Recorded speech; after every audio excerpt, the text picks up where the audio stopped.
Hello, good morning. Are we in the meeting? Hello? Yes, good morning. Okay, thanks. Good morning, Chair. This is Teresa.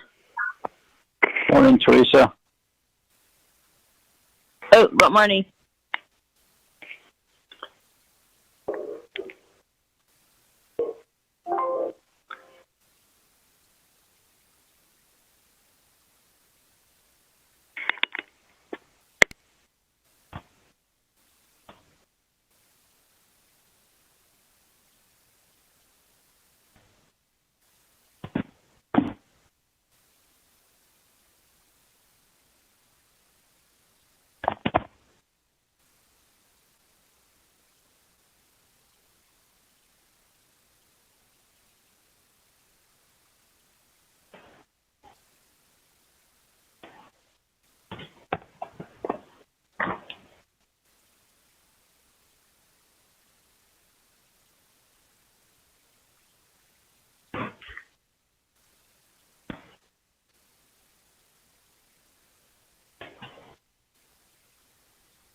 Good morning, Chantal. Delegate Freeland here, calling in from Windrock.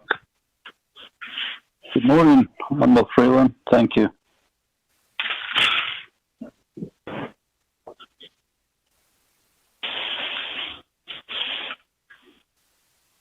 Good morning, colleagues, RDC members. Thomas Walker calling in. Morning, Honorable Vice Chair Walker. What is your location? Winslow, Arizona. Thank you.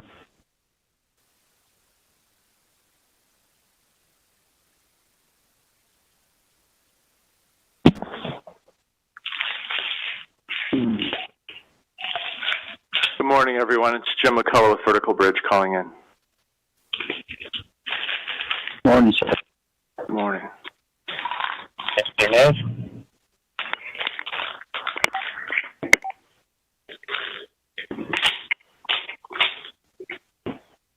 Mr. Neff? Yes, good morning. Hey, good morning. This is Edmund calling in from Coolidge, New Mexico, home site lease 1748-1. Have a legislation before your committee, sir. Morning. Okay, thank you.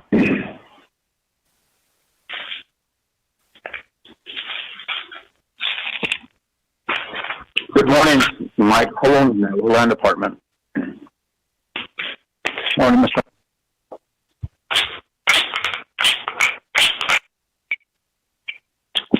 Good morning, Chairman Nez.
Good morning, Chair. This is Sammy calling in. Morning, Tammy.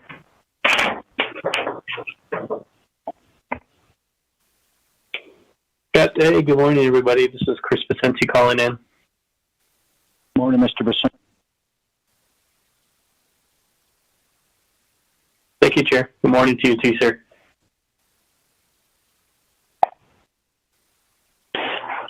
Good morning. This is Ron Nicholas, New Mexico DOT, District 6. Thank you. Morning.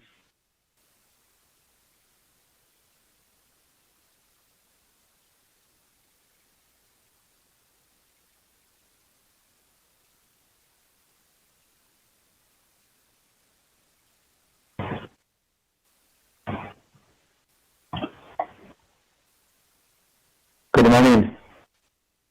This is Ron Shativa, NMDOT Travel Liaison. Morning.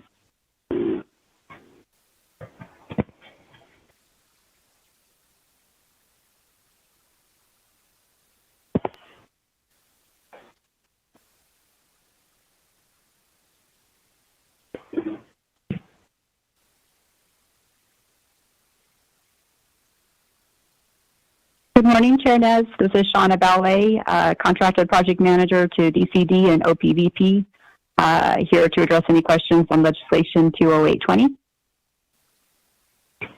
Thank you. Good morning. Morning.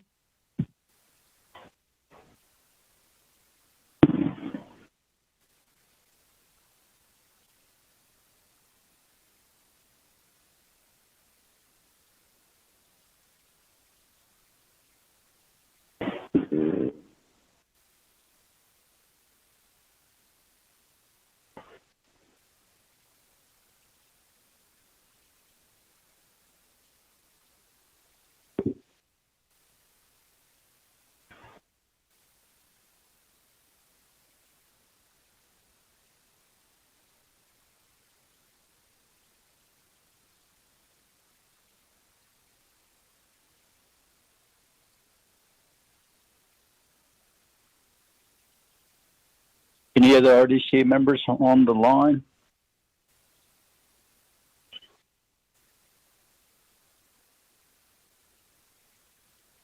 Good morning, Chairman. Key Allen here. Morning, Honorable Begay. You made the quorum. I don't know how long you've been on the line, but okay. Thanks. Abiga, that's good. It's now 10:08. I'd like to go ahead and call this meeting to order, RDC teleconference. So we'll get started. Ms.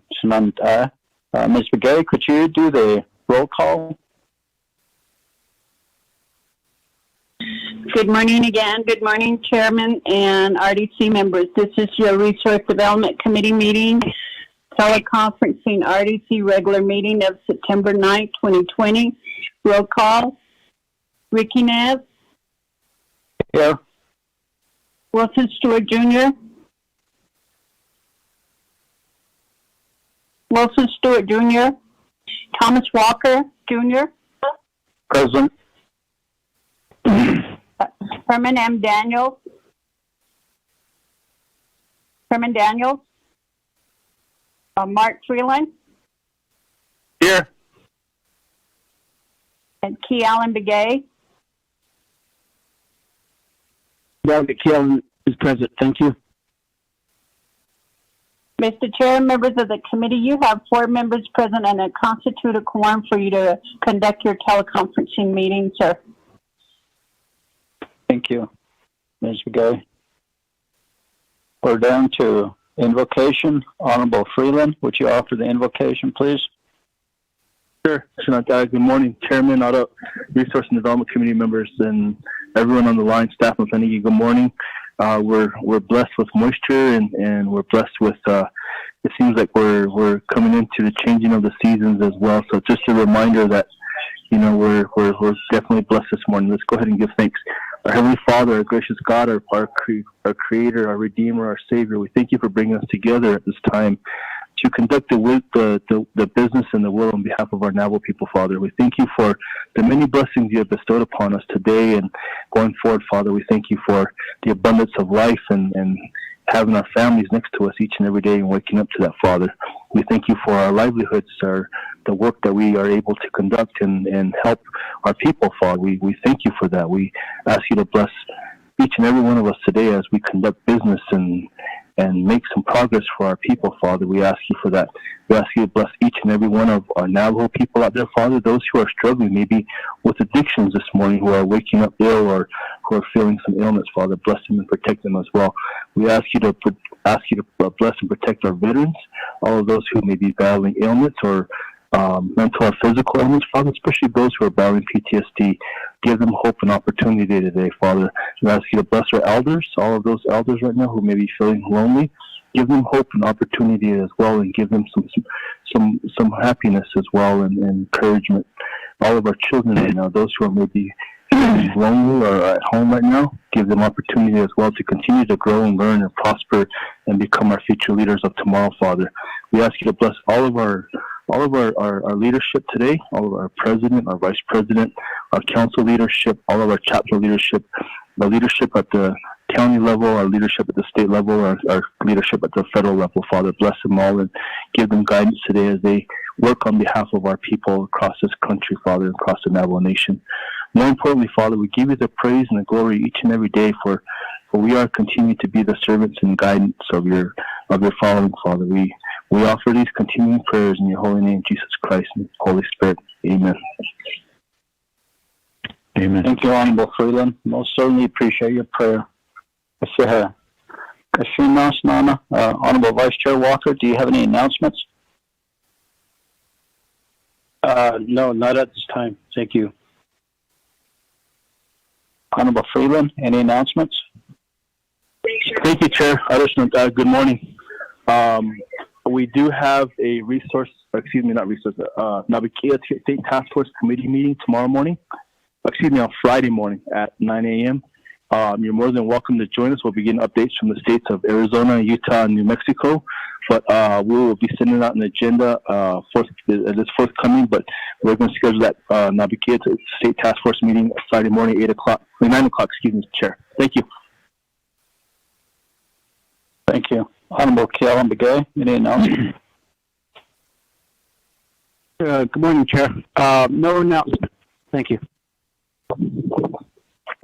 Ms. Begay, do you have any announcements?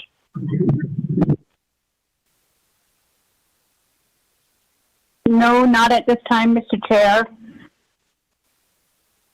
I don't have any message. The only thing is that, remember we did schedule a leadership meeting for September 4th on the water rights litigation update.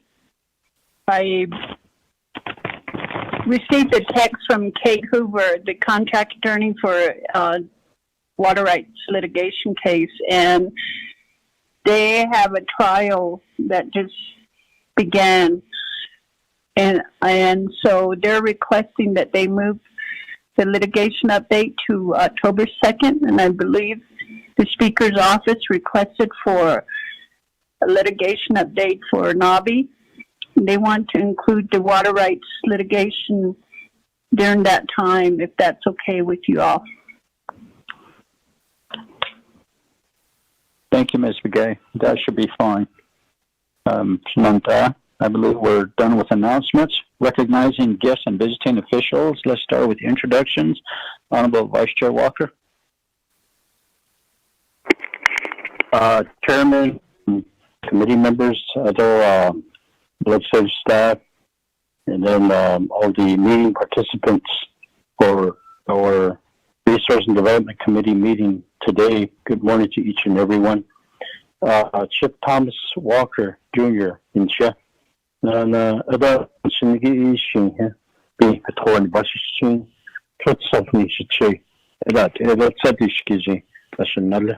They Nana Hassan, which is Cameron, the Chako Hassan, which is Coal Mine, Canyon, chapters, Banasha, Nana, Tilani Lake, Tonaheli, Banasha, Sadito, Ya, Springs chapter, non to a Luke chapter. So those 5 chapters I referred to the 24th Navajo Nation Council.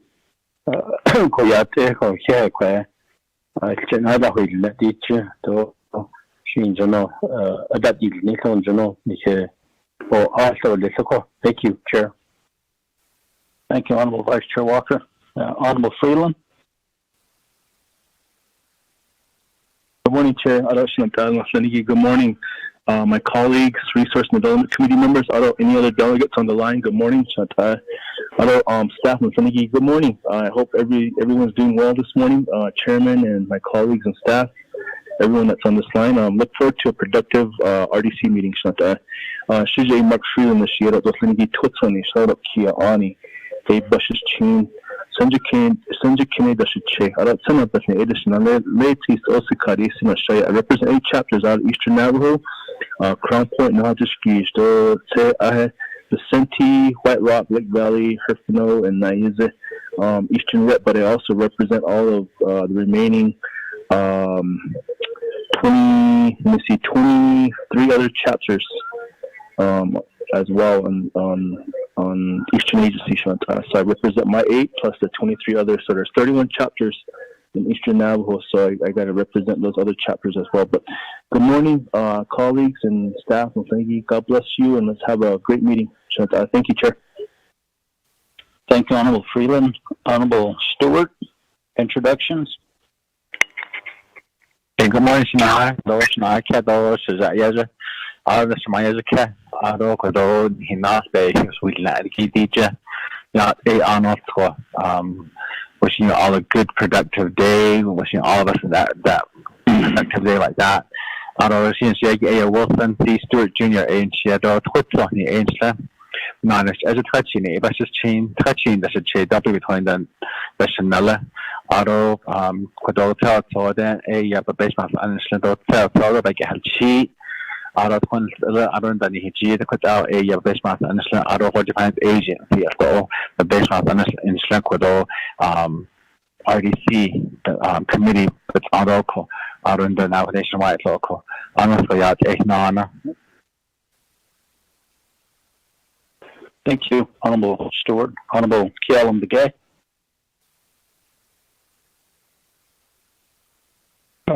Chairman, RDC committee member, staff, and everyone listening on the call. I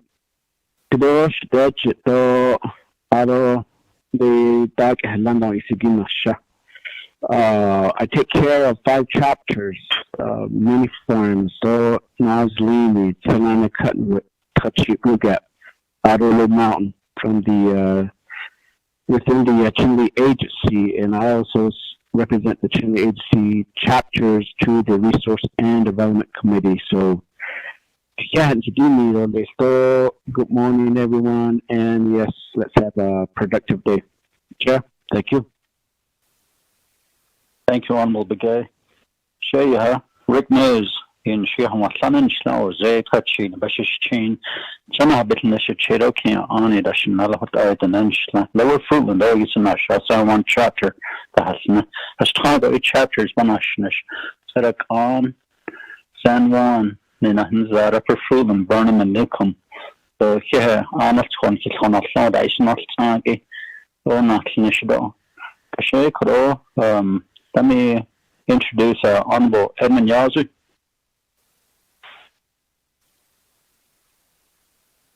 Chair and committee members, again, good morning. This is Edmund Yazzie, represent 6 chapters, Daru, Smith Lake, Mariana Lake, Pinedale, Church Rock, and Yamato. And my clans are Toy, Glen, Shuttle, Tori Chin, Bashi Chin, Tina Jenny, Dashi Che, Ashing, Dashinale. Good morning, everyone. Thank you. RDC staff, Ms. Begay. Good morning, Chair and members of the committee and Delegate Yazzie and all the people that are listening in for our meeting today. My name is Shami Begay. I'm the Resource Development Committee Advisor, and I'm from Sawmill, Arizona. I'm calling in from Sawmill as well. in my clients are not creating an small petition, but she's chain to bind it, that she chain touching it, that she not allowed to Mr. Chair.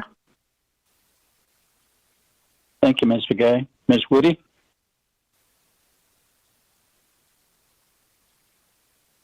Yat Chair.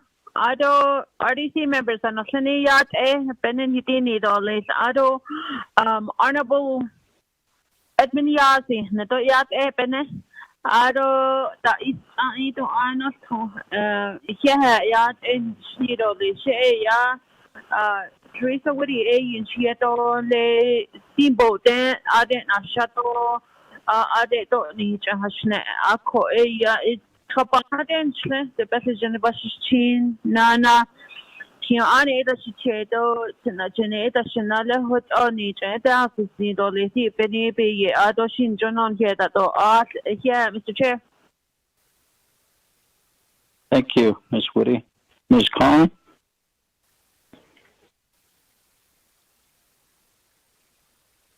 Okay, we'll go down to Speaker's office. Ms. Melinda Siako.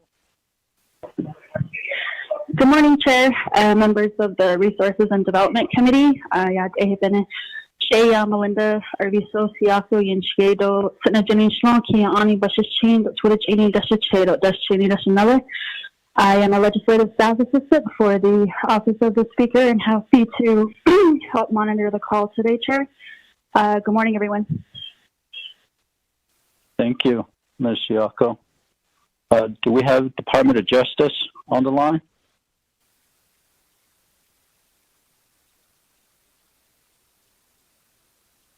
Mr. Halona?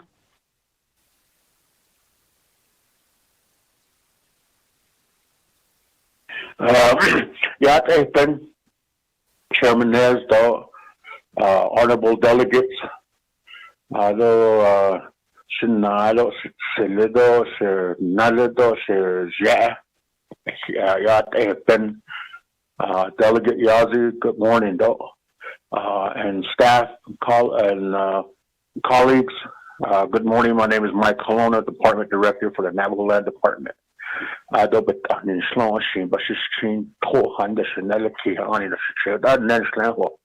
Looking forward to a great day. Thank you for the great prayer, Delegate Freeland.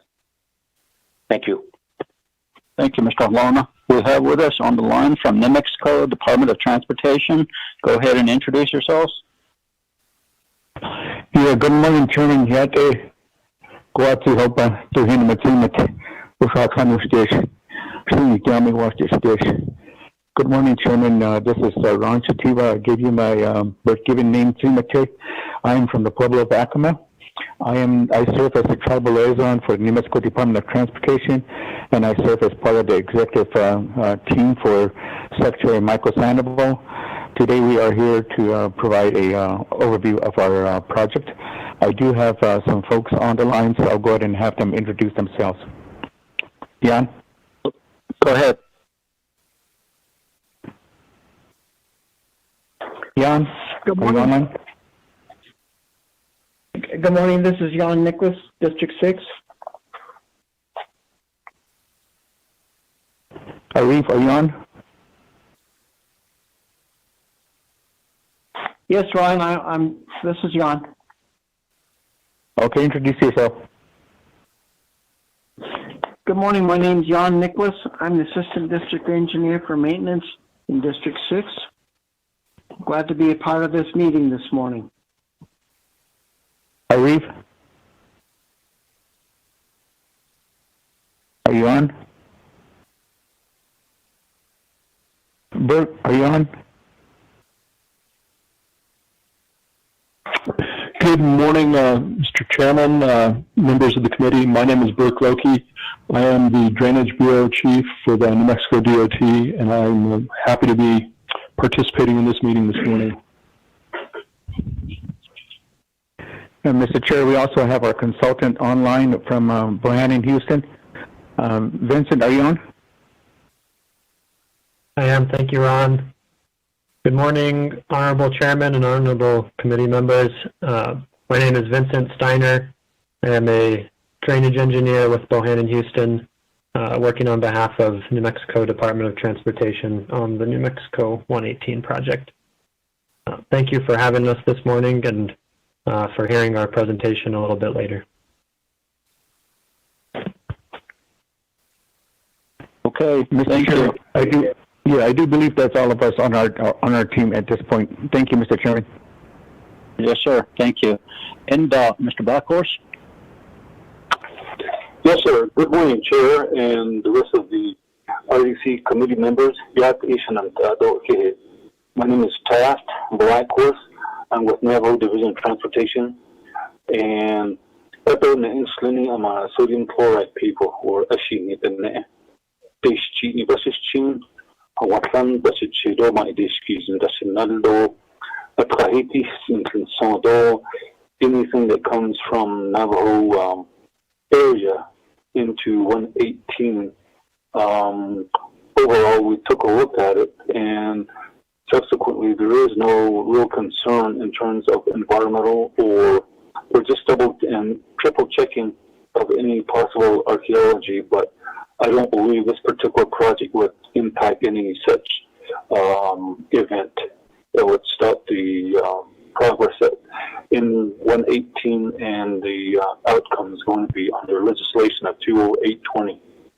So I just want to listen in and chime in when it's necessary, sir. So good morning to all the representatives from New Mexico DOT, and Ron, good to hear from you. And I'll be here. Thank you. BIA?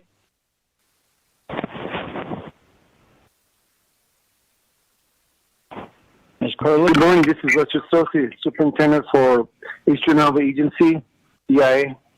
Thank you. Good morning, Chairman. This is Bart Stevens, Regional Director, BIA. Good morning, RDC Chair, RDC members, Delegate Yazzie. This is Cheryl Curley, BIA Tribal Liaison. Morning.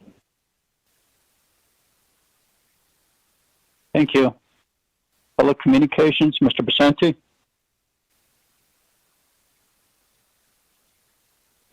Good morning, Benny. As Christopher Vicente with the Navajo Nation Telecommunications Regulatory Commission, Kiani and Shlai, toward Lili Bashasti, Tatnazan and Dashate, and Dani Dashanella.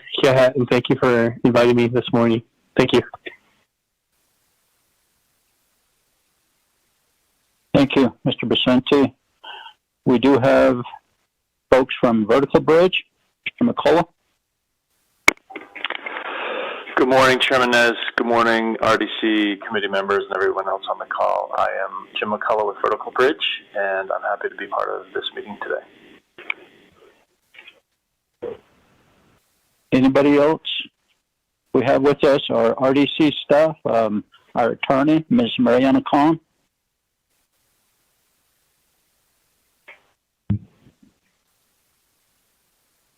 Hello. Morning, go ahead. Yataish, we are the guest of Mr. Honorable Wilson Stewart, and he invited us to do a presentation, and we would be added to the agenda. Yvonne Carlin and Xiao, Ashley and Shla, Hachini, Etashik. Sorry, I'm going to start over. Yate Yvonne Curley Menshia. Ashley Nishlan Setna Jenny Bushes Chin. Tatna me Ada should say, Tapahi Ada Shanal. Oren Rita Disharan. I'm originally from Fort Defiance, and we are here to do a presentation on telecommunications and towers. And thank you. Thank you. From the President's Office, Mr. Filford.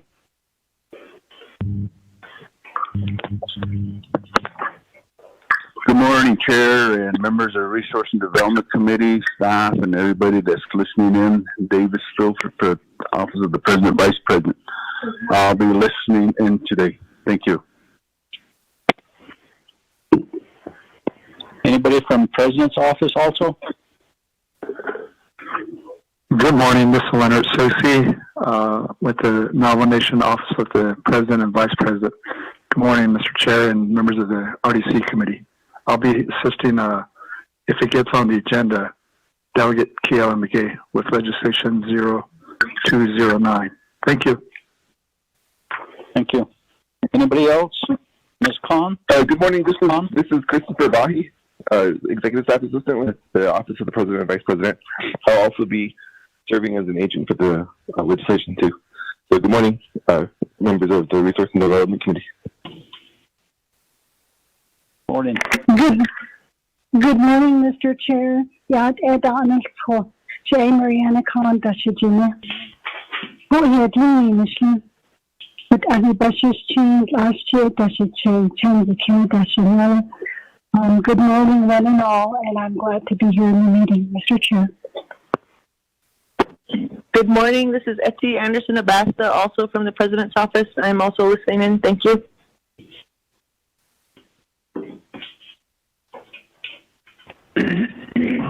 Good morning. Good morning.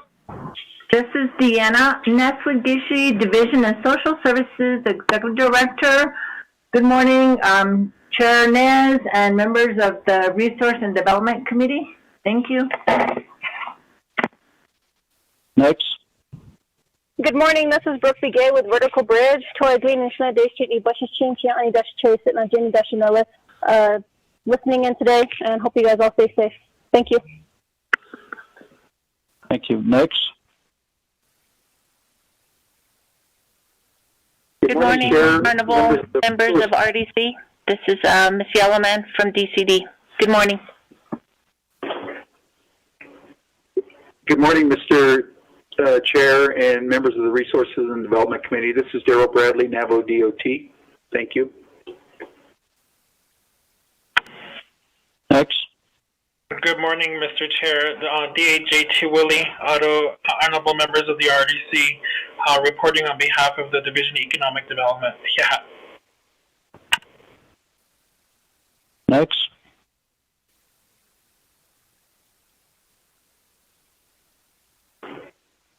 None? Okay. Samantha.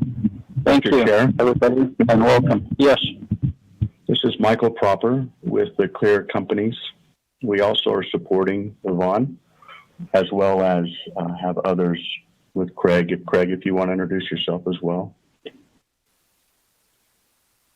Good morning, Honorable Chair and Committee. This is Craig Snyder with Clear Abundance in support of Yvonne Curley today. We're grateful to be here. Thank you. Welcome. Honorable members of RDC, we'll move down to reviewing and approving the agenda. I'd like to have a motion and a second.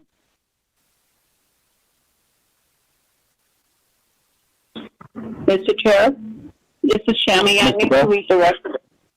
I need to read the name to the record. Resource Development Committee of the 24th Nomination Council Teleconferencing RDC regular meeting, September 9, 2020, 10 a.m. Agenda. Presiding, Ricky Nez, Chairperson, Thomas Walker Jr., Vice Chairperson. 1, call meeting to order, roll call, invocation, announcement. 2, recognizing guests and visiting officials. 3, reviewing and approving the agenda. 4, reviewing and approving the journals. None. 5, receiving report. A, report from New Mexico DOT. 118 drainage study. B, an update report and telecommunication tower assessment. C, current status report on one-stop shop initiative. D, an update report and D, CED's care expenditure report. 6, old business. None. 7, new business. A, legislation 0209 820. 8, conclusion committee meeting, other announcements. Mr. Chair, members of the committee. Thank you, Mr. Gray. Everybody, please put your phones on mute.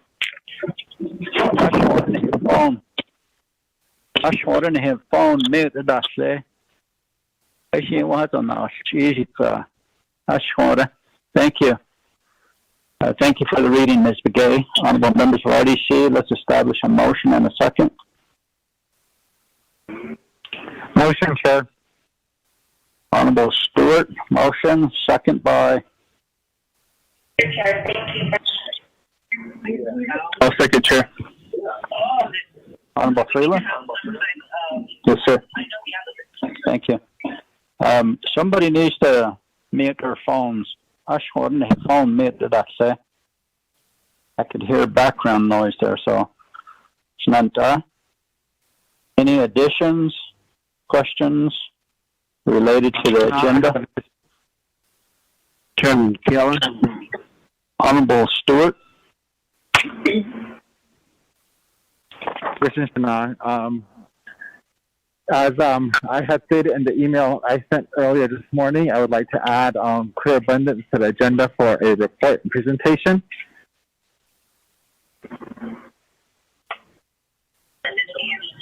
I'll second that, Chair. Okay. There's a motion for Amendment 1 by Honorable Stewart, second by Honorable Freeland. And Honorable Begay.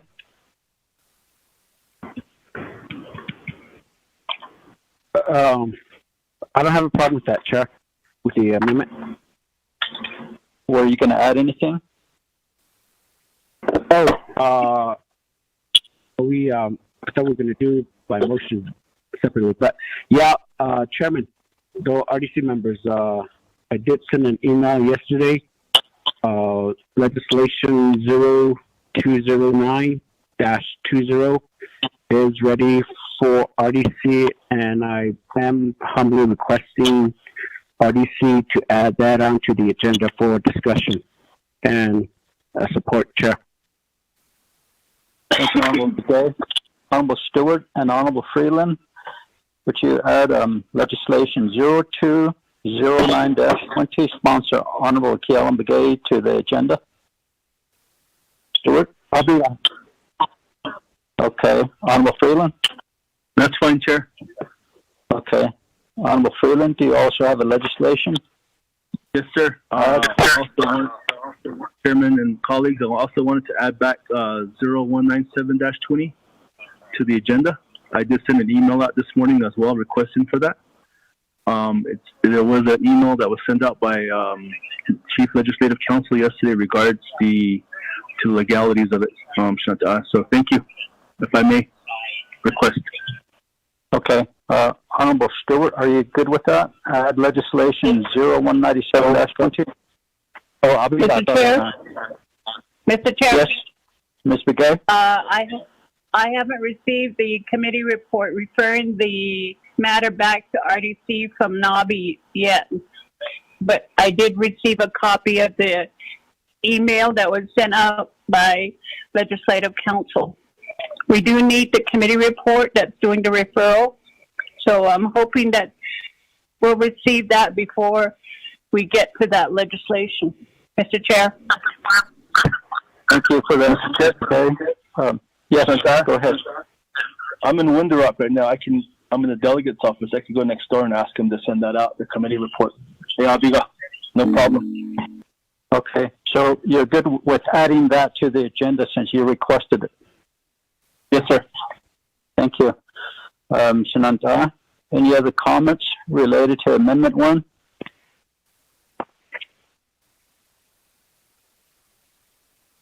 None? Kushila, we're going to add under reports, it'll be E, abundance. It'll be provided by Yvonne. Also, legislation 0197-20 will be added to B under new business. Sponsor, Honorable Freeland. New business C will be legislation 0209-20. Sponsor, Honorable Keelan Begay. So those are the additions to the agenda, Amendment 1.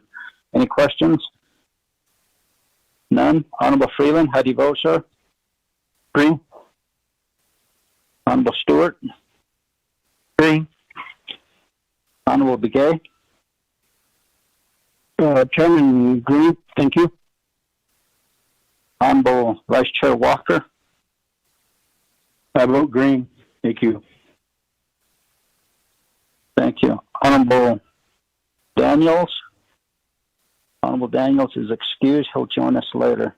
So there's a vote of 4 in favor, 0 opposed. Chair not voting. Motion carries for Amendment 1. Back to the main motion. Chantal, any questions, comments? Chairman.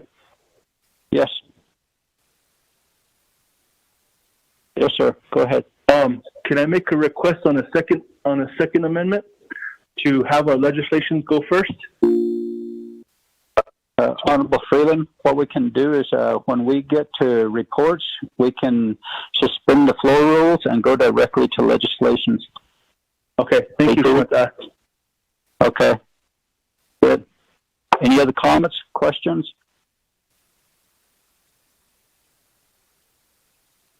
Then back to the main motion. Okay, Honorable Freeland, how do you vote, sir? Green. Honorable Stewart? Green, aye.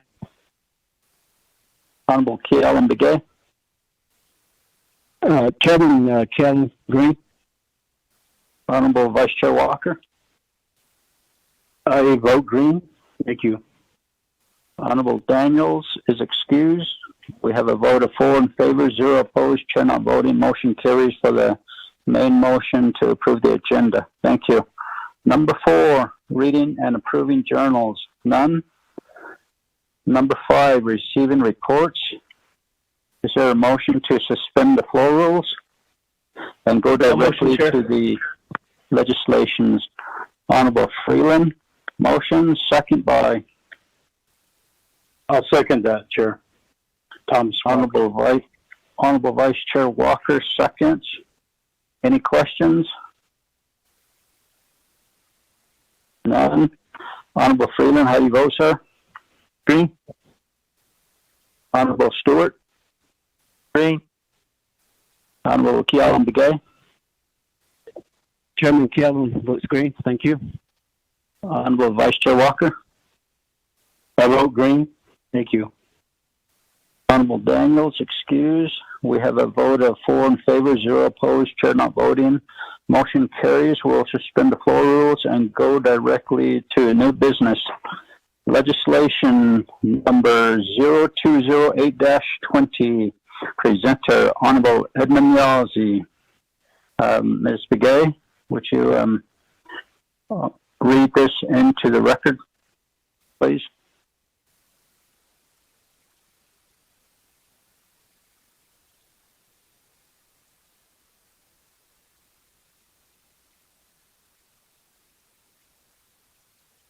Hold on, Chair. Let me pull the legislation up just a minute. I'm having a little bit of problems here. Okay. While you're asked that, let me have Honorable Otto So introduce himself. Good morning, Chairman. This is Delegate Otto So. On the line and again with Edo Nakadnachli the toy here cleanly Bashishin. Ado Najaka Bashishin. Ponus the day, but Bishman, honestly, though, I had it not a judge. Thank you. Your Honorable So. Yeah. Ms. Begay. Mr. Chair, you have legislative summary sheet for tracking number 0208-20. The date on the summary sheet is August 20, 2020. Title of the resolution and action relating to health, education, human services, resource development, budget and finance, Navigator Committee, authorizing the Navajo Division of Community Development to proceed with and negotiate a Public Law 93-638 Title I construction project agreement for the Site Selection Evaluation Report SSER Phase 2 for the new Gallup Indian Medical Center GMIS at the Rehoboth site. Purpose of this resolution, if adopted, will authorize the Navajo Division of Community Development to proceed with and negotiate a Public Law 93-638 Title I construction project agreement for the Gallup Indian Medical Center at the Rehoboth site.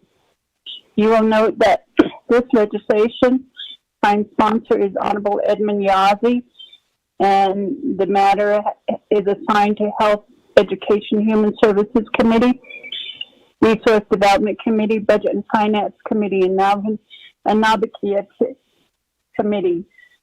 Until it reaches the Nabakia Committee, the legislation will be read fully into the record.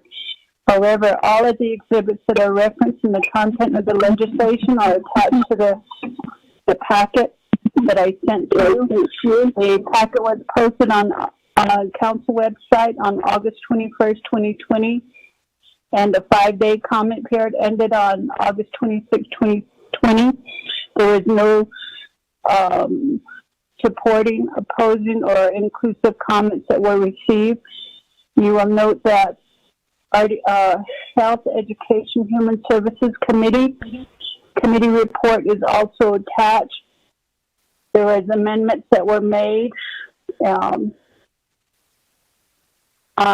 page 303, line 7, where new language is inserted as follows. Based on the terms negotiated for the Public Law 93-638 Construction 1, Title 1 Construction Project Agreement, the nomination agrees to have final funding amount modified based on the final activities and deliverables agreed to by both the nomination and the United States Department of Health and Human Services. On page 303, line 13, there's new language also inserted to determine the time activity to determine the activities and deliverables to be completed as part of the Phase 2 SSER, and to negotiate the final funding amount required to complete and final activities and deliverables. On page 303, line 16, new language is also added. The Office of the President, Vice President shall provide oversight over this phase of this project. And the committee approved those amendments. The tally sheet for those amendments are all attached to the packet, Mr. Chair and members of the committee. Thank you, Ms. Kay. Honorable members of RDC, let's have a motion and a second. Motion, Key-Ellen. Motion, Chair Freeland. Honorable Key-Ellen Begay, motions. Second by Honorable Freeland. Yes, sir. Okay. Thank you. Honorable Edmund Yazzie, you have the floor, sir. Okay, Chair, and thank you, committee members, for going into legislations first. I know you all have a busy day, too, as well, listening to reports, which is needed. I just want to ask committee members on this legislation, ask for your support. It's been in the years of us talking about a new hospital site, and I'm glad that we finally, as a council, this council, had made the decision that and to support IHS with their request, IHS's request of selecting a site to build this new hospital. And as you all know, unexpectedly, we're going through a pandemic that we never thought we would be going through.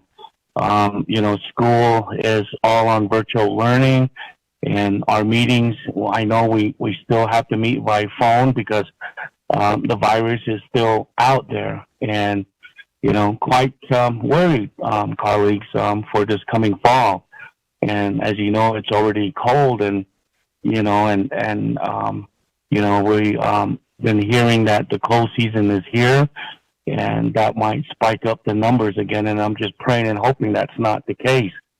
But last night, I believe we had 0 cases of COVID.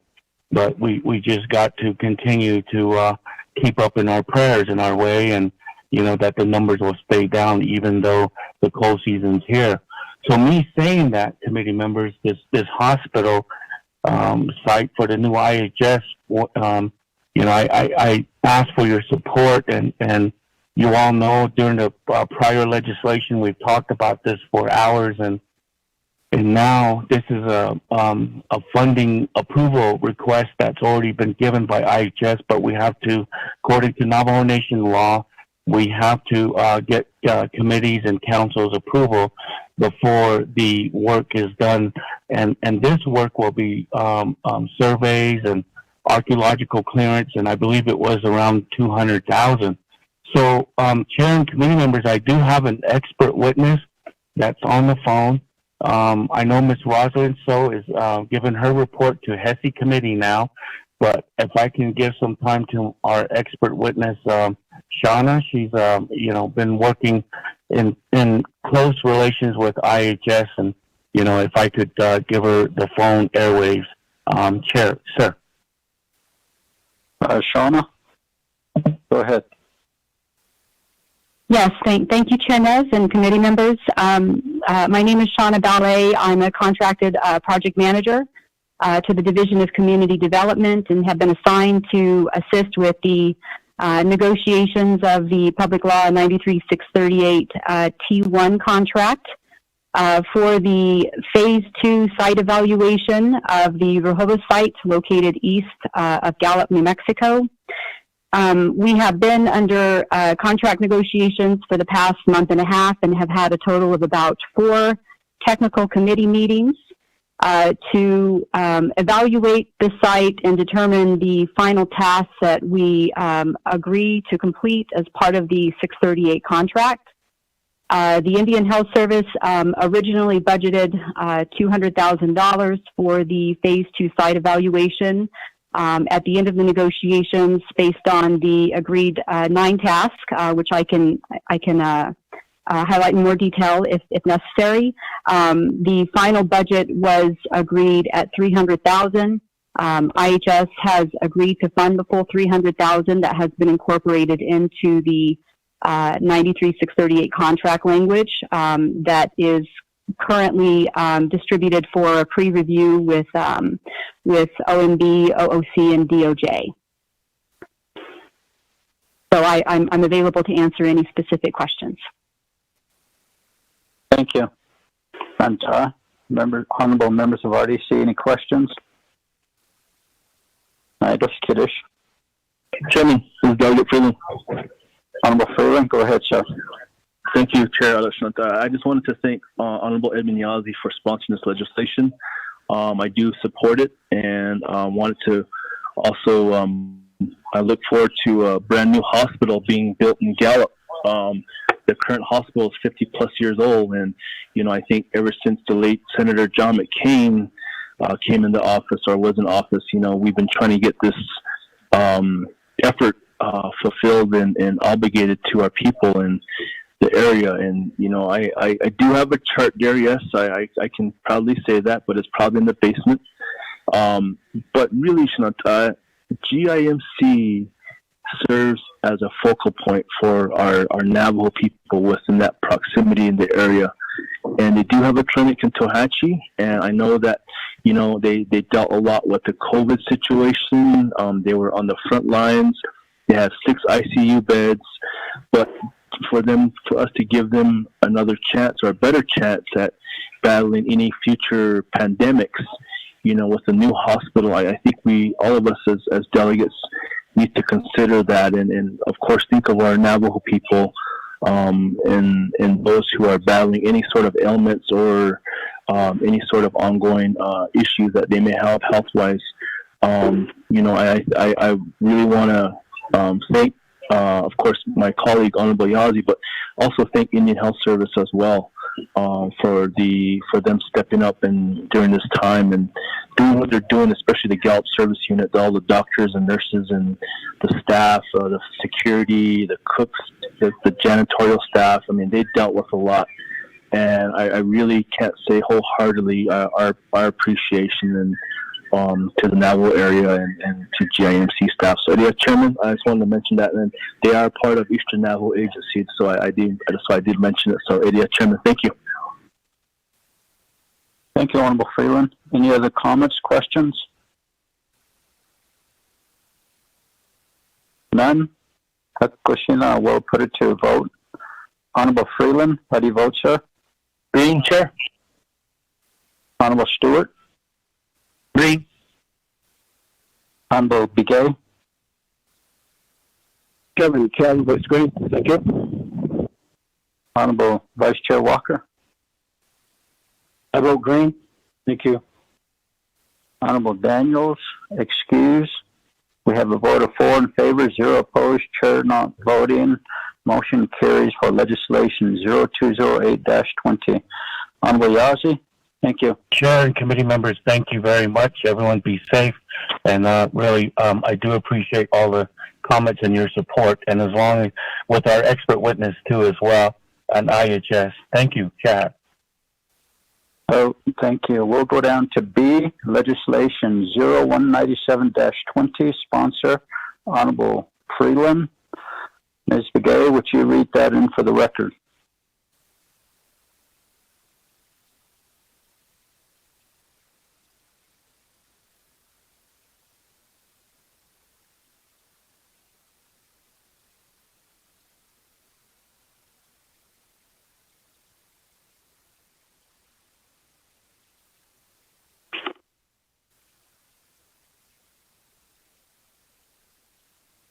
Mr. Chair, members of the committee, you have the legislative summary sheet for tracking number 019720, and this is a referral back from the Nomination Council.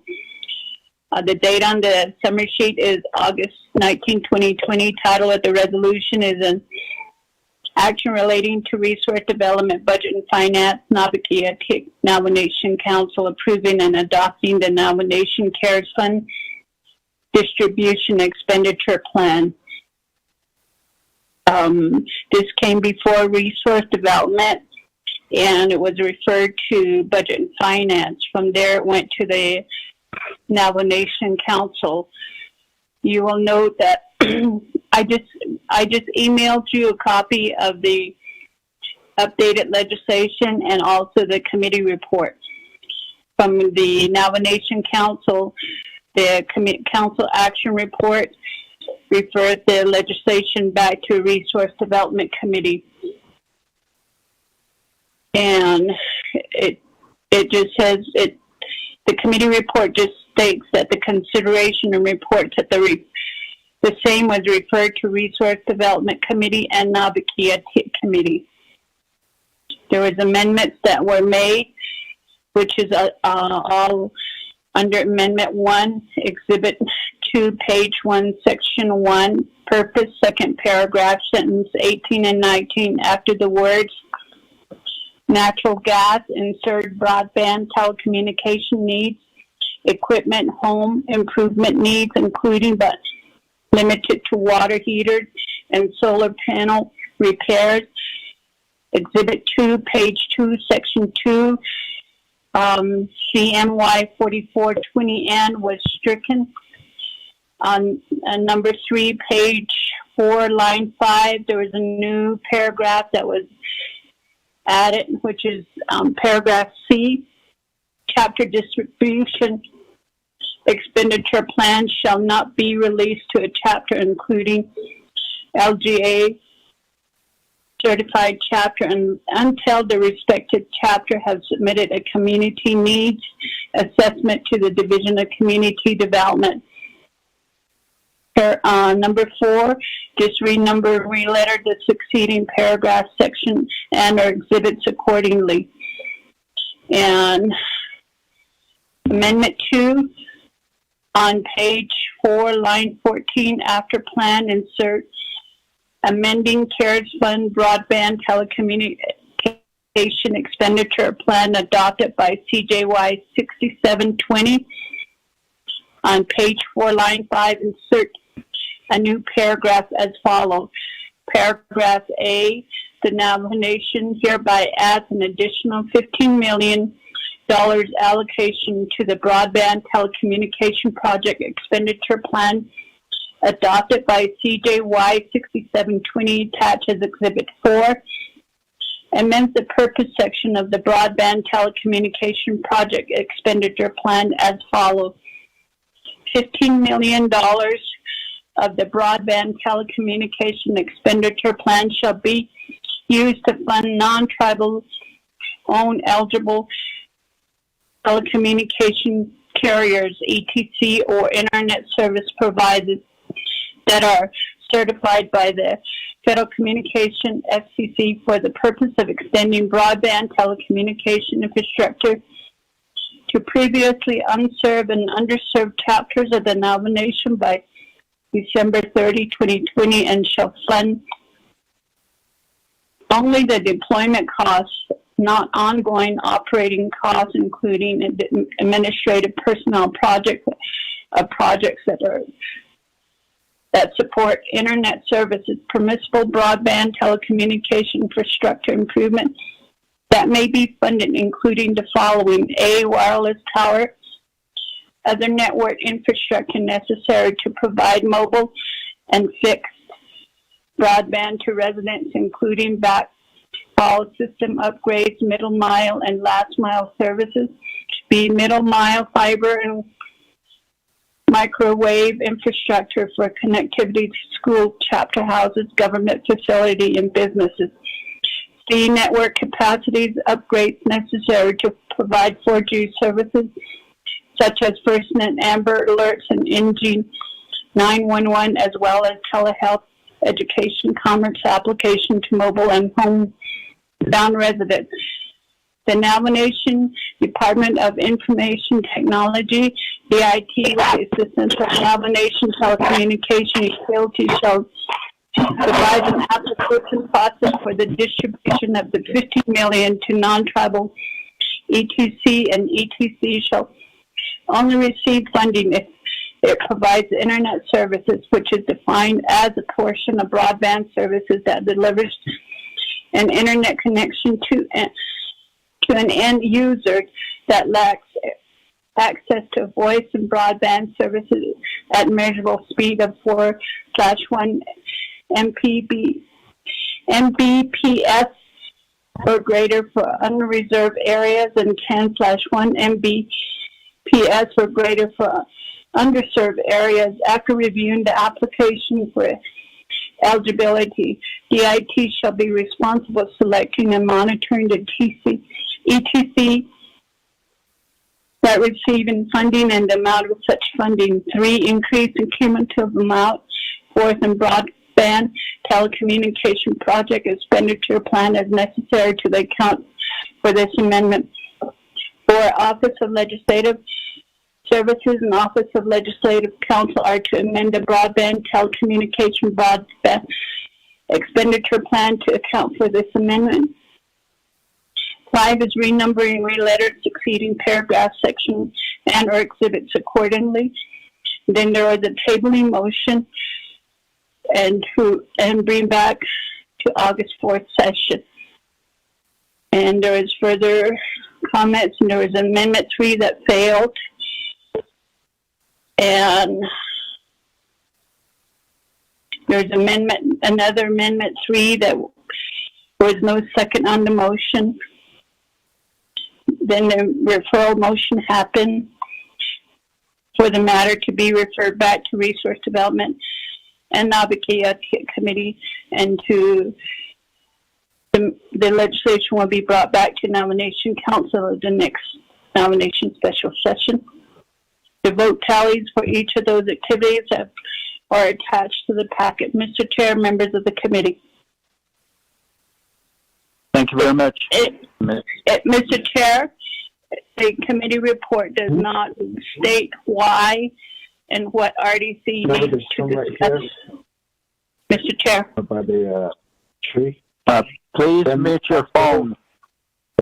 Please mute your phone. Ms. Begay, what did you say at the end? Mr. Chair, the committee report does not specifically state what RDC and Navigatia needs to discuss. Mr. Chair. Thank you, Ms. Begay. Honorable members of RDC, would like to have a motion and a second for legislation 0197-20. Motion, Chair. Honorable Stewart, Second by Second, Chair Taylor. Honorable Begay. Thank you. Honorable Freeland, you have the floor, sir. Thank you, Chairman Adosanta. Thank you, my brothers, for the motion, the second year. I wanted to represent this legislation 0197-20, and it's an expenditure plan that was created to seek the assistance to the local level. The most local level that we can get to is, the whole ground level, the EA. Looking at the specific needs in 110 communities. Each community is different and unique.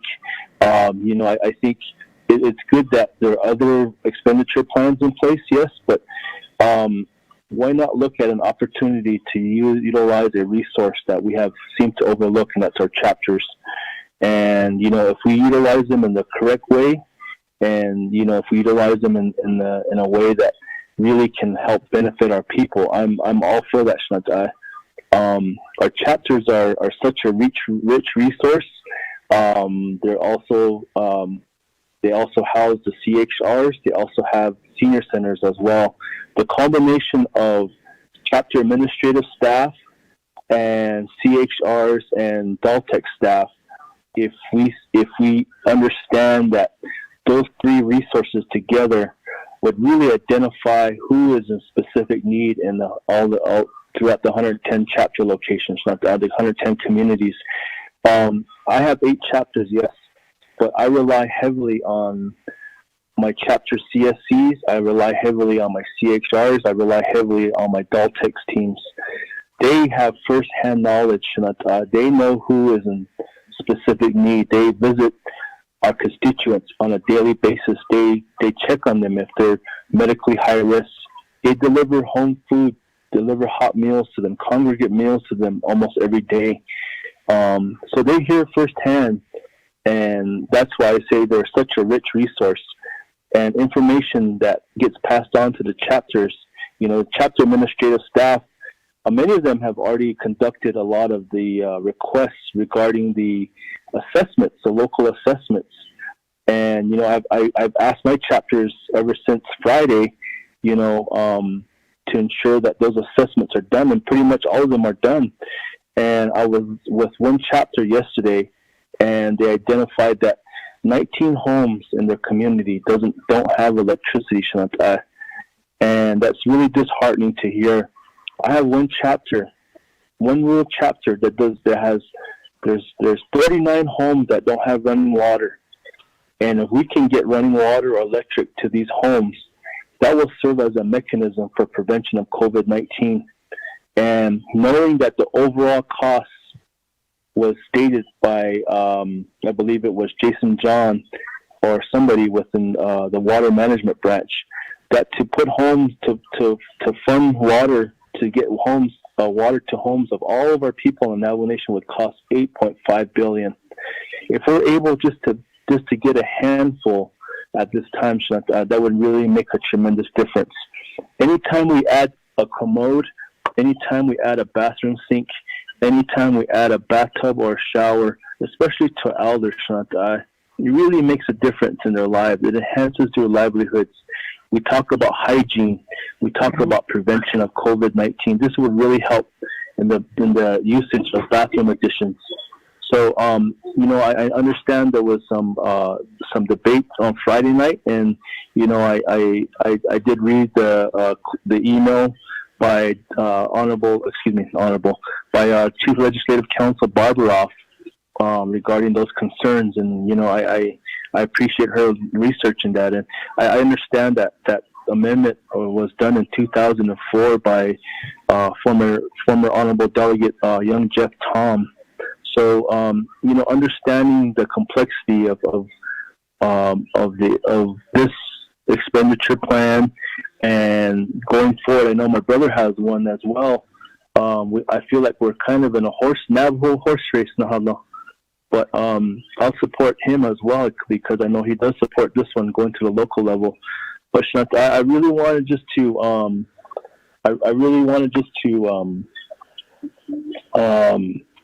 talked a little bit about the local level and the importance of us thinking of our people at the Hogan level, Shanta. And I asked for your consideration and your support. I asked for your, you know, I know the president has his own agenda, and I know the president has his own, you know, he has his own expenditure plan created. But, you know, why not give it a shot, and why not think of our dear Navajo people at the local level? And a lot of this care money was intended for our Navajo people, and you know, we need to give it to them in some form or fashion. So I just wanted to throw this out as an option and as a way to get to the local level. And you know, I'm pro chapters. I'll put that on I'll say that on the record. I really rely heavily on my chapters, my 8 chapters. I communicate with them all effectively. I want, you know, I ask them to please do their best to help our Navajo people. And, you know, I know there was some issues that were done in the past, but, you know, we weren't here. I wasn't here. I wasn't a delegate then. I can't answer for what chapters done as far as misuse or any sort of embezzlement, you know, but we got to put that behind us at some time, Shanta, and invoke that option as telling our officials, you know what, do the right thing. We know they can do the right thing, and that's what I've been preaching to my officials. Is I know they're capable of doing right, and I really want them to do that. And as well as the administrative staff, the CSCs, the chapter managers, they're going to be at the forefront. The CSCs, as far as identification, as far as working with the people directly, and you knowing that the LGA certified chapters will have an advantage over non-certified, and you know that's going to be another opportunity. We have 60 plus LGA certified chapters, Shanta. Those will be able to take off and start helping our people immediately. I did talk with Dr. Yellerman. I don't know if she's on the line, but we're gonna have a potential call with the controller. The controller hasn't answered me yet, but I asked the controller if we could have a discussion related to this expenditure plan and make sure that everything listed is eligible for CARES Fund. And knowing that, you know, Chief Legislative Counsel did take a look at it, and she did mention it was, but we need to make sure that DOJ and the controller and everyone is agreeable, because we don't want one party to say certain things are not allowable and one party say everything is allowable. We need to come to a complete understanding that everything on that list expenditure plan is allowable. So, Eddie, I don't want to take up too much time, but thank you for your support. And with that, I'll stand for questions. Thank you, Chair. Thank you, Honorable Freeland. Shananta, the reason why this legislation was referred back to RDC, it was motioned by Honorable Slater and second by Wanika, is to understand that RDC is to oversight over DCD, which entails chapters. And just to get clarification on this part of Title 26, where it says prohibit chapter officials from conducting financial transactions 3 months prior to the general election for chapter officials, except for general operating costs. And that's what Honorable Freeland had mentioned. It is clarified. It has been removed, but it's still in the Title 26 that they usually pass out. So just to let you know that was one of the reasons why. So let me go to Honorable Kialan Begay. You have the floor. Chairman, the RDC member, your brother Delegate Freeland, Cordova legislation needs to present in Lehiki on behalf of the chapters. Again, I've been and have been advocating for chapters as well. I believe I'm hoping our legislative council, Office of the Controller, and OMB are on the line, and then also Division of Community Development, maybe other programs. Now, yes, there are 2 legislation that's moving forth. Again, it is up to us in identifying and how these funding should be spent. But it's known by Sika. It's going to be another month, probably, before any of this remaining funding that's going to be spent, which has a deadline of December 31st. Ko ADO Honda di ni ho hot end halet alai adon ni diki to jo be ke ni kha ko in last ya lingi chito isto spinato nicht. I guess that's the key thing. Now, one area, and I support this legislation as well. Not just because I want to support on the 2009, but can we really get to the nitty gritty, Chairman? Get response from Division Community Development, because the one thing that also that was brought up, the one thing is that how the chapter would plan on, because I don't need it. I mean, for example, my chapters, in some areas, in a way, the required, the purpose of the funding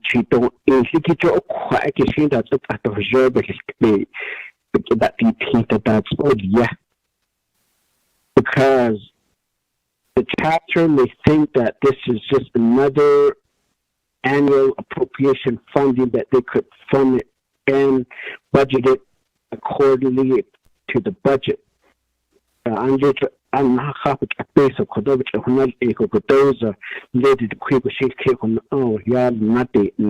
For example, scholarship for other area. Now, the one thing that I sure like to continue to give notice, but at the same time, I really don't want to give false hope to the chapter as well. Although the council may approve it, once it goes across, it's out of our hands. Chapters but yet, however it goes on the at the tail end, really would make us be in a bad position, because we always are being told that how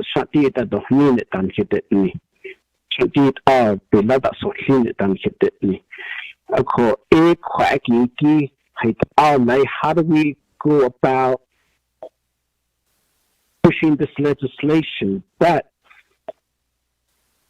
how it will be utilized,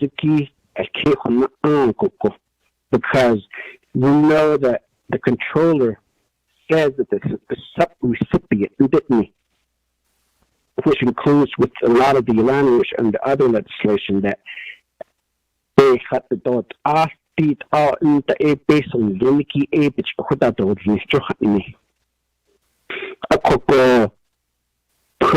we could have asked, and I think that this is the time, even for RDC to go into the late night to discuss this, is what I like for us, so that we prepare everything of how it would really be pushed, that for sure, for certainty, that the chapter are ready to receive this, should it go through. Without any other clarification of the Division of Community Development with the Office of the Controller in getting the funding to the chapter.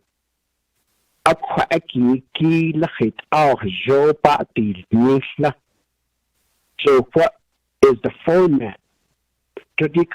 Just for example, the Office of the Controller and the Division of Community Development will start coordinating with the 110 chapters. Now, does it stay at the Division of Community Development, or does it directly go to the chapter? Now, will they go through the regular process again? Budget supporting resolutions of the NATO and so on. And I believe that's where this Title 26 does come in. So anything that goes to the chapter automatically, does that blanket the Title 26 and the local chapters expenditure plans? So like veterans, what is based upon that? It automatically blankets everything else on at the chapter level plan, expenditure plan, so finance plan. You have to go. You got to do this in order for you to have access to these funding, because you got to go to the planning meeting, you got to go to the regular chapter meeting, and it goes back up the channel to the Division of Community Development to even start dispersing these funding. So that's the area I give up on test case. They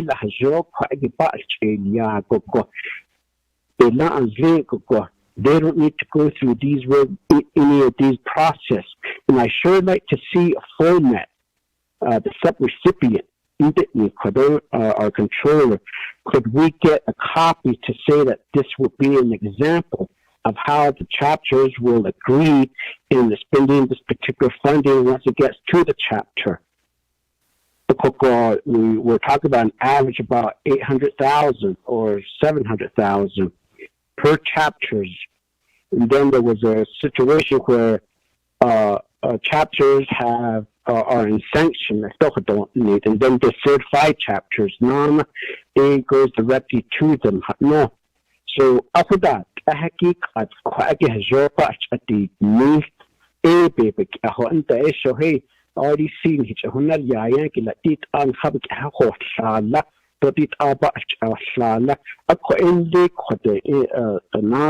and council, I mean, we would have done our job to get it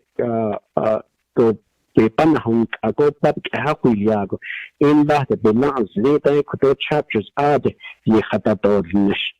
now, I'm sure some of you guys were listening to the Law and Order of the 209. They were asking, continue to ask questions. Who and really who I see now the other area in control okay, automatically to certain amount of funding chapters which they automatically will be audited as a separate entity during that's another given. So how much money are we setting aside for this audit purpose?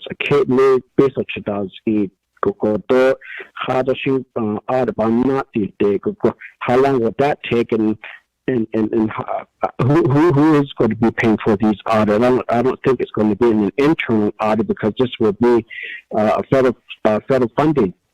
So I mean, we know the intent of it, and we know the purpose of it. Oh, we don't need to go through that. But to effectively lay out a good plan of how the chapter will receive the funding is really my concern. To the controller and Division of Community Development to give how they will respond to this statement that I made, Chairman. Thank you, Honorable Begay. Dr. Yellowman, would you please respond to some of these concerns?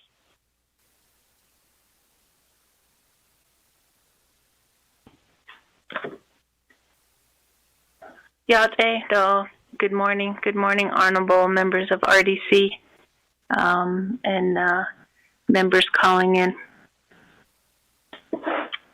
Kialan Jr., Delegate Kialan Jr. for the concerns and the comments and questions. This legislation and proposed legislation does bring up quite a bit of concerns, as DCD ASC will be the mechanism to deliver and process the funds to the chapters. But there's quite a few questions that we have, mainly so far in our experience, DCD, we have been executing and, first we've been receiving CARES Act funds in response to infrastructure-related projects, as you know, such as power line and solar. Those have all been infrastructure-related.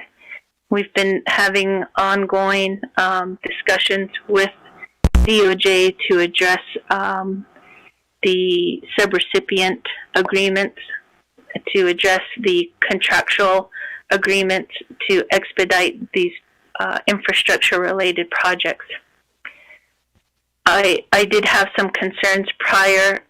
If you recall, I believe my interpretation during the 144-20, when housing was originally discussed, there was discussion on the floor at $19.5 million for housing, brought up by Delegate Nate Brown regarding housing to the chapters. Maybe it was either through equal distribution. And then the conversation progressed, and somewhere after that, it went to, I believe, $34 million with Honorable Herman Daniels. At the time, the chapters were not considered, or had not been discussed that the chapters would be a subrecipient at that time. But now we're a month later, and we are learning more about the distribution for CARES funds, and we're learning more as we evolve in addressing the CARES funds. And now, most recently, we received word from the Controller's Office that the chapters can be a subrecipient. So that kind of changes now how we respond. It's best that we continue to seek clarification from the Controller's Office. I have, from DCD, reached out to the Controller's Office for questions regarding additional assistance, but we still remain in communication weekly with DOJ, just to be able to absorb the funds DCD is receiving for CARES Act. And I'm saying that because the interpretations and the clarifications from OOC is really important here. And then next, can DCD, do we have the capacity? Can ASC, do we have the capacity to expedite these funds?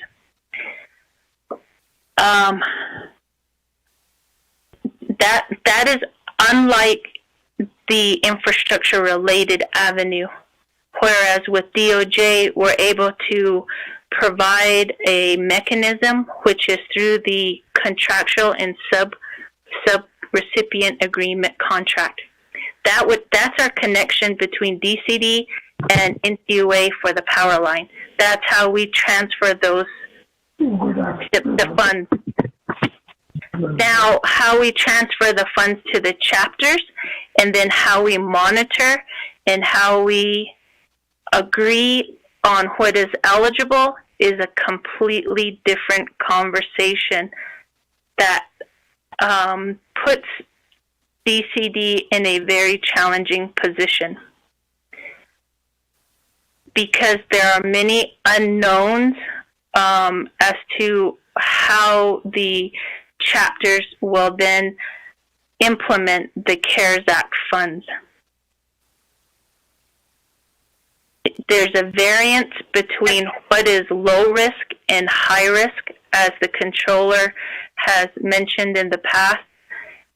She mentioned, I was listening in last Friday. She did mention that the chapters do pose a high risk. So the variance between what is a low risk and a high risk is what we would be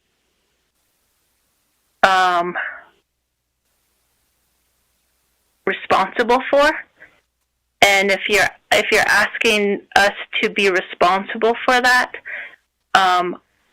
I definitely seek support, because there's the certified LGA chapters. The certified LGA chapters, if the controller deems a subrecipient agreement eligible for the certified LGA chapters, then they have their own mechanism and their own policy to absorb and expedite those funds. I assume that they would still be subject to some type of audit, and I believe the nation would be still subject to the single audit.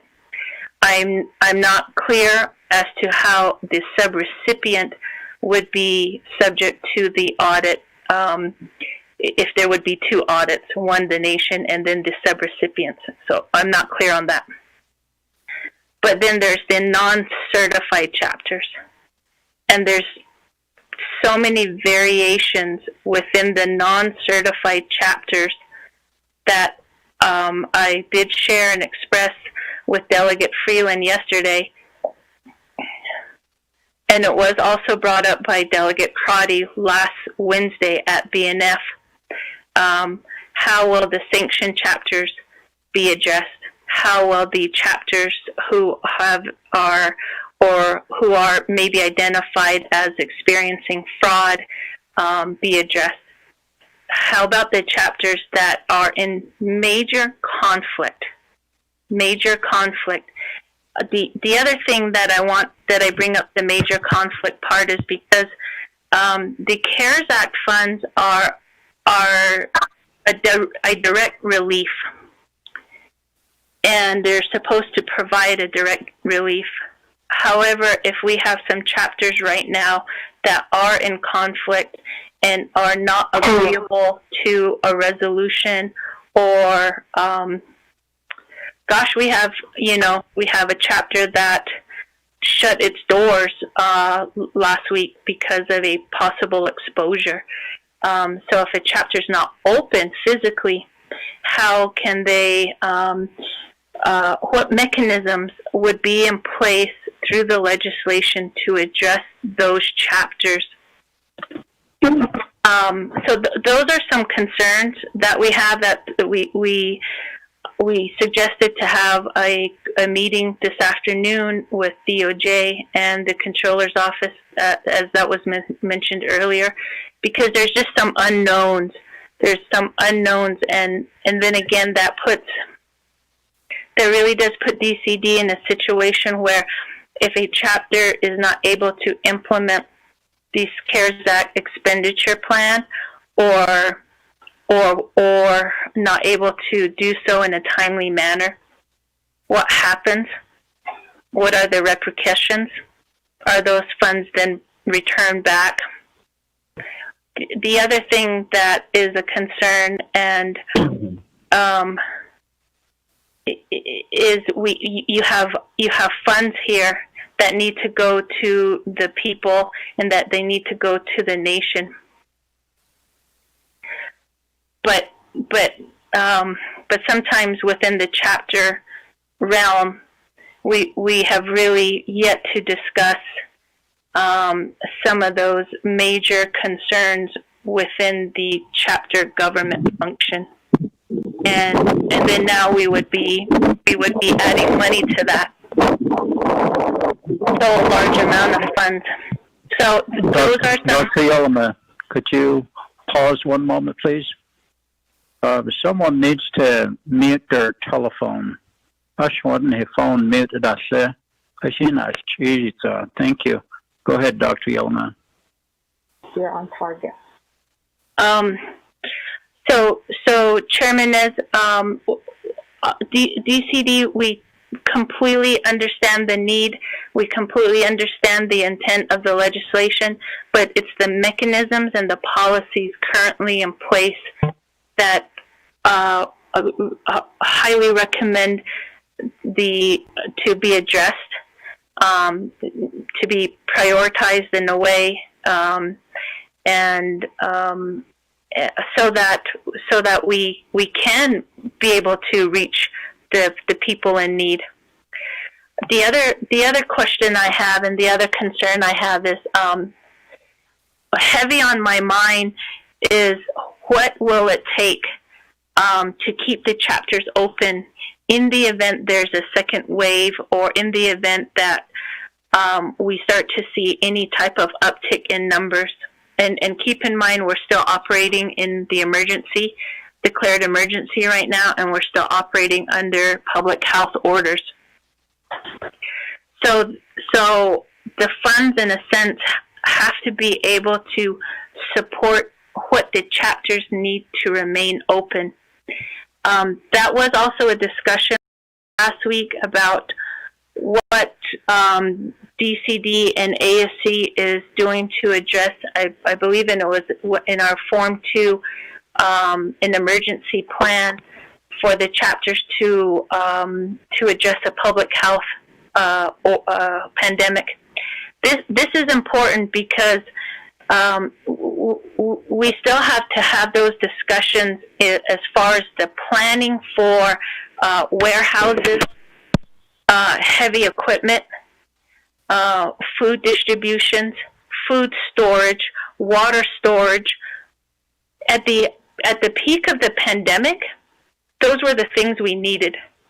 We needed food, we needed water, we needed heavy equipment, we needed PPEs. So if there's a way that also to be included in the discussion is what will it take, and training. Our people and the chapters needed training to remain open. That could be safety training. That could be public emergency response training. It could be safety training as far as the zero contact food distribution trainings. We're still in the pandemic. So to me, when I think about we're getting ready for the winter time and we're still discussing CARES Act funds, one of the responses is we had to close the chapters, the portion for public gathering and social gathering, but the administration needed to remain open. That caused some disruption, and that caused the communities, the smaller communities, to be kind of on shaky ground because it disrupted communication to the community members. So we have to consider those things going into the winter months. Back to Delegate Kealan-Begay's concerns. I recommended that Ms. Jim Martin and ASC and SPPS staff begin to prepare. And we possibly can seek some support and assistance to bring on additional financial consultants to help us expedite and process and provide better technical assistance to the chapters. Those are some recommendations. It really also comes down to the amount of support. As I mentioned last week to BNF, that if I may, Chairman Nez, right now DCD under 67-20, we received the NTUA power line, NTUA capacity, Tamus Mountain, Continental Divide, Pine Hill, NTUA solar, wireless. We're also tracking the 209-20 in the addition that if this particular legislation continues, DCD will be looking at close to $200 million. That's a major responsibility on DCD, and we just continually ask for support, Chairman. Thank you. Thank you, Dr. Schumann. Do we have our attorney from DOJ on the line with us, Mr. Rod Begay?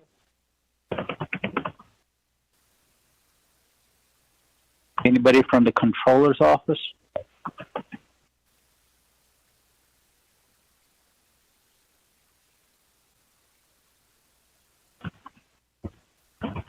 Then, yeah.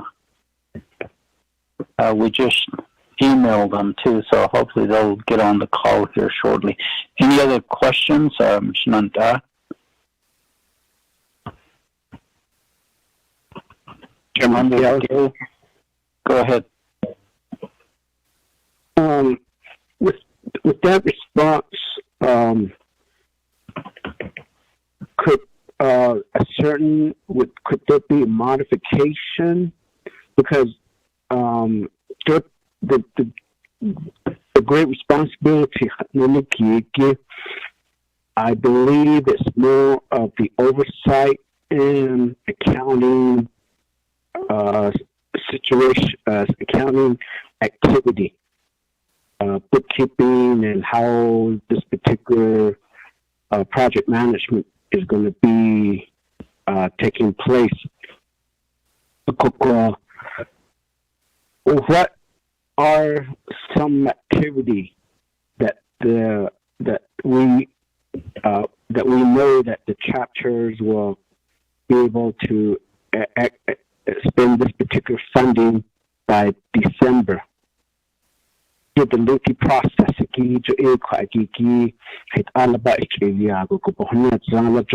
that's what I'm trying to get information. How do we include that in this particular legislation? Okay, could the expenditure plan could be modified to ensure that these funding are in the fastest way get to the chapter? Should it go through the approval process? So that's the other area that I am trying to ask. I'm trying to get a response to say that there's only 197.20. This particular language could be modified to address your concerns or address the potential that would delay in for chapters to get these funding. That way,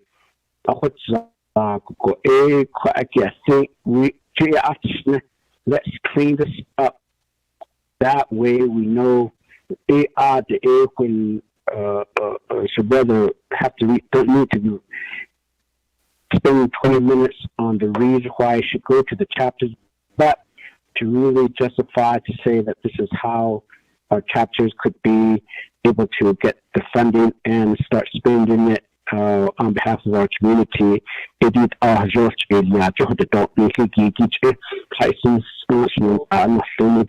Otherwise, even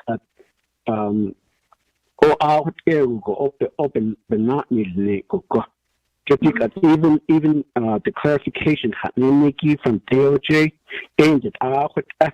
we could have asked that, and then just for the record, I oppose and refer back to the RDC just because that I wanted this to be passed. But now, just because of that, now we got that information. Now, how is the purpose of it for it to be included in the legislation? Where is it? Our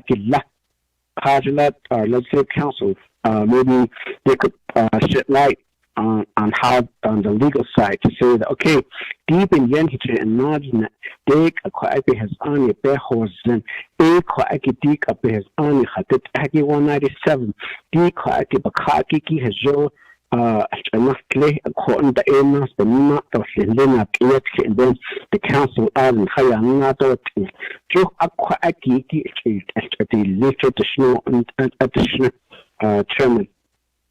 And again, I'd like to hear directly from the controller and the Department of Justice of how and what language could be that the RDC could be able to amend, to modify, to address these reasons why RDC. I mean, there's a reason why it was referred back to RDC. I mean, we have to do this. You got to do this, and this is the area. So, I mean, it would be kind of like, why are we doing RDC's job? Can you don't let addition at the lobby or council level? So let's get this straightened out, Chairman. Thank you, Honorable Begay. We do have on the line with us Mr. Roderick Begay from the Department of Justice. Mr. Begay, could you respond, or would you like Honorable Begay to reiterate the question for you? Chair, for the record, this is Daniel. I'm on the line. Everyone on the call, Mr. Chair, members of the committee. This is Rod Begay, Assistant Attorney General with the Navajo Nation Department of Justice Chapter Unit. And I got all of Mr. Begay's comments, recent comments. I barely got on the call right now, so I don't know any of the prior questions that were discussed, but what I do have an understanding is that the legislation giving money to chapters was referred back to RDC, and one of the questions was whether the 3-month non-expenditure period applied, and that question was resolved. I spoke with Ms. Barbara on that issue, and so just to, based on the insinuation that what Mr. Begay was talking about moments ago, what I can tell you, I don't know what amendments could be made to the legislation, but here's some information that you all probably should be aware of. There is a distinction between non-government certified chapters and certified under the Local Governance Act, under Section 103 D. And when a chapter becomes governance certified, they can enter into contracts with the Navajo Nation for federal funds, and that's subject to the approval of the Navajo Committee. So, if this legislation passes, it's basically allowing for that. And so, I think the procedure that was called for in the legislation was going to be somewhat similar to the CHSN fund, in that there would be a memorandum of agreement between the nation and government certified chapters to receive these funds directly. So that's fine. The problem it might create is if funds were going to be given to non-government certified chapters under some type of MOA or similar procedure. And so, here's the big but in that. In May, Council passed CAP-19-20. Now, Council did several temporary suspensions of Title 26. And so some something similar to that would probably need to happen if you're going to do MOAs for non-government certified chapters. So that's one thing. The other thing is the worry about, can chapters spend this money? And we can refer back to the May resolution, CAP-19-20, which was renewed. You all know that was renewed through CJY, I believe it was 54-20, which renewed the May legislation. And so if you look at section 6 of that resolution, it temporarily suspended a few things. One of the things it temporarily suspended was what it called for was allowing chapters to do a modified emergency procurement procedure. And so what that did was, so based on that, I issued a memo on May 26th providing guidance to all chapters to say, okay, so under Section 6 of that legislation, here's a plan for chapters to use in order to expedite the expenditures from the emergency fund account. So council already created some expedited procedures for chapters. And what we said also was government certified chapters, even though you have a 5 management system that was approved by RDC, the government certified chapters can utilize and adopt these temporary procedures so that they can spend their emergency fund account funds. So there already has been a plan put in place.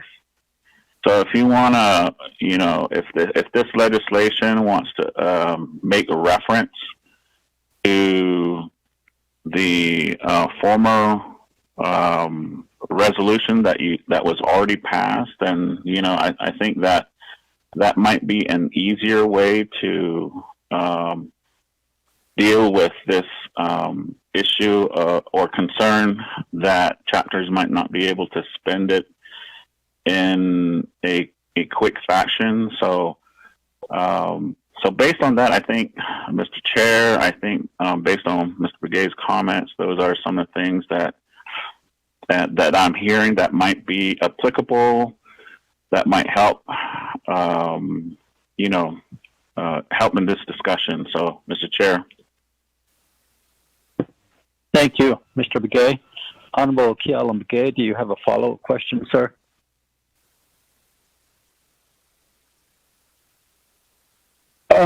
Chairman, so maybe those areas could be referenced, and I don't know if they are, just to assure the council that did I don't chapters maybe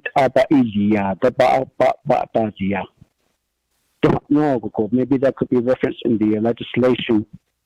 Otherwise, it maybe just needs to be verbally reported by your brother, Mr. Freeland. Chairman? Thank you, Honorable Begay. Honorable Freeland, let me go back to you, sir.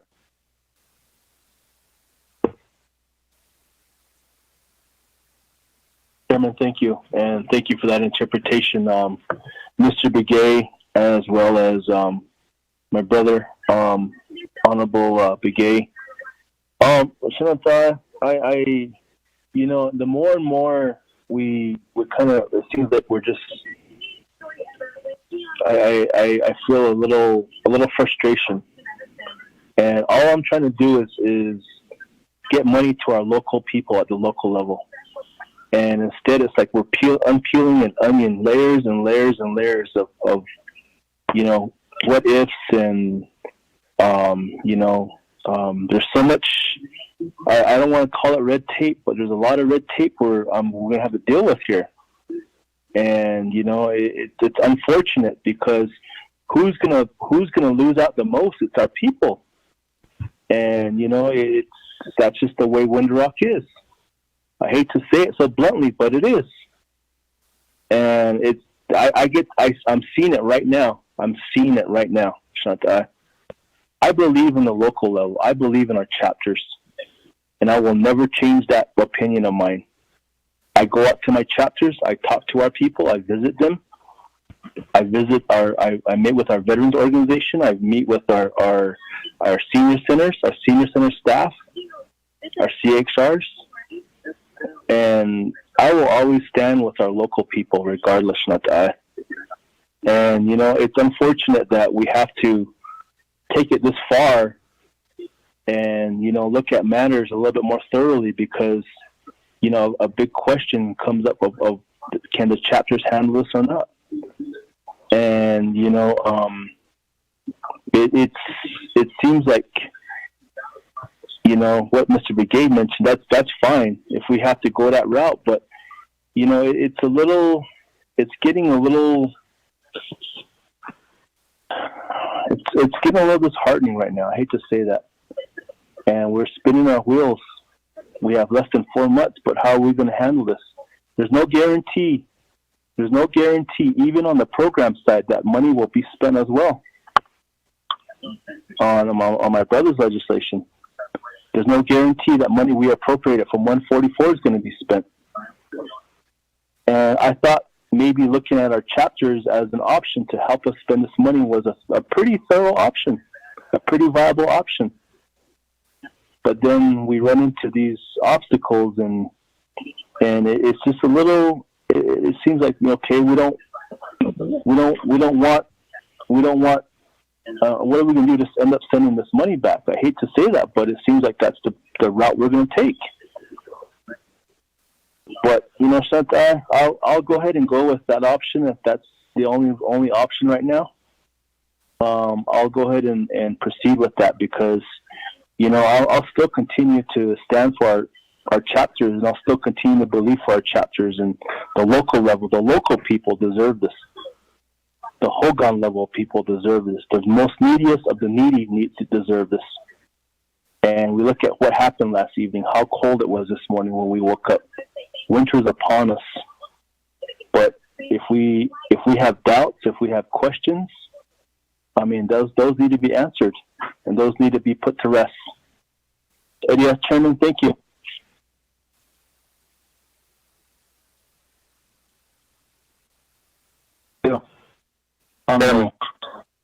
Yes. This is Thomas Walker. Honorable Vice Chair Walker, go ahead, sir.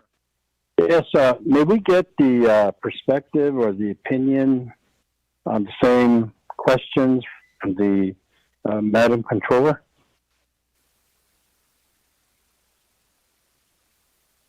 Yes, Honorable Vice Chair Walker. Honorable Ms. Perlene Kirk is on the line with us. Ms. Kirk, could you, do you have the questions and concerns? Were you listening in? Good afternoon, Chair, Otto, RDC committee members, Otto Yate. I came on board right when Mr. Begay started responding, so I'm not sure the questions, but I know he answered as to procurement and then also the chapters. So maybe I can kind of talk a little bit about a few things. I know we have the certified and the non-certified chapters, and So regarding the how this works, I know Mr. Begay talked about an MOA. So from our standpoint, and I know Delegate Freeland, she's frustrated because this is trying to get monies to the local government level.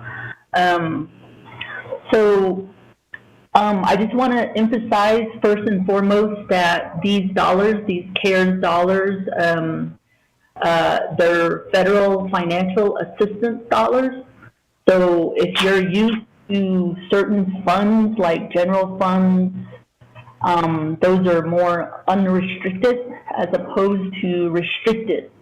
So these federal dollars assistance funds, they're restricted. So, and that is probably part of the frustration.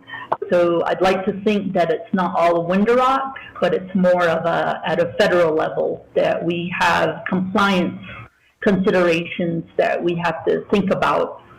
So ebony nachit peso shimbikin das Australia. So number one, just another point of emphasis, Navajo Nation, the nation is the prime recipient of these federal financial assistance dollars. Therefore, anything that happens when they get audited, and we have various levels of audit, we will be faced with various levels of audit. Not only in our external annual single audit for the nation, but also Treasury. Treasury can come in starting next month, November, and start asking questions of the nation. And so not only are we faced, the Navajo Nation would be faced with sending dollars back that we don't spend, but we also could face potential situations in paying money back that we, for things that aren't allowable and any audit exceptions and so forth. So to the extent, what we're talking right now is a situation where Navajo Nation will be essentially subgranting these dollars to chapters. And so in that scenario, chapters will be considered subrecipients. And I did talk about at various times, I did talk about, those situations, and then we did learn about what a subrecipient agreement is. Basically, the nation would just be subgranting to the chapters. And that gets set up through a subrecipient agreement. And so we've been working with DOJ, creating a template for those other legislations that got passed. For example, CJY 67-20. We have subrecipient agreements for entities such as Diné College, NTU, NTUA. So we do have those templates set up. So I don't know if that's the same template that we'll be using for chapters. So part of so we will have to do a subrecipient agreement. And the chapters, and I'm not sure how familiar they are with the CARES Act, with the Treasury guidance, and with the Treasury frequently asked questions that periodically keeps being updated and clarified. But so the chapters really have to act like the Navajo Nation. I know our office, every day since we got the money, we've been dealing with it, we've been working with it, etc. So they pretty much stand in our shoes as to how they would utilize these funds. They have to follow federal CARES Act and then all the Treasury guidance and FAQ. The nation's responsibility in this case, if we turn dollars over, we subgrant these dollars to the chapters, would be So not only do we have the subrecipient agreement that the nation has to enter into, how that gets done, as Mr. Begay explains, is a little bit internal matters that we would have to figure out depending on if they're certified, non-certified. But also the nation's responsibility by federal rules would be to monitor the chapters to make sure they use these funds the way they should be used. The other thing that will go into the subrecipient agreement is the requirement of the single audit.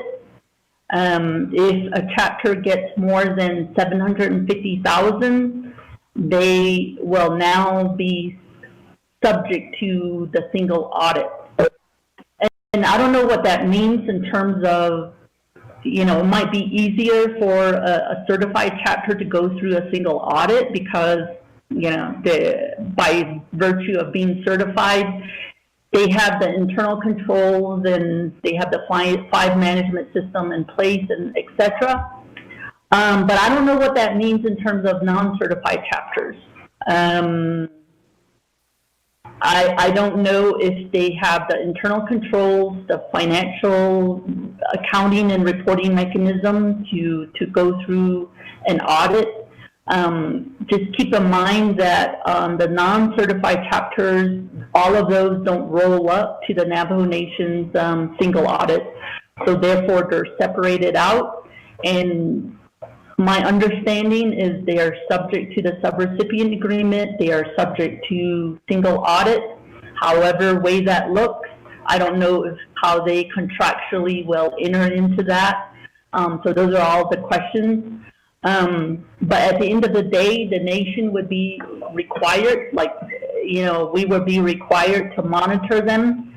And I don't know what that means because our office would have to what we call a risk assessment. I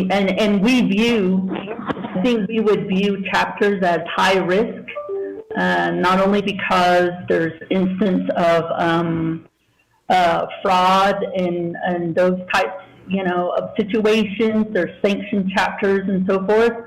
And mainly because if they're non-certified, we don't know what kind of financial reporting mechanism they have in place. To me, that would be extra work on their end as well.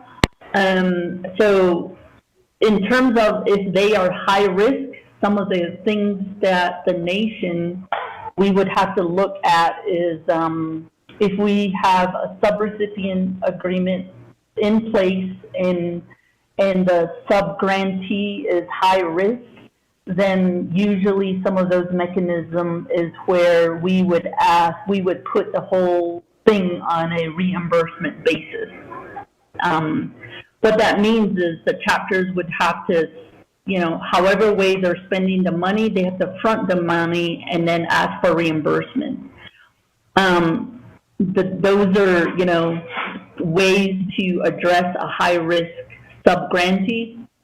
And so I don't know if that's possible for chapters.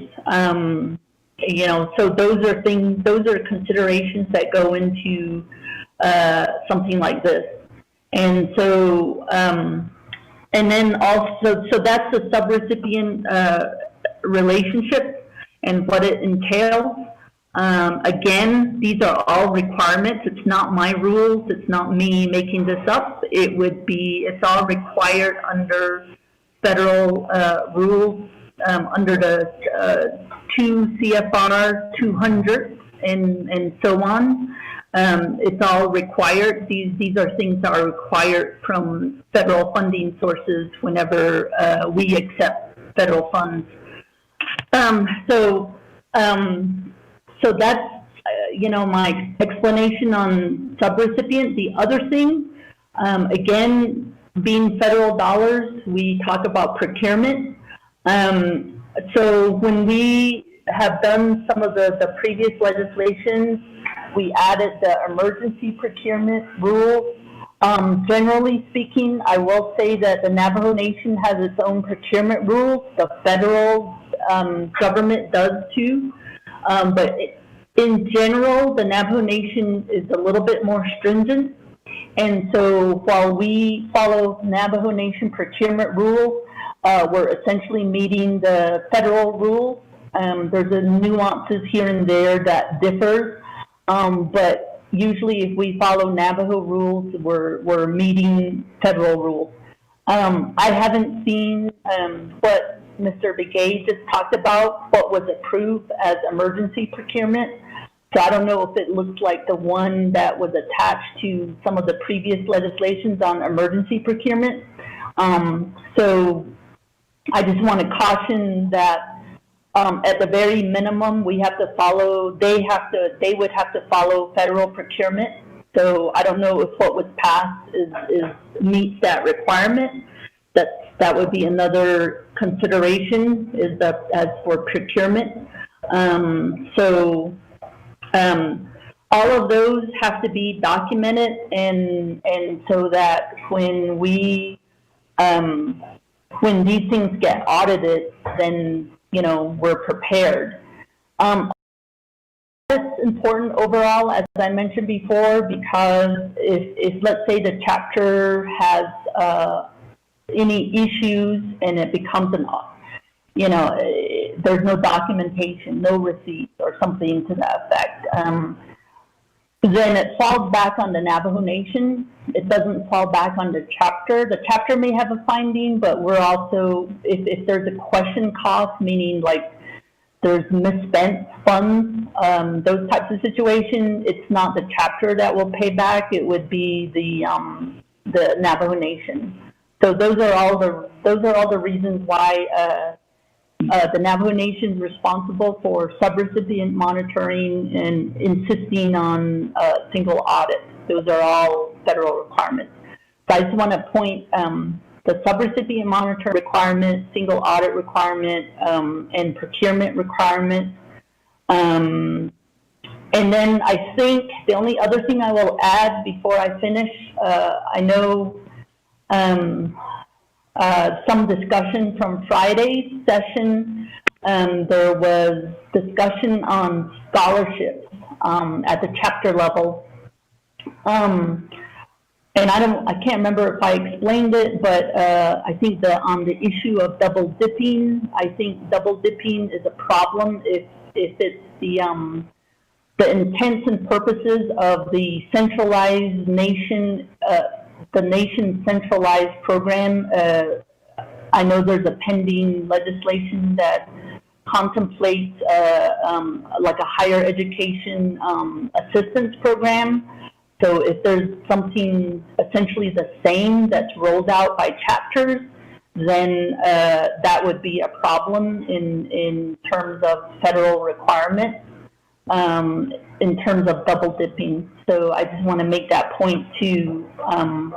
So those are the few points that I have. If there's other specific questions, I'm here, so let me know. Thank you, Ms. Kurt. Appreciate that. Vice Chair Walker, do you have a follow-up?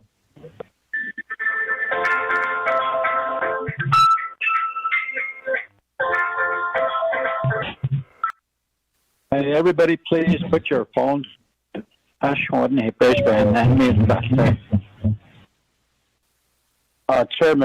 not at this moment. Maybe a little later. Okay. Any follow-up questions?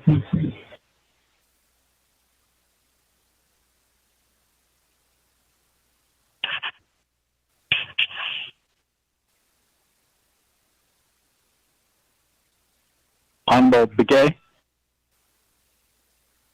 do you have a follow-up question? Comment? Chairman, no, I don't. Okay.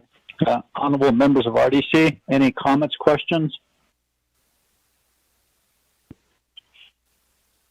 Chairman, Chairman, this is Doug Freeland. I'm a Freeland. Thank you, Chair. I don't know if we should make an amendment to reflect what the controller had just spoke of in regards to adding the chapters as subrecipients. I don't know if that's something that needs to be done. I guess I would ask the controller that. The other thing is, we all need to get on the same page at some point. And I say this, it seems like we all have our own interpretation of, just listening to the severity of what the controller spoke of. There's other interpretations of what the CARES monies can and can't be spent for. I think we all need to come to a understanding of what exactly is allowed and what's not allowed. It seems like we have too many interpretations by others, and we need one clear communication and one clear understanding between departments and divisions and executive, legislative branch, everyone in the government. We need to have one clarity of communication to give us a better understanding of what is allowable and what is not.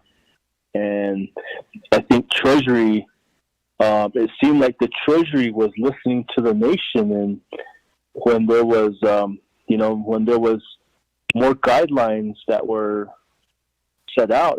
If correct me if I'm wrong, Madam Controller, but the Treasury did put out 3 more sets of guidelines, and it seemed like they were listening to Navajo, and somehow got more strenuous in the whole process.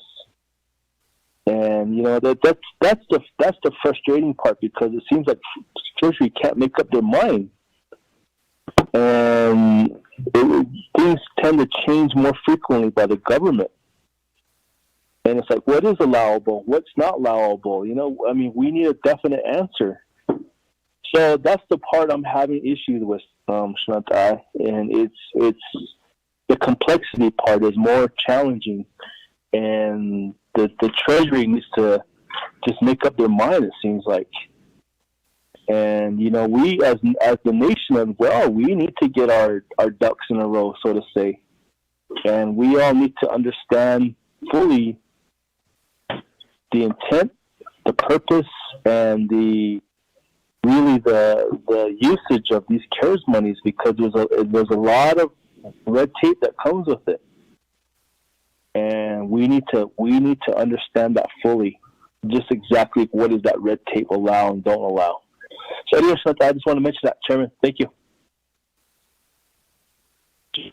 Honorable, are you recommending some? Chairman, yeah, I think we should make an amendment to. I don't know if this was done in 144, but make an amendment to add the chapters as subrecipients, or language in that portion to state that chapters would act in the capacity of subrecipients. And I know that I know the controller had mentioned this. I think it was Nabikietsky, that the chapters are subject to an audit that they would have to pay for themselves. And I've asked my chapters if they have that capacity to do so, and for the most part, they said yes. And understanding that audit does come with federal monies, but that's something that we need to consider as well. Thank you. Got it. Can you please put someone that's talking in the background? I just want to phone me to that, sir. Thank you, Honorable Freeland. Ms. Khan, what is your recommendation as far as Honorable Freeland's statement of having an amendment? Mr. Chair, this is Ms. Khan. I was listening, and I believe that my colleague from across the streetways, Mr. Department of Justice attorney there, Roderick Begay, I would like to have him weigh in on this, in that maybe.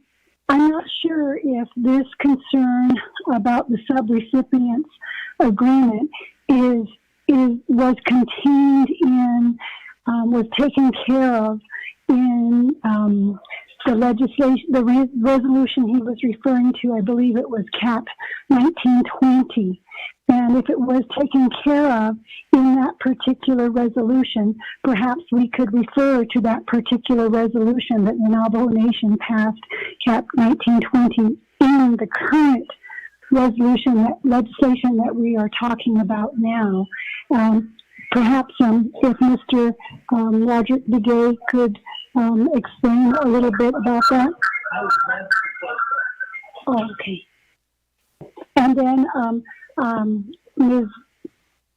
Chief Legislative Counsel, Ms. Dana Bobroff, is also waiting to speak to this point, Mr. Chair.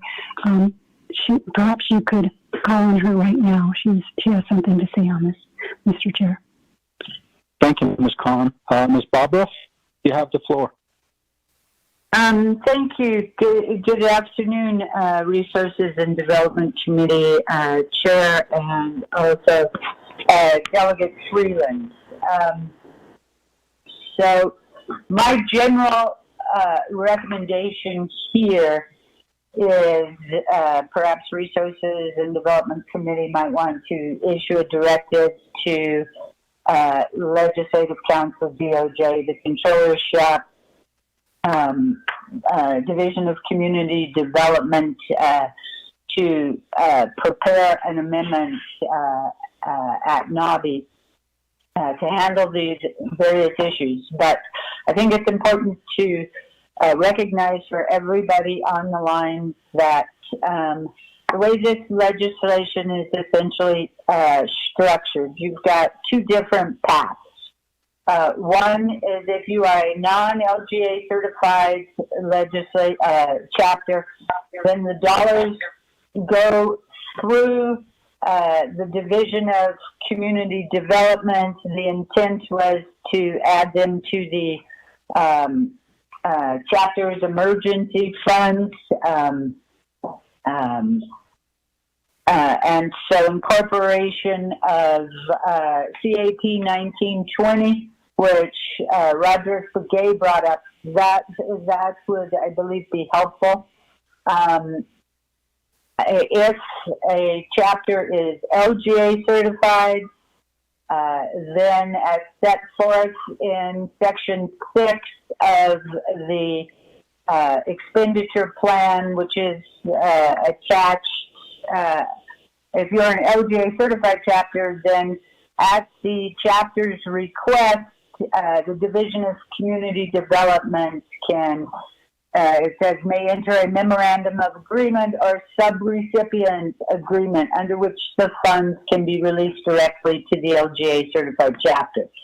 So that's how it's structured right now. If the Controller or Division of Community Development believes that there is a better way to make sure these funds get spent, get out the door, can be spent for appropriate purposes, I think that might be an in-depth amendment that I would like to have some time to mule over with DOJ Controller and DCD. I would also point out that on page 7, line 6 of the legislation, it's actually paragraph J on page 7. It is what I would refer to as the savings clause, as far as making sure the expenditures are appropriate. And that says if the Department of Justice, Office of Controller, and Office of Management and Budget concur that a proposed expenditure in the expenditure plans included herein is an eligible cost under the Navajo Nation CARES Fund, the Coronavirus Relief Fund, or U.S. Treasury guidance, the amount of such proposed expenditure shall be returned to the Navajo Nation CARES Fund after written notice, including analysis to the Office of the President, Vice President, and Nabokete Committee. Thank you, Chair. I hope that was somewhat helpful. Thank you. Ms. Bobroff, certainly appreciate the recommendation here to issue a directive to OLC, prepare an amendment for Nabikietke, and that there's a difference between how LGA certified chapters, non-LGA, and LGA certified chapters will prepare for this expense. Correct? Yes. Yes. That would be helpful. If you could include the Department of Justice and the Office of the Controller in that directive, that would be helpful.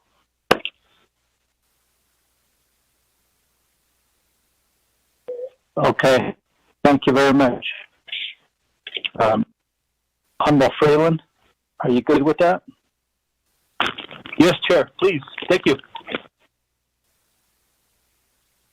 Okay.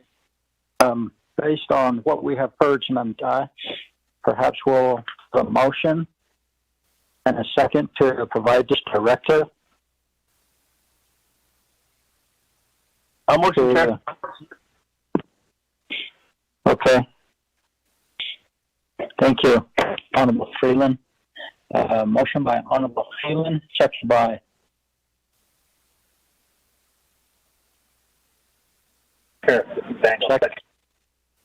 Honorable Daniels.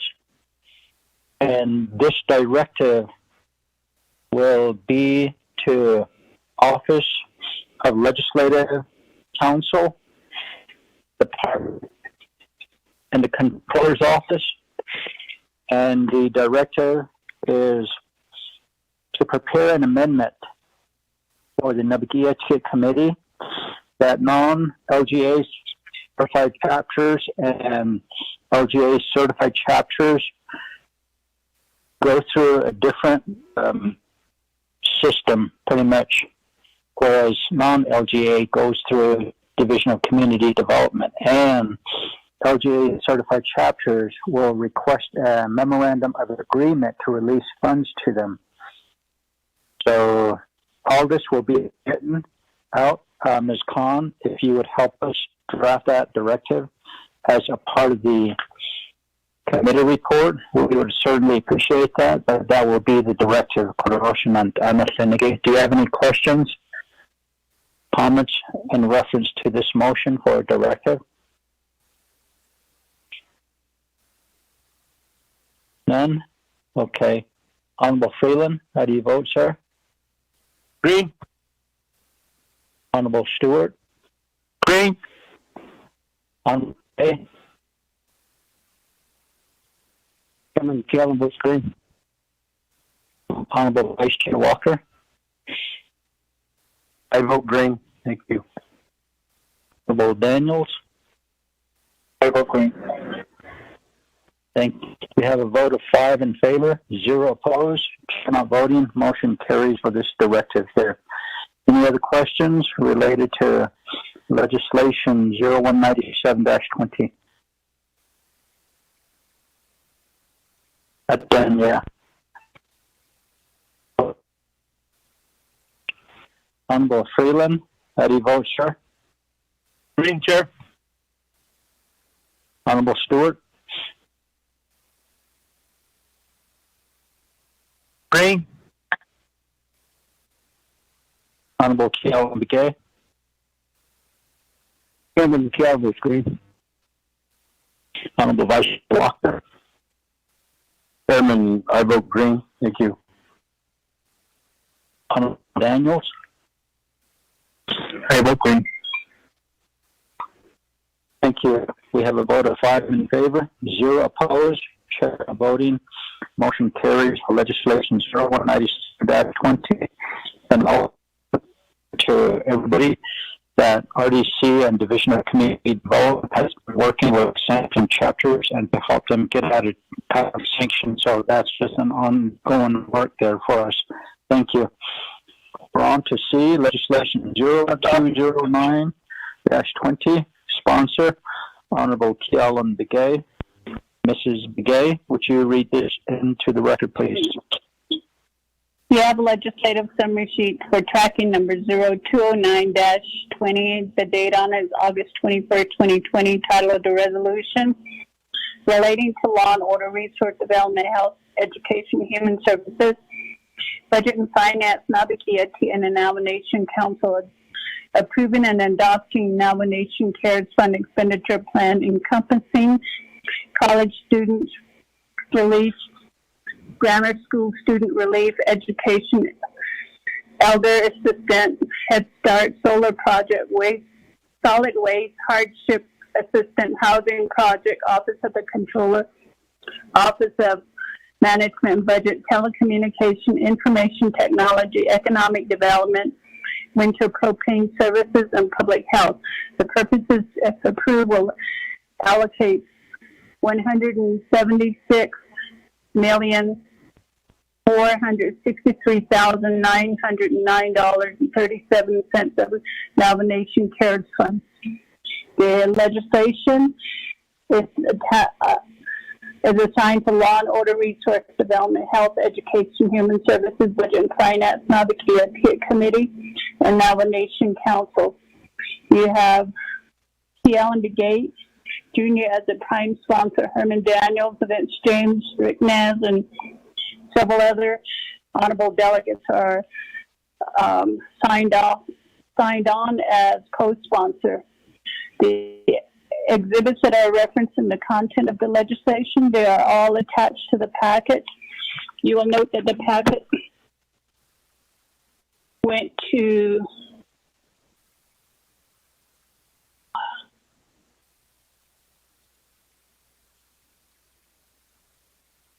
hold on.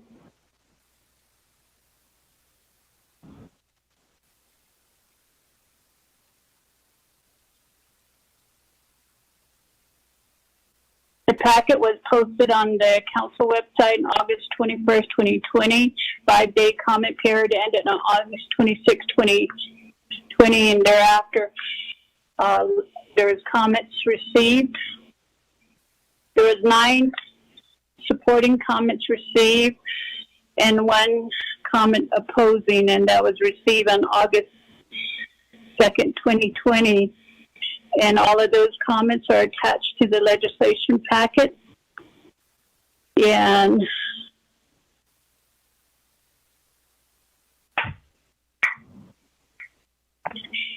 there's additional 4 other comments that were received on August 3rd supporting the legislation. And those comments are also attached to the packet. You will note that there's another comment that was received on August 4th from a Delcon chapter. That comment is also attached to the packet. And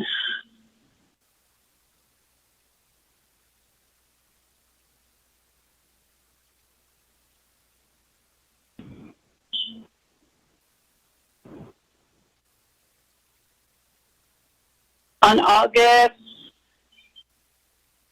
8th, 3 more supporting documents were received, 1 additional opposing comments received. Again, those comments are attached to the packet.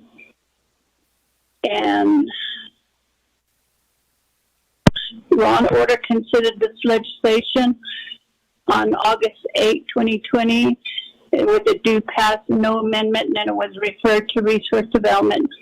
The committee report and the vote tally from Law and Order is attached to the packet. Mr. Chair, members of the committee. Thank you, Ms. Badu. Honorable members of RDC would like to establish a motion and a motion, Chair. Honorable Freeland, second by Honorable Stewart. Honorable Day, sir.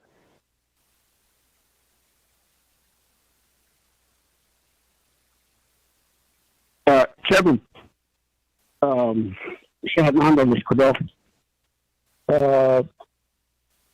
legislation 0209, Krage, present the Mississippi Krage motion as a second. Similar to the previous legislation, by which in a separate same funding for a separate plan. That's all. Yeah, but I guess there's need to be how we can come together in getting the legislation to go through. The Tuesday night, first of all, I want to acknowledge or recognize, have two agents that I'll be recognizing that will help me throughout this particular legislation presentation. Chairmen from the Office of the President, Vice President, who are Mr. Chris Bahi and Mr. Sosi, issue agent to be recognized as fraud on this. And then also, I believe all the proposed recipients, based on the program managers that are taking issue for I thought they're on the line. If there's specific questions, they don't inflict our but they're already to be they are on the line and hoping to provide a response to these questions by the committee. Because funding, and we know the history, we know the status, and we know the situation, the deadline. We got 176,463,909.37 cents. Talking about Ecuador, think of legislation again.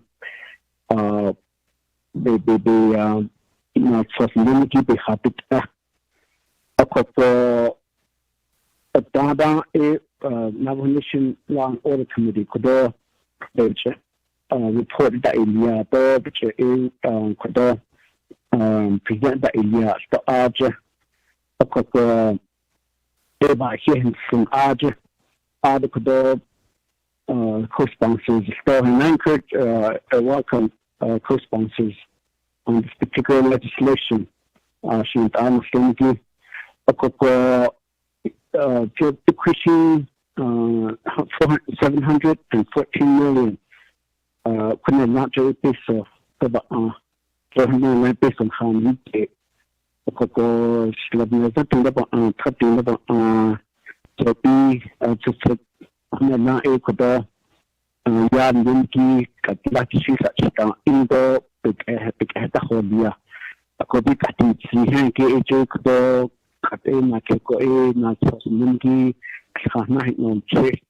I could end the scene, Ecuador, Oshisa Zero as a sponsor and the co-sponsors, the council to Ecuador or Bana or Kahina, Ecuador, and Laho, specifically through the programs, but directly for the people.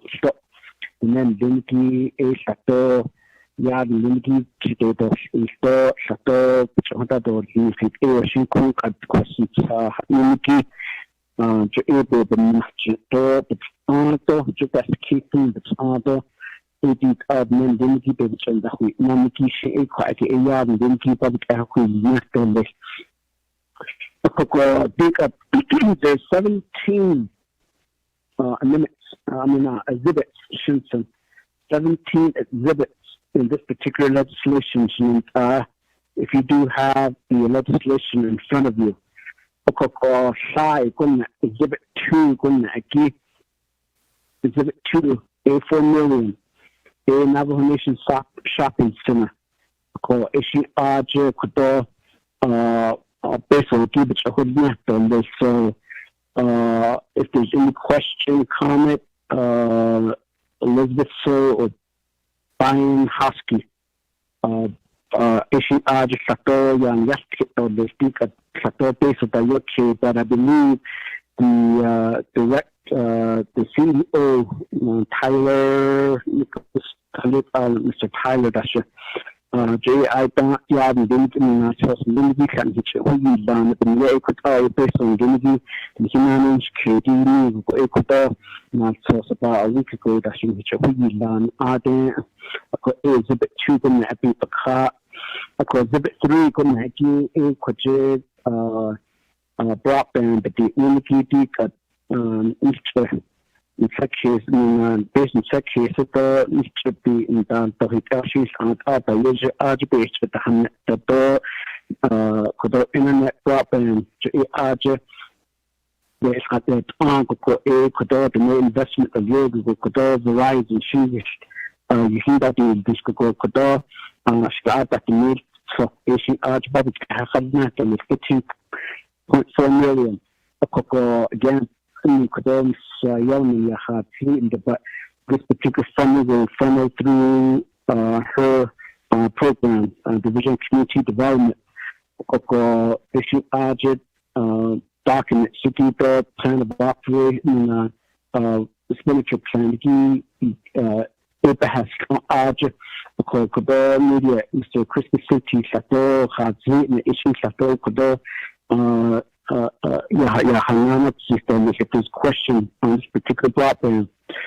Other education, exhibit 4, the Kati, exhibit 4, ARJ, the Department of the New Education, 835 million, cutting up on strap the need for ARJ, Department of Education, which I would not been this a large, where I skip on this production, so Rose Grant, AD, infraction that was those in the higher degree seeking students. Start at the media, that's a book now, Ecuador, $2,000. Public Ecuador, and then 2,500 for graduate students. Go Ecuador, that's expenditure plan to keep people caught,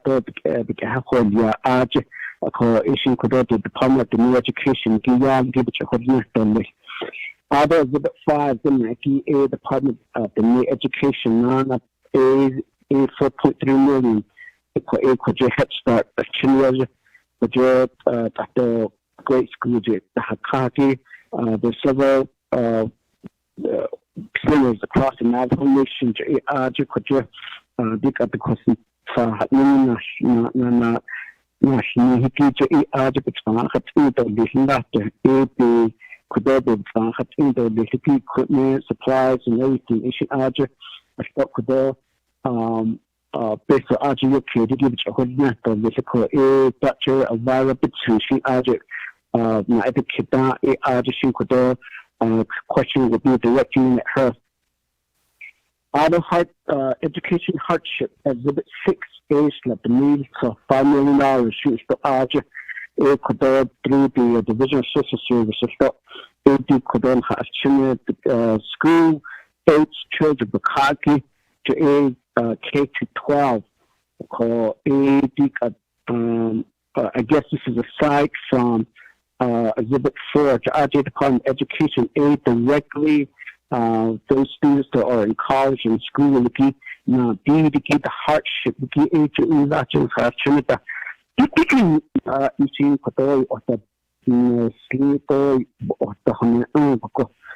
even though those that qualify for tennis, issue budget, was not doing on strap.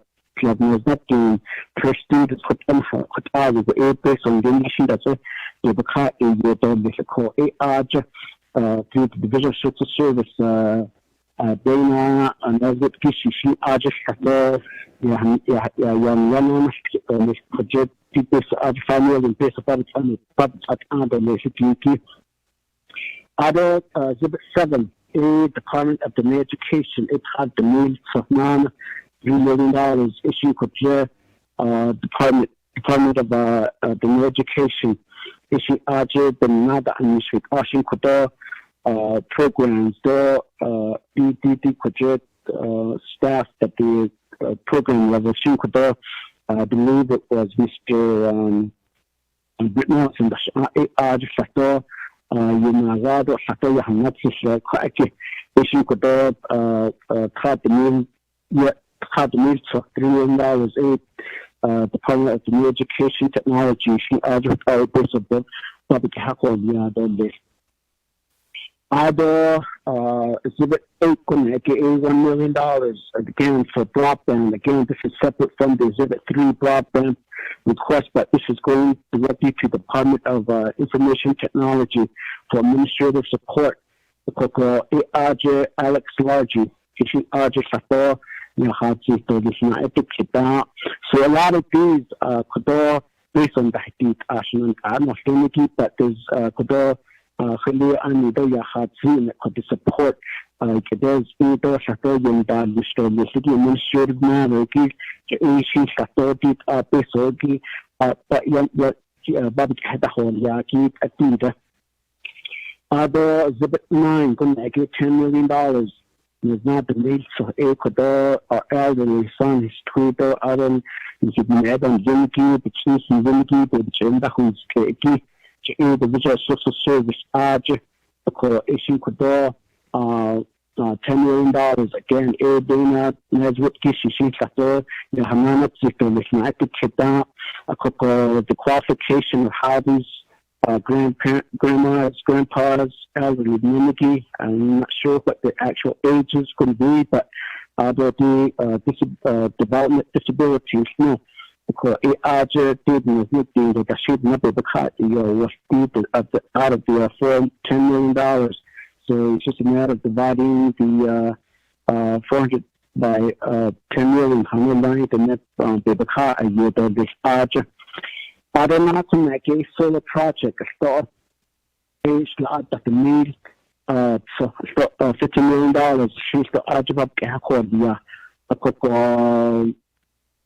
Leah, John, and Sir Robert Blacksheep, issues like the Hadzi, the Kita, AD Quotation, the other pick up Bishop Chief, Lucky, the Mr. that you Kishi object, slapping is not doing up on a thing, slap the hook now, she could all system deals naturally.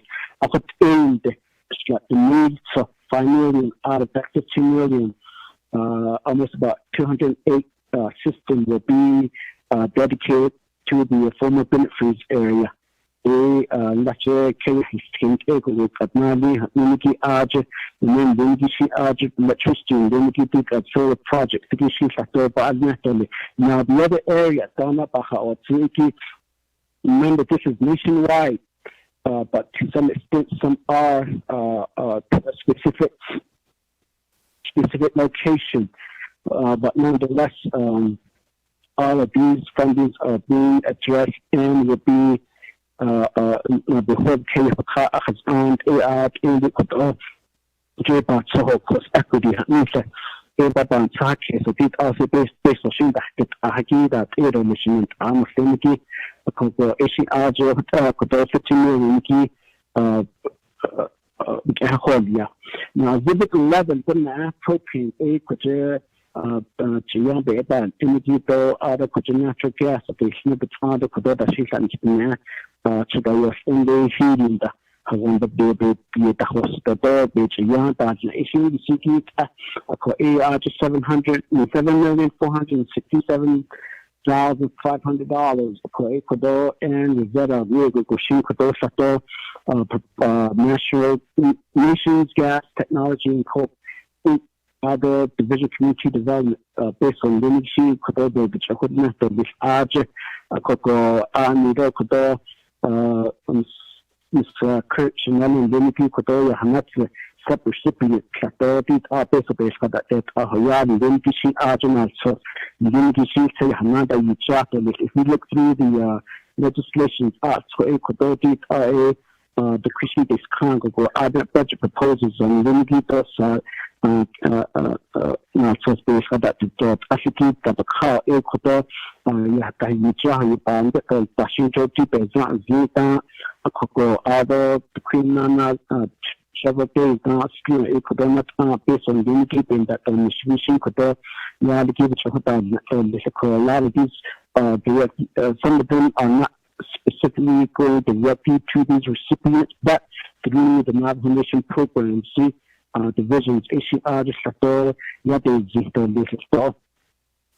Other connect exhibit 12 a first responder to Hugo Kodo, San nothing up on academia, based on Dignity Public Health, Issue Kujir, Salam, Dignity, Division of Public Safety. Other Kodo, the Fire Department, other B, other Meda, Tibet, in Kujir, EMS, Ambulance, Nimikishi, other emergency management, Aja, Peak of Internet, Jane devices and date other phone date amiki ito ay ahong the AD ko internet indemnity pe da hullo ko tika tritashi devices kisa hindi national AD ka it's allowed indemnity the units the AD ka internet indemnity But hulong ko to ashi install it on just in vehicle internet connection with Yogo. Ako issue Aja for 602,000 Kodo first responder. The way Kodo based upon investment. Other exhibit 13 couldn't ask not being struck the need for 25 million a housing improvement a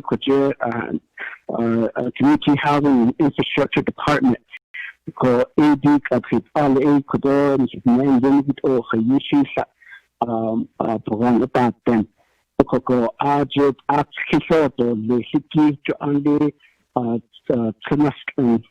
foundation community to ajiko di kodo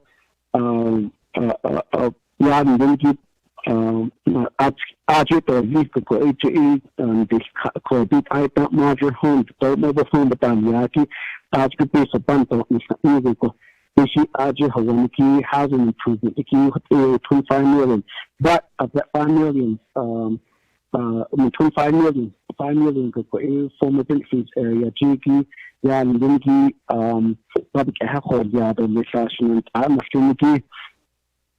ko other exhibit 14 is our race non-face got the need for $5 million again through the division community development in the 110 chapters go 80 Kodor to vote at the Hakito to vote but on Mr. List the Ajo base of public health or the $5 million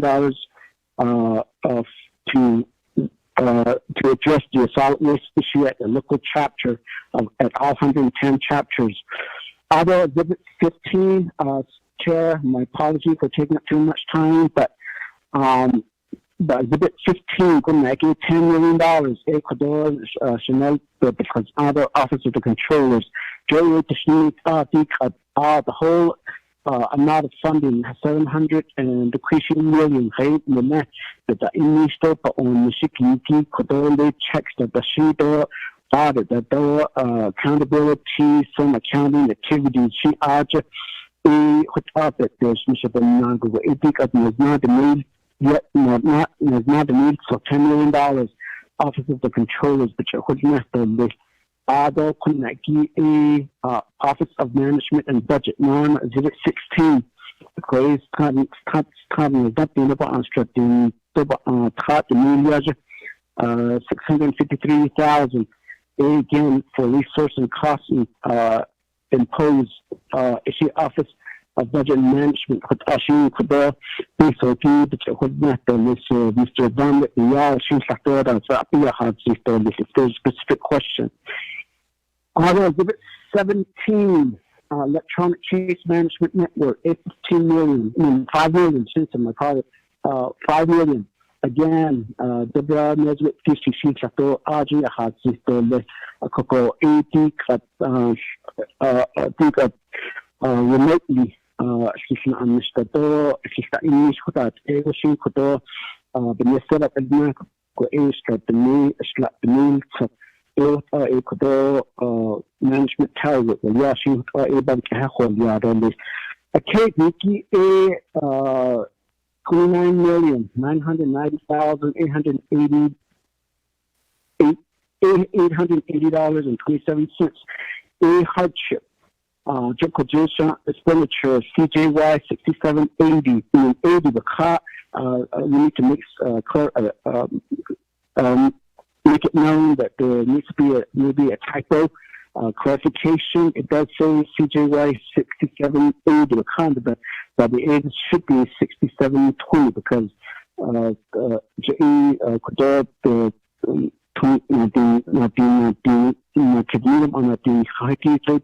legislation passed on it should reflect that, so then there should be 20. But $29 million making these hardship.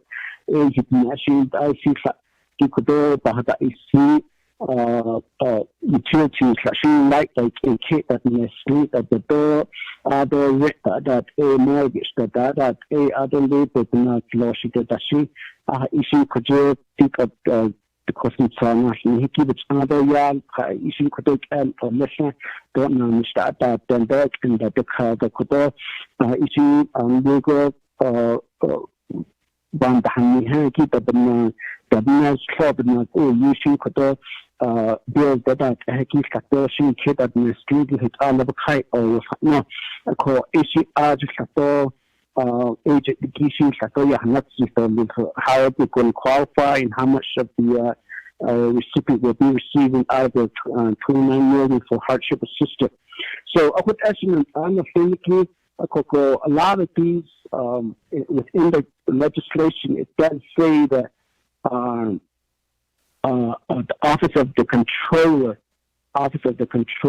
of all these potential recipients will present a funding agreement that will be recommended by the office of the controller. The Ocean Chief or the Chief of Quality Yard and then he does the Hoodnesta. They have the pastor, quite enough, so then he signed the other did all this or chiefs and so did that again the got did head in part the has technology quite the external and go in so then she argue after this go sheet and that installation and thinking again a lot of these funding will be going through the programs, maybe to some minimum as an oversight and then minimum as making sure that a lot of these funding not directly goes to the without any proper agreements for acknowledgement for written documents to give them other OMB entities submit detailed budget within 5 days. Debate not include that. Other stratification so community other you have to chat with the people so you other but OMB distribute funds within 10 days after receiving the detailed budget. Those are some major areas for those and unaffinity. Quite so from the beginning, he found so it's agent.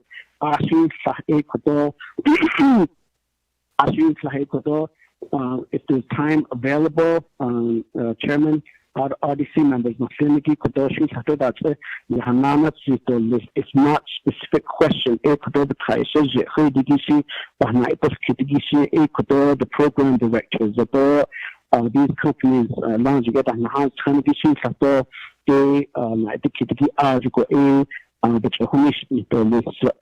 but nonetheless, if there's any policy recommendation, amendment, whatnot, so with that, that concludes my presentation. RDC, Chairman Nez, other RDC members, because this will be going to head committee, next committee is head, and then will be budget and finance, other Nabi, and then eventually the full council. So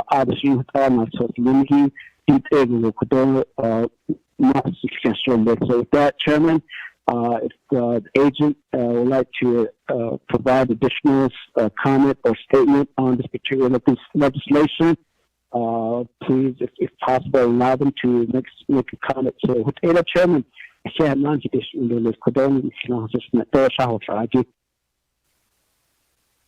Thank you, Honorable Begay. Mr. Sosi, could you just brief? And Mr. Bahi as well. You have the floor. Thank you, Chairman Mans and members of the RDC committee. This is Leonard Sosi with Navajo Nation Office of the President and Vice President. I believe Delegate Begay has adequately covered the legislation and done a good overview. So I just stand ready to help with answering the questions that are posed to him. Thank you, Mr. Chair.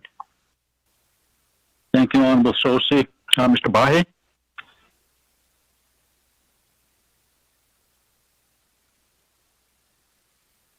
Mr. Bahi?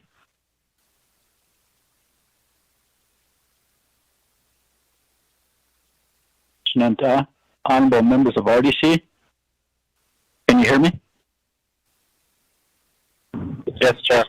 Who can hear you, Chair? Okay. Who can hear you? Good. Thank you. Mr. Bahi?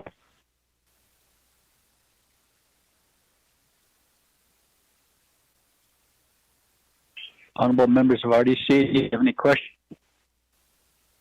Chair, this is Daniel. Honorable Daniels, you have the floor. Yes, thank you, Chair. Honorable members of Resources and Development Committee, your staff, Legislative Council, legislation, legislation 209.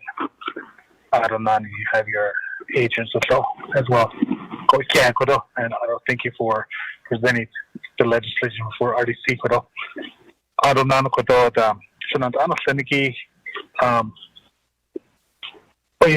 This case, legislation legislation 0197, which I could later at the grassroots level, the never how but this legislation could order co-sponsor adequate conduct could order I this case yesterday, today. Ashwini Gansoy and Reda to spend $714 million by December 30th, 2020. What I don't want to see is dollars going back to the federal government. Because the net have a is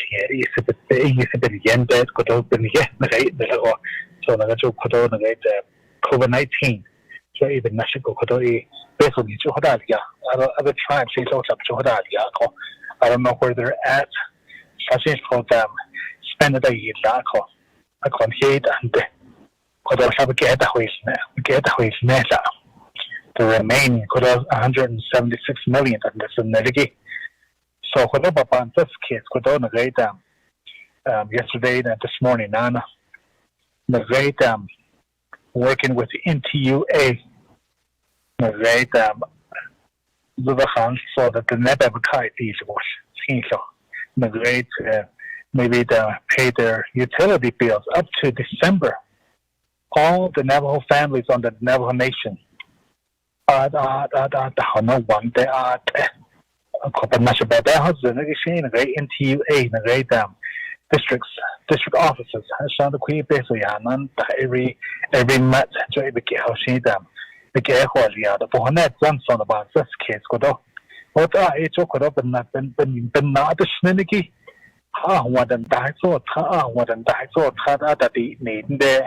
I don't know even the OPVP. I don't know what the wheat and the rents had never hit there. I don't know the social media. I want to stay at home.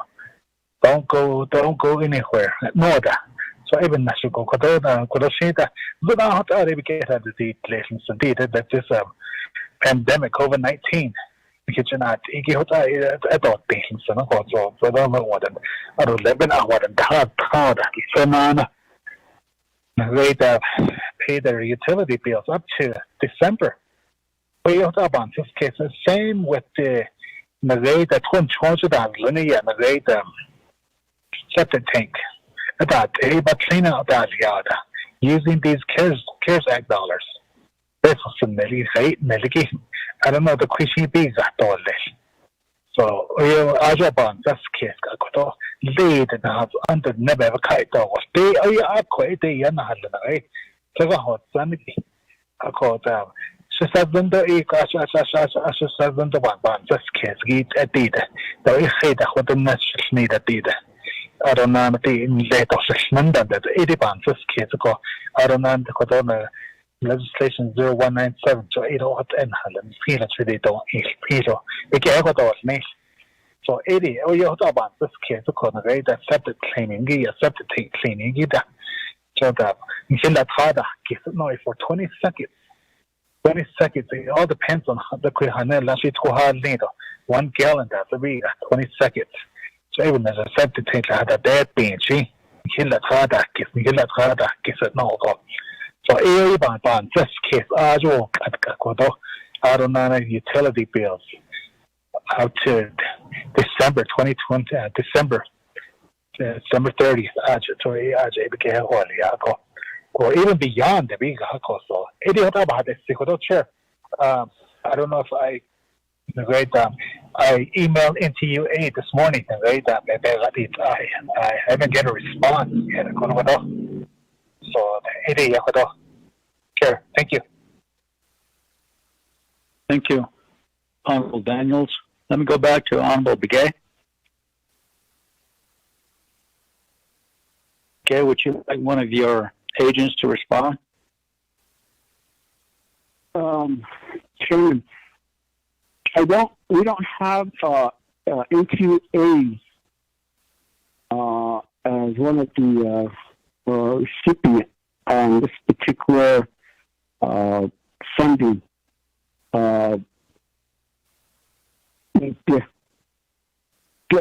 Those chair have so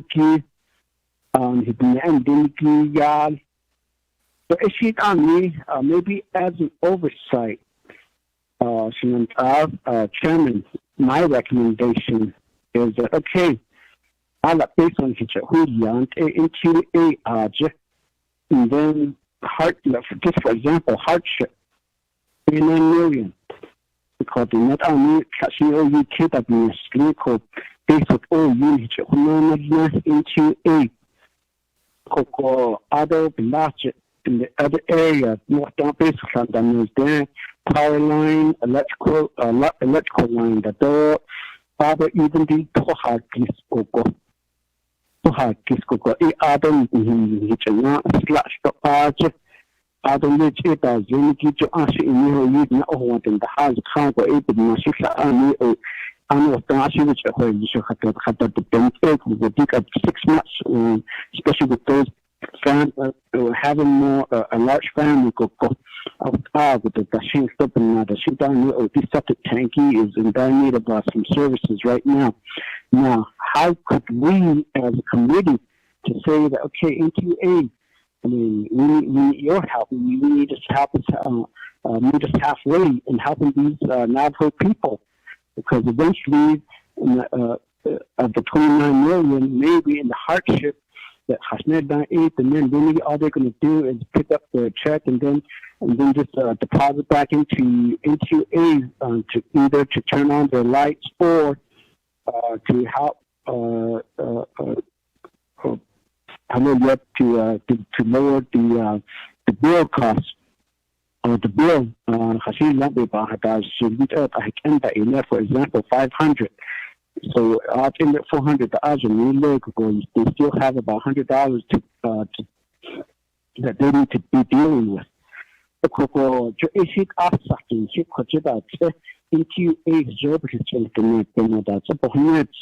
Then you got all these lot of Navajos, and we want to connect, help NTA get funding to connect electricity.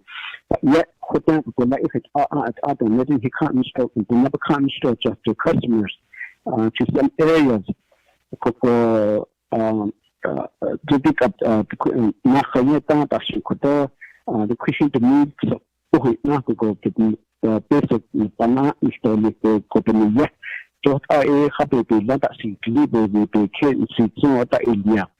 These are some areas I believe that ISPT, I believe that we need a sincere talk with the Navajo NTUA aja tasiti ko 8 ani DT bayat hiki kato hikaoski but that's a so 8A, that's my recommendation. Again, Chairman, that's all I could say.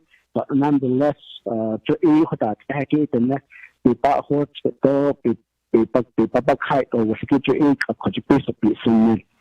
but again, there needs to be a further administrative or even a as an entity to the Navajo government talk. Because the through some areas, USDA, the bill, under federal government, then the question not the best of things like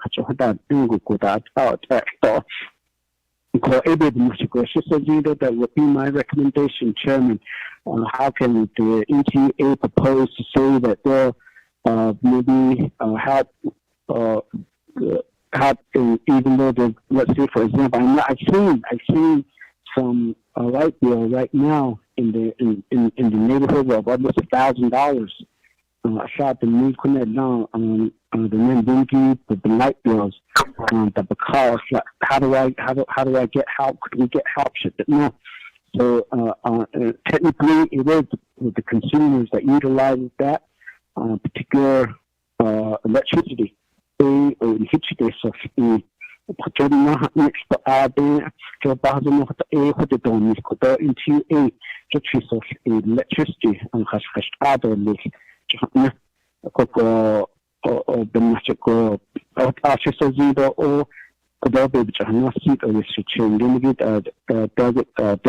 Chairman. Thank you, Honorable Begay. Daniels, do you have a follow-up question?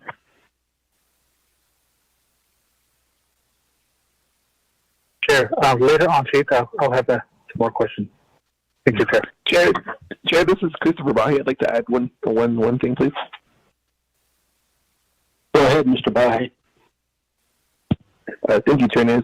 I know Delegate Begay mentioned it, but I just wanted to also reiterate that there is in the elderly and developmental disability expenditure plan, there is an allowable expense to be used for past due NTUA and utility bills, of course, including rent and mortgage if needed.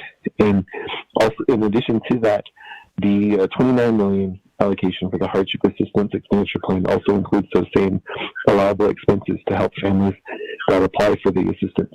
So there is utility coverage in those two areas for two different population groups to apply for. So, but that's all I wanted to add in, and we can answer any more questions you may have or comments and suggestions. Thank you, Chair, and members of the committee.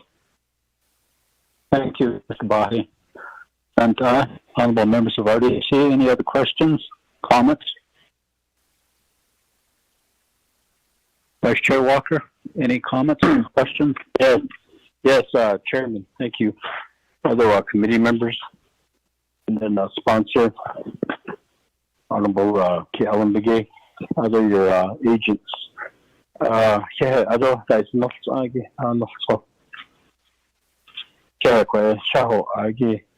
I would support the thinking of Honorable Daniels when it comes to utility bills.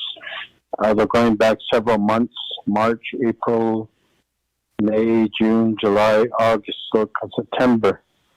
Honorable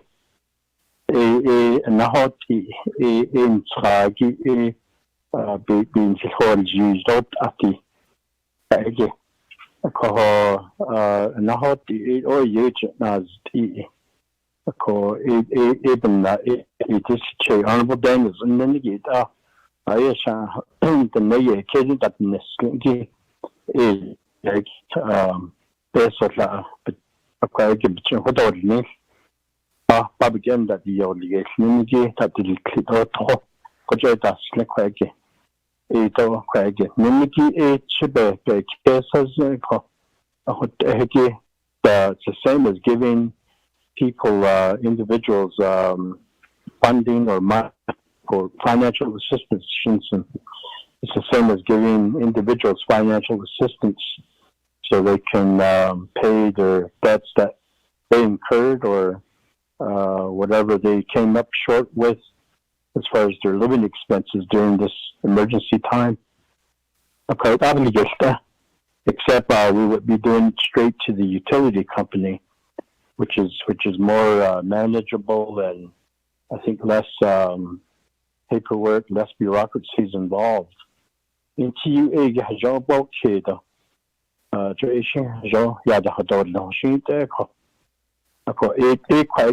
the NEPA. Yes, it goes to NTUA because they're the provider.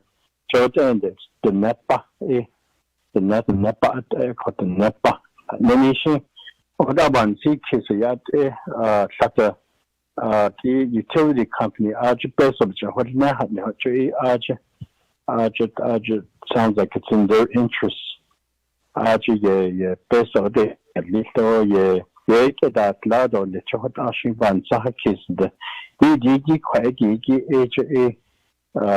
Users of those utility services,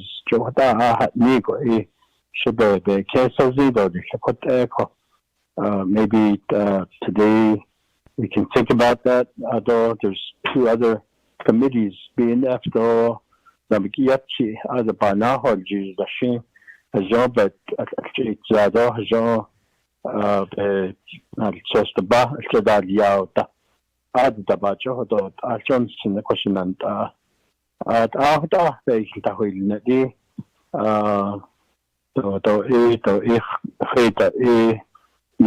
we're not far off the main intent of CARES Act funding. We're not drifting off. We're not deviating. We're on target.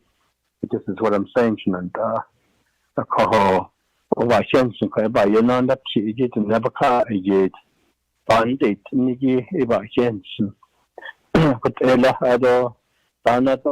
Committee today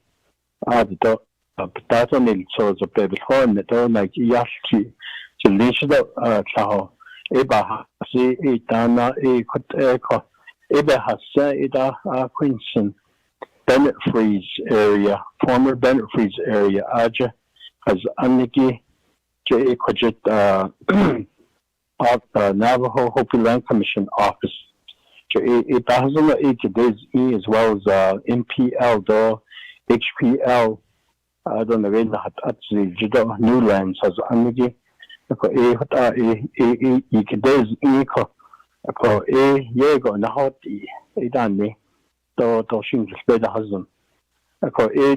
of the Navajo Hopi Land Commission,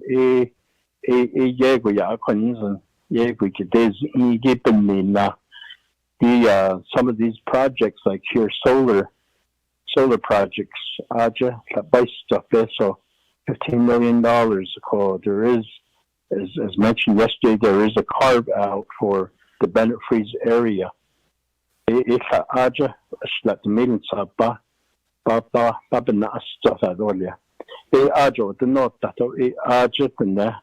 Solar project Navajo Hopi Land Commission office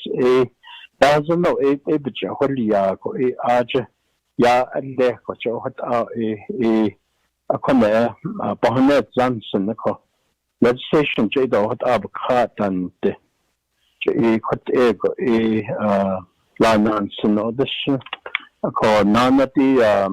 there's another area this legislation page 7 paragraph 12 housing improvement $25 million housing improvement expenditure plan community division of community development just $5 million Bennett Freeze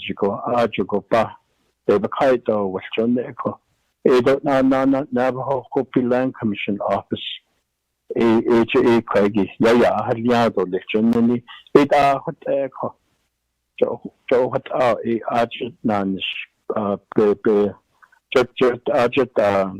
Navajo Hopi Land Commission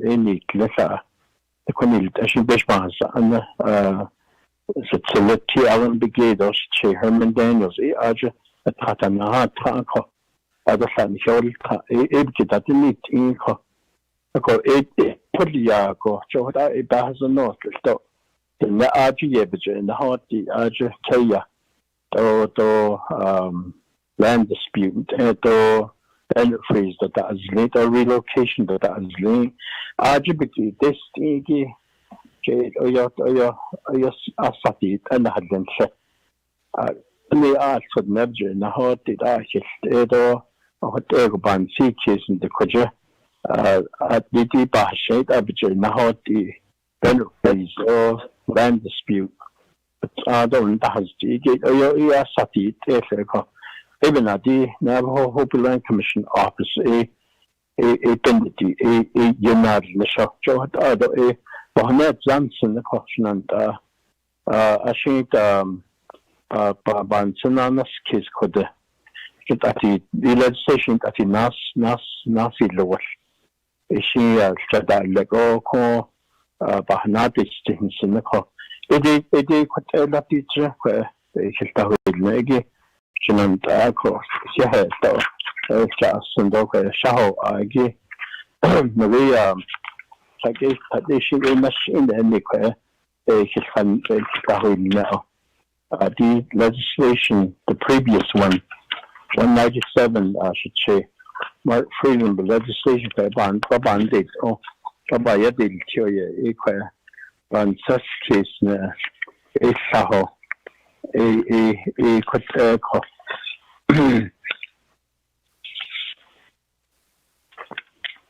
called,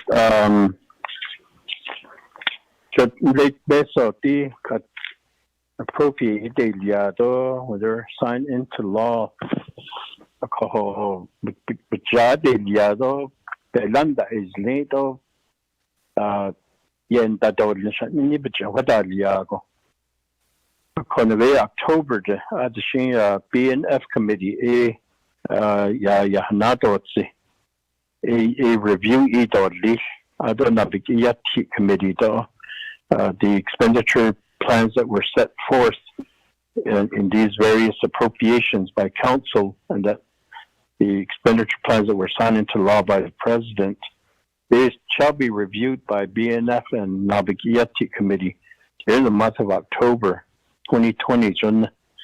If there's not any progress to demonstrate that they will be completed by December 30, 2020, those funds they will be reallocated to the hardship assistance expenditure plan.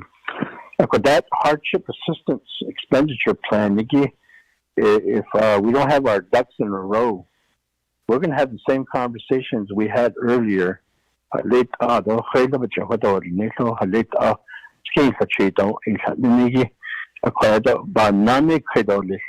So that hardship assistance expenditure plan, I would say we really need to know the action plan in that, or the processes.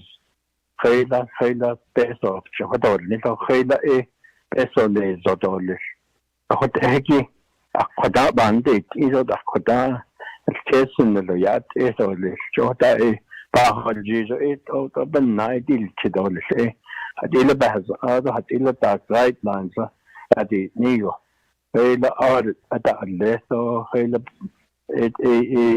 agenda ilenta di no da nada idil chidolation and so those are comments that I have and share I get chair so chido comments that just the shneto ati bansas case ador lit Shinga bandit or the after that only for that echo that the Nagi Abijahata Abijahada only for that. Thank you. Thank you, Honorable Vice Chair Walker. Let me go to Honorable Oroso. Thank you very much, Chairman, other members of the Resources and Development Committee. Aron da ade staff na shigito isuno agi do ade legislation na Mr. PL and Bigay, Mr. Chris Bahi. I don't know if Honorable Leonard Sosa is on the line too. But Donna, this particular legislation came before. I did not see that piece. So article she basement so Yahasi Yahada no alcohol. Definitely, yes. We need to really have a little bit of a close conversation with the executive branch. And although this is following 116, the past, the recommendation has been made by the branch chief to council. But under the 116, it doesn't say council has to approve it. A council,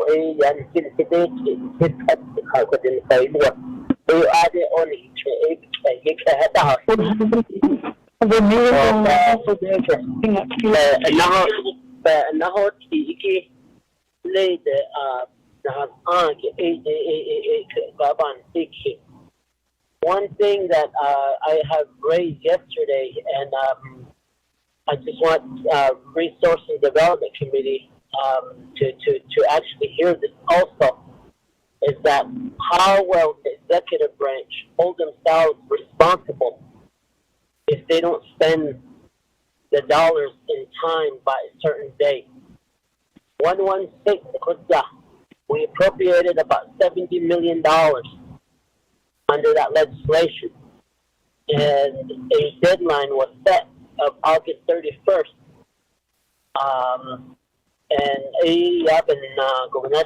OMB made a report to the Budget and Finance Committee indicating this was on, I believe, July 28th. August 28th. And according to the expenditure of what OMB Office of Budget Management reported was that off of what was allocated under 116 to the deadline of August 31st, the money that were allocated subjected to that deadline they only spent about roughly $300,000. And hearing the controller, we have encumbered some funds. We encumbered some funds. But hearing the statement from the controller from previous discussion, you have to spend it out, and we can take it off the books and say it's spent. But in this, in that sense, it's not even determined if it's spent yet because it's encumbered, but it's not taken off the books. So, how are we going to hold these programs responsible if they don't spend the money? The other thing is, what I recommend is that we set a due date. If they don't spend these monies by a certain day, these monies will go into a certain pot for general assistance or I think the hard it should have been the very first one out of the $700 million that was when we had this discussion. Really $200 million and get hardship assistance out to our Navajo citizens. And to this day, I told all programs, they're tied up in tribal programs. They're not out there really assisting the Navajo people. I don't Chiyanda Yende Doshnehe. I don't the Shapche, which the Nita.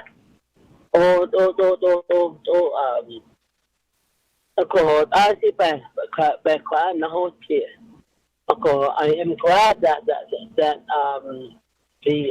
the office is thinking about certain regions.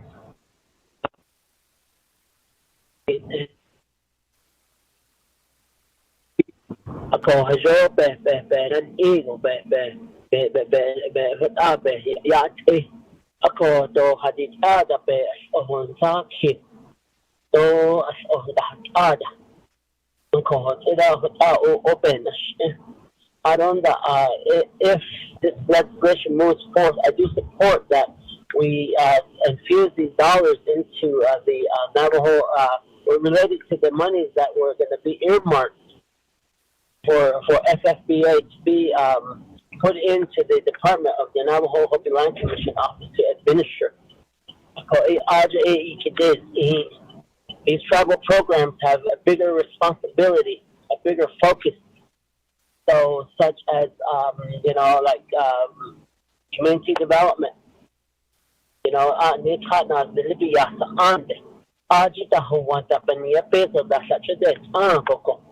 Their responsibility is 110 chapters, but we have a program that will is pretty much almost at the local level, and I support their efforts that Honorable Walker has elaborated on. So out on these artisan relief. No, yesterday I had a person call me. What numbers do I call for artisan relief? Where can I find that? No, I said all I know is we appropriated $60 million to the Department of Economic Development for that purpose. They're supposed to get these information out. And this is an artisan from Gap. So there's no internet, these things like that. Well, we'll make our way to Page and try to see if we can park at McDonald's or look around and surf the internet for the information.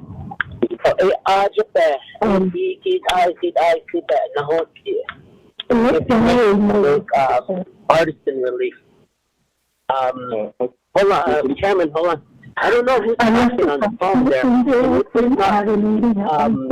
mute your phone?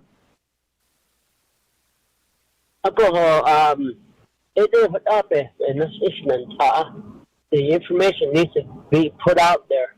We appropriated millions of dollars to tribal programs, and I don't know if this information is out to the Navajo people, where it's directed to direct services.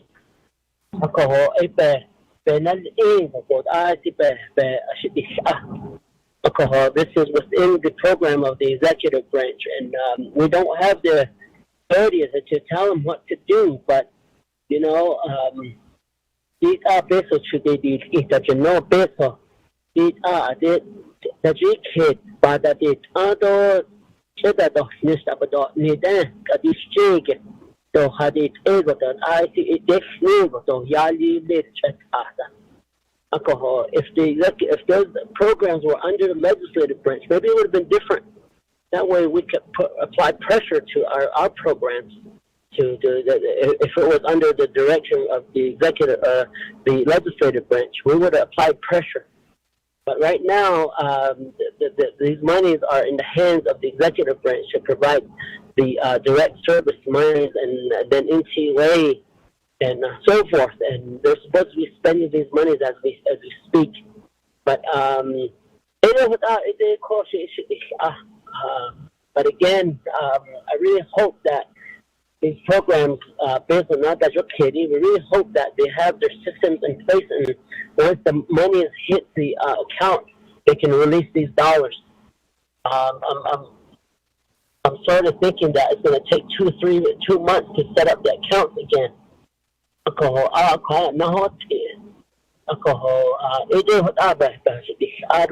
Educational system. No, I don't know if that accounting system is set up so that they can get these monies out to these students out in the out at these universities.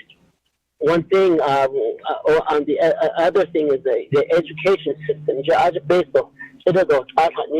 Our college students, I believe, there's many students that are not that have exhausted their tribal scholarship. I believe it's only like 4 semesters or something. They can get help with tribal scholarship. After that, they're on their own. So how are they gonna? Are those students included? Related to the $2,500 undergrad? We know that the graduate programs will be 5,000, but I would really hope that the students that are in the undergrad program and that are still, like at the senior year, struggling, those are the ones that don't have these scholarship dollars. And if they're at their senior year, maybe $5,000 for that senior year undergrad student would be suffice. Because the seniors are the ones that are trying to look for money to pay for their education. But if it's their freshman, sophomore year, I do see that $2,500. But maybe from their junior and senior year, that cutoff happens, where they can't get additional scholarship money from the Navajo Nation. I have a base of students from my constituency area that are going to school at NAU and all other portions of the universities across the United States, and they're on their senior year.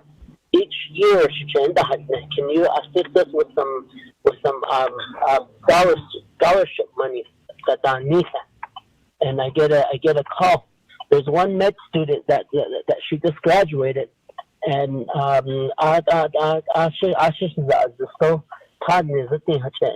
every semester she got her doctorate degree up in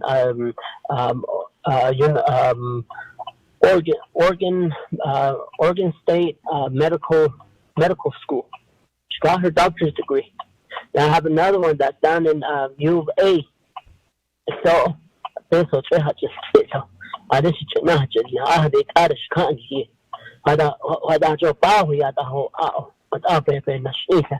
are those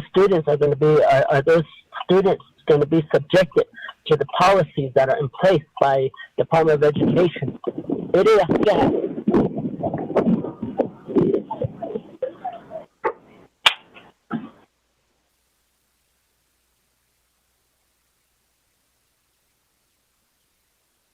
Thank you, Honorable So, for your comments there.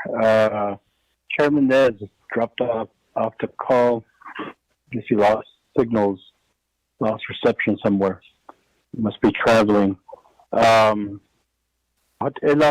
So back to the sponsor, Seleki Alanbige. You, if you want to respond to some of the comments and questions, you have the floor. Maybe the Kodor is a Chile so there's some expansion of the programs out of the President's office to some areas, accountability, maybe that's another area that could be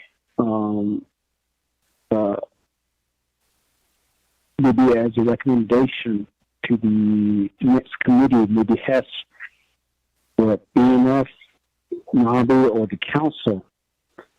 So expediting not just only if this legislation, but what about the other legislation? The responsibility. I mean, a lot of these. I'm not trying to make a defense position, but more of like, okay. So to speak, his army Teheki to President Curry, we have this is not something I'm looking up as we go. I think exhibit part of the document. It outlines of the what was registered in the federal federal regulation. People have all quite issue the program, the majority of it, of course, it does seem that majority of it stays within the Winter Up program, but it's more of funneling it through the programs to the people.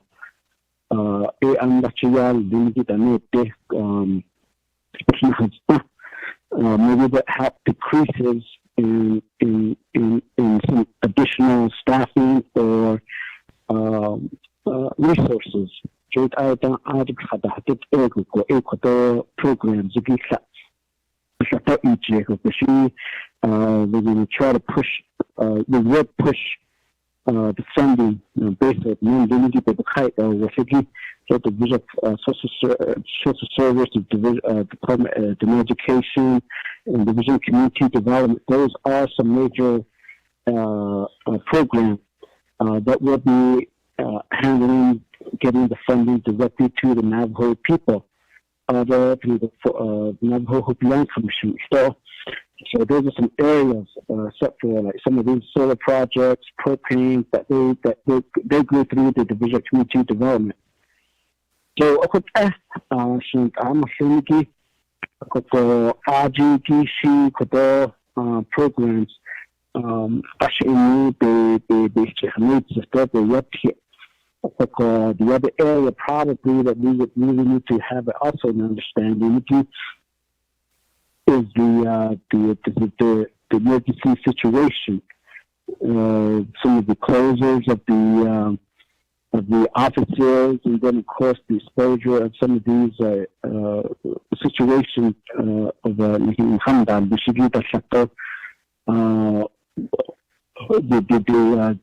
get infected or they catch it, and then you're in a situation of that particular area. So what really concerns me at the same time, the main operation, what if? There's always an if. But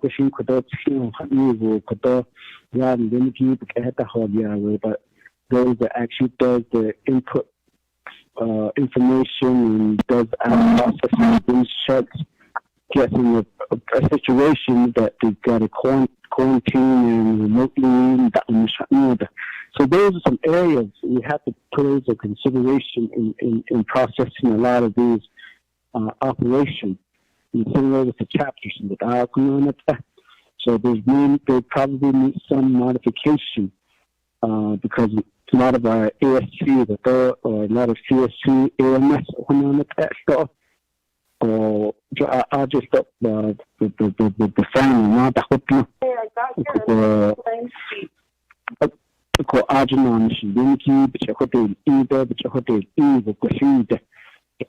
that we have no control in this particular situation.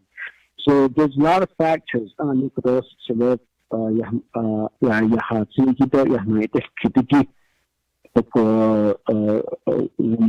always wish and we always say that it could be simpler, but with that amount of money, we just don't want to be liable at the end of the day that some of these funding could not be spent for its intended purpose. This other without you in the therapy, even though we know at the local level that we say that this is essential, this is so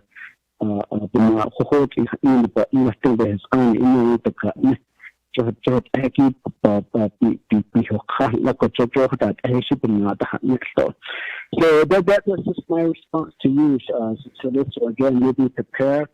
It's always recommended to the council. A lot of time, I know this. When I pose a question of about 5 minutes. That question is lost in within the 5 minutes that I get allocated.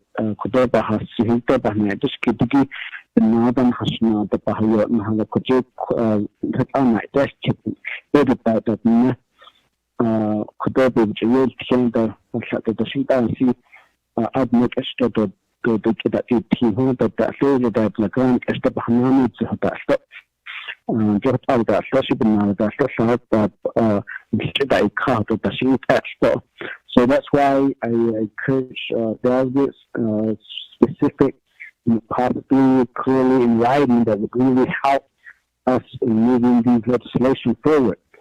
So I see direct questions. Could there be the market? I'm sure we have about 30 to 40 staff and programs listening in and saying that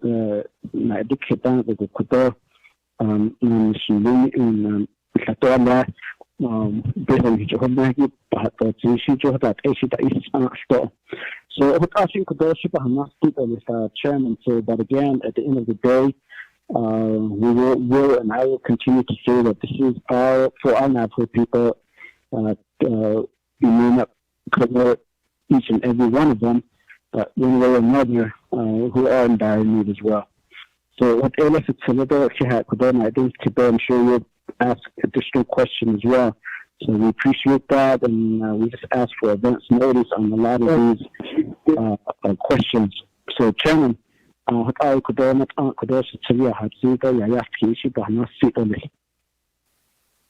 okay, thank you, Honorable Begay, for your response and your comments. They're well taken. It would be in the interest of time and to be more efficient to put things in writing or have prepared statements during these presentations, especially considering legislation.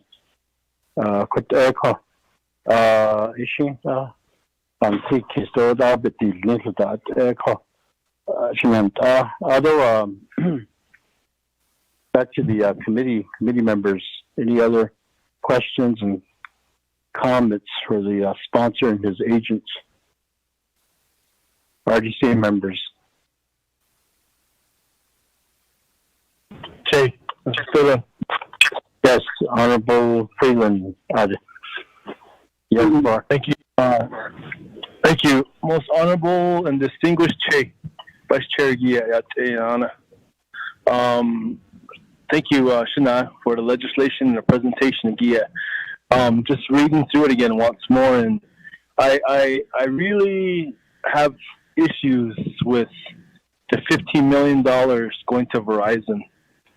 And it seems like, Verizon is a big company, and we don't need, the satellite, it seems like the satellite issue is more of a temporary fix. What we need is infrastructure development. What we need is a strand of fiber.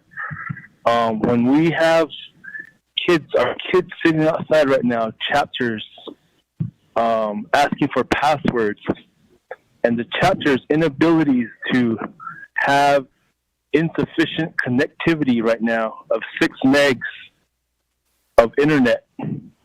It says a lot, especially the rural chapters. They're struggling with this right now, Shantai. And Verizon, I don't have a Verizon phone. They don't work out in Eastern Agency a lot. They don't work out in the rural areas. And my question is, why are we using Verizon and not the local, companies? In Eastern, we have a very good, capable company, Sacred Wind, that could have easily done this. And I know in 144, that was what I was hoping, but it got line item vetoed. And I was really hoping that $15 million could have helped. It would have really helped out our area tremendously. And, they could have probably been working on it right now. And, I just have issues with Verizon, though, Shantai. Why are we using them? And the company it's a Navajo company it seems like they're working with them, but in all essence, it has the Verizon label on it, the Verizon tag. Not all our chapters need satellite connectivity. I have one chapter that just signed up for HughesNet right now. They just got hooked up. That HughesNet is operational for them right now. It's a lot better than what they have as far as the landline is concerned. But I was still talking about our sales proposal right now. Why are we using Verizon is my question. And somebody mentioned something about using their proposal. But I just wanted to ask that question. Thank you. Thank you, Honorable Hey, Honorable Che Freeland. Honorable Begay, so if you have a response for our delegate Freeland.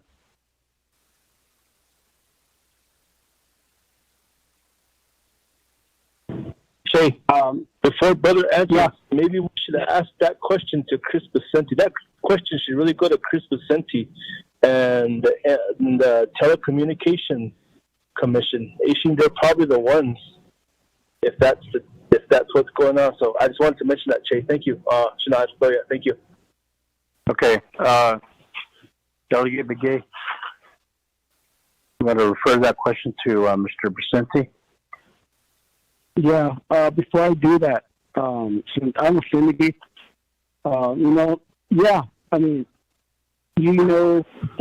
just a little bit back, all these years that I've been back on the council,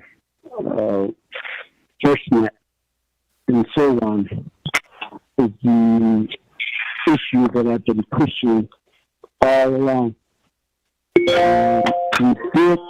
We did as RDC that $15 million for eligible telecommunication carriers. Straight on, we made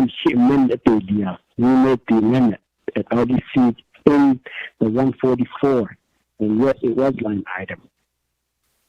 Other cut in your legislation, 197, you know that. We added that $50 million back in there again for the ETC. So, to be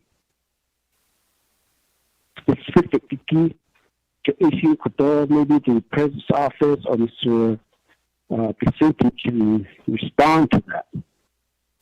Because the object, the area that we this is not. This is probably just only been covered. 50 million will probably only cover a few captures, and they need about. The nation needs about almost 500 plus million just to even start getting connected at each of the 110 chapters. But where do we start, and how do we start? As a sponsor, yes, to some extent, council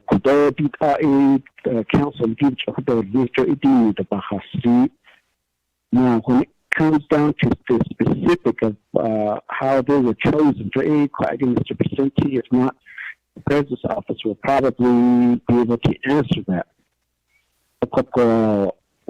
Tito Insin, the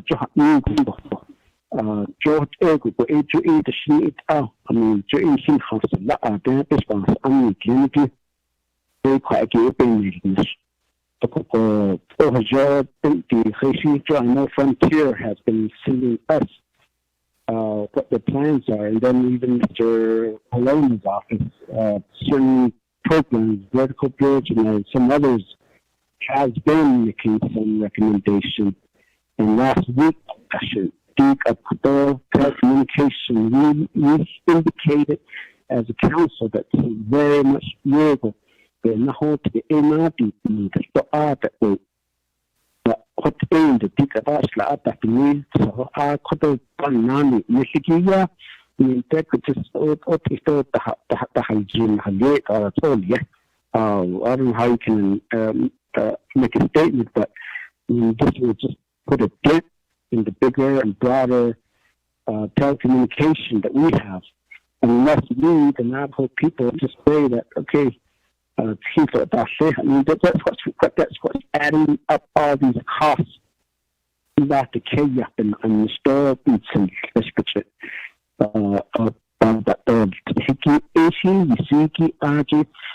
based on the uncle. So that's where we, as an RDC, how do we say that? Well, any cell services, cell service providers. Why is it that we need to give them money? Why can't they just buy the equipment and say, here's the land?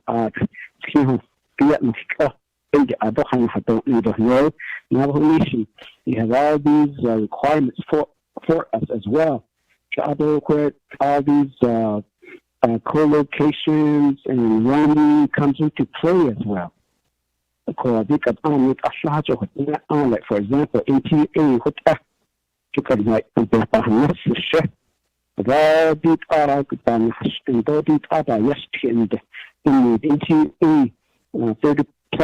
35 plus million. Even one of my chapter that was didn't have cell service, Low Mountain, and they got the card that's about me. And Halut Allah, and then even added temporary cell towers at Nadu in the COW station. Ajit Nana Santango, cellular one's customers, other 11 Nadish video into a cellular one roaming agreement to list a national need. So these are the areas, even though whichever company that will do the cell service, either Verizon, either Sprint, either Cellular One, or AT&T, we will still have to go back that they have to make an agreement. So that's the other area that we have to think about. So it's just like Navajo Nation. Why can't they buy Ford, or why can't they buy Chevy or other brand? But it's always one brand. Maybe other companies could provide us lower cost. These cell service. So I would pick up another include another issue the 9.5 times that you which carriers are not paying their shares to the. So these are some areas that we are dealing with. Kadosh brother Bahrain City, cell carrier Unity. I wish that they could, they're all worldwide companies, but yet why is it just like NTA Schmidt arbitrary and in the last Kodo being not before than each other Kodo you could name electricity by the map of exchange it Navajo Nation. Even the customer, that's where it comes in. If we have dominantly cell carrier or cell service or Navajo people have in their hand these devices, if it's Cellular One, why are we going to Verizon, why are we going to AT&T, why are we going to NTA? We know that the majority of our Navajo people have Cellular One. So these are the areas that we have to deal with. But how do we allow that to happen? So I don't like to see too many towers on the Navajo Nation as well. Why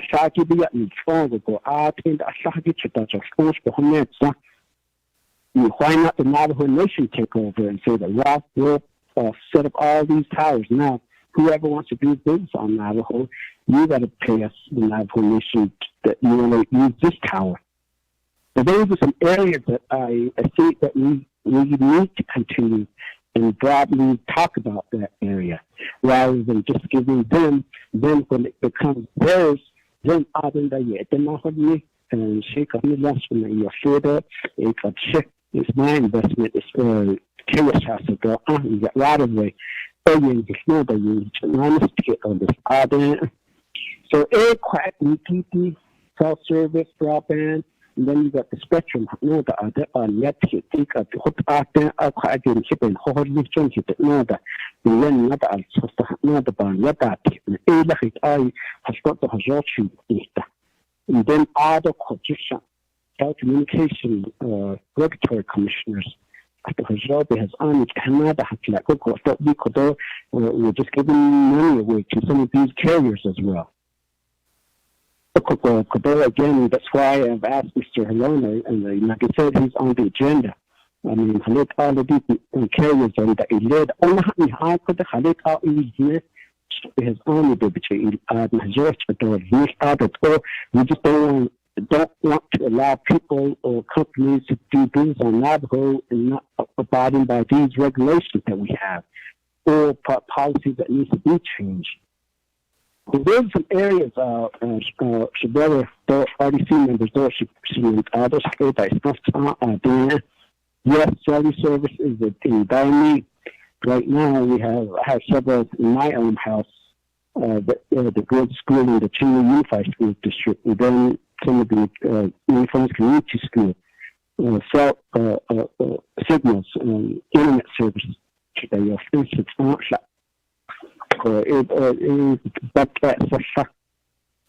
What about those people in the outer area? Even though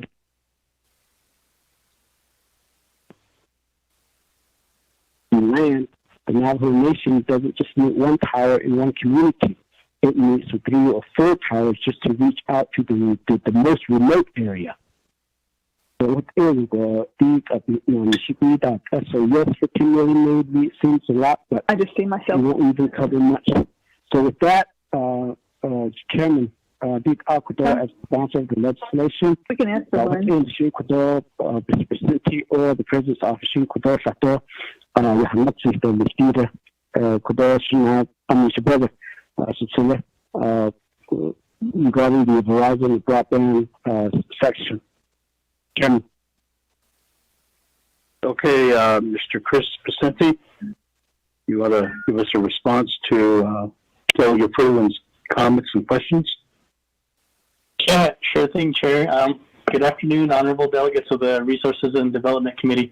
Just want to introduce myself for everyone. My name is Christopher Pacenti. I'm with the Navajo Nation Telecommunications Regulatory Commission. I wanted to provide some insight around why Verizon. There's a couple things that were in motion. I want to kind of go into storytelling mode to give you a better perspective and understanding why it's leading to Verizon.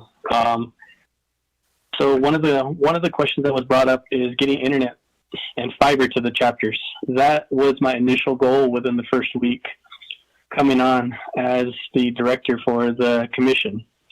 One of the challenges that we're still dealing with, unfortunately, is from the early 2000s of ONSAT. Back then, the FCC and Universal Service Administration Company, who manages E-rate funding, awarded Navajo Nation funds to use satellite to provide internet access to the chapter houses. However, when an investigation was completed, they deemed that chapter houses were not libraries. So what my initial investigation around this is I wanted to see if that ONSAT was taken care of, which it wasn't.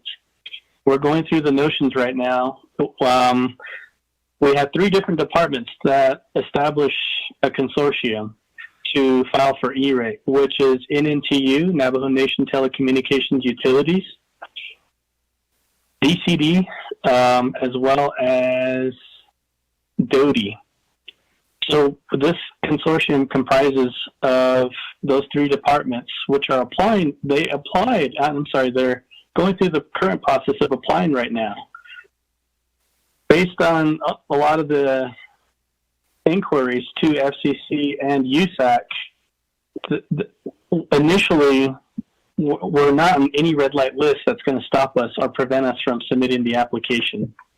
And of course, what E-rate's going to do is it's going to pay for the Universal Service Administration Company contributes 90% to construction costs, as long as the chapter house can be justified as a library.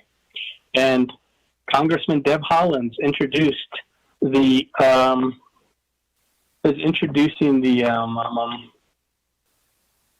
I apologize. I'm going to have to look at my notes for this one really quick. But it gives the abilities the tribes to identify what should be a chapter house, because each tribe has their own different town hall, chapter house as a possible library. If we can get this through, it'll help reduce and subsidize the costs for getting fiber out to all the chapter houses. I believe with the initial amount of chapter houses was, I believe, 96 that were accepted for bidding from service providers through our RFP. since we're still going through the matter of trying to get the states to identify and certify the chapter houses as a library, we can't move forward. And that's where we're presently stuck right now. If we could have taken care of this without any issues, and we would have been at least a decent amount of chapters would have been connected right now because they're literally ready to go. But we're in a catch-22, if you will, because if we try and get any of the service providers to start construction now, they're not going to get reimbursed for any of the fiber construction. So if we can get through the E-rate process, that's going to take care of all the chapters through 90% of the services being paid for by USAC. And typically, each of the states kick in the other 10%, so we don't pay for anything. And this will allow the infrastructure to be built out to each of the chapter houses. And this is where it transitions into Verizon right now. The immediate need for everyone to get internet access is critical right now. We have students that are doing distant learning. We have college students that are staying home because of COVID. And that's where Verizon comes in. I understand that it's a name that's not local, but they have assets that we don't have access to right now. They're willing to, they actually already changed the location of the satellite in a strategic location above the Navajo Nation right now. That's going to be able to provide internet access to all 110 chapters. Their commitment to this, and this is where Verizon Disaster comes into play, is they're willing to install all the equipment in 30 days. There's no right-of-way processes. As long as the chapter house has power, that's all they need. The additional thing that Verizon's also willing to do is connect additional schools that don't have access to fiber. I think one of the examples I want to use is Pine Springs. I actually visited that location, and they're using a microwave connection for their school. And out there is no cell phone service. So to justify the need for this right now is Verizon has the manpower to get this delivered to the chapter houses in 30 days, as well as I believe the number of schools is going to be around 50. So I hope this answers and helps you understand some of the challenges we're facing right now. Typically, E-rate is what we would want to pursue to provide fiber access to all the chapter houses, but we're still dealing with a couple issues from, it goes way back when to ONSAT, and I'm pretty sure everyone's familiar with ONSAT. So again, I hope you understand I hope you understand the reason why Verizon's willing to do this. They're even willing to they're already doing some stuff right now, pro bono, that's not even affiliated with this. Next week, I believe it was, Verizon's going to be moving a satellite out to Cuba City because we still have to wait for the fiber construction to be completed with the CARES funding. And school is supposed to be starting on the 20th of this month for Cuba City. So Verizon's willing to set up their pro bono internet at the elementary, mid, and high school. They're also willing to set up they call them COLT trucks, cellular on light trucks, in strategic locations that do need the infrastructure, or need cellular access right now. So I'm not specifically trying to encourage just Verizon. We do have FirstNet and AT&T that is building physical assets here on the Navajo Nation with two Cellular One and NTUA Choice Wireless. So we do have another national carrier coming in, and they're doing co-locations off of their existing infrastructure. This was all slated to be completed by March of this coming year, or 2021. However, due to COVID, it did add some delays. So we do have national carriers that are coming on to Navajo. Unfortunately, it was just a year too late because of COVID. So at least, again, I hope this helps helps answer the question that was posed to me. Thank you, Chair. Okay, thank you, Mr. Vicente. Chair Delegate Freeland, you have a follow-up question or comment? Thank you, Chair. Most honorable and distinguishable Chair, Vice Chair Giat, thank you, Nana. Otto Chinado, Mr. Vicente, thank you for the answers. I guess what I'm looking for is this option versus fiber. And you mentioned it's going to cost a lot more, but what about looking at more the current existing fiber that's in place and adding more strands of fiber to those connectivities and start expanding from there? And then in regards to the satellite connection, what is the speed of each chapter going to get? The connectivity speed, is it all going to be consistent? And, you know, is it capable of multiple usage or multiple users at once? And you mentioned the kids coming up and sitting outside the chapters. That's exactly what is happening at my 8 chapters, Chris. And when you have a 6 meg connectivity, it chokes that system. You know, there's nothing. All it does is your hourglass comes up or your wheel spins on your match.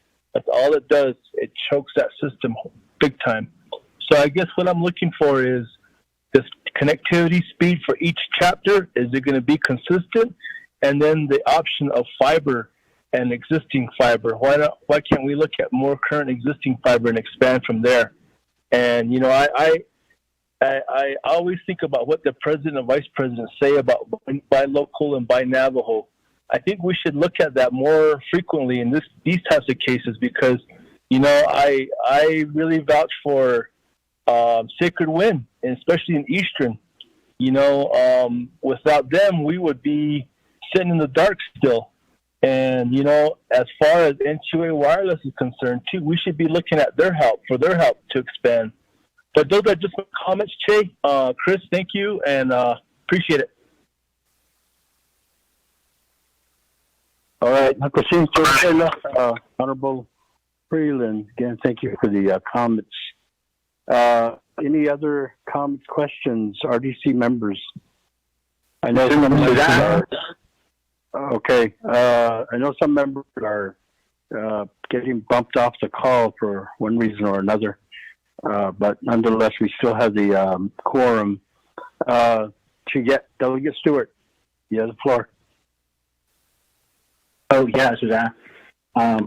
Đó là cái đó là cái đó ta làm một cái gì vậy cái branch đó gì đó đó the legislation being need in cái đó bây giờ cái gì đó even yeah các bạn thực hiện đó có thì cái đó cái Verizon bây giờ cái gì đó cái đó gì đó on you could within the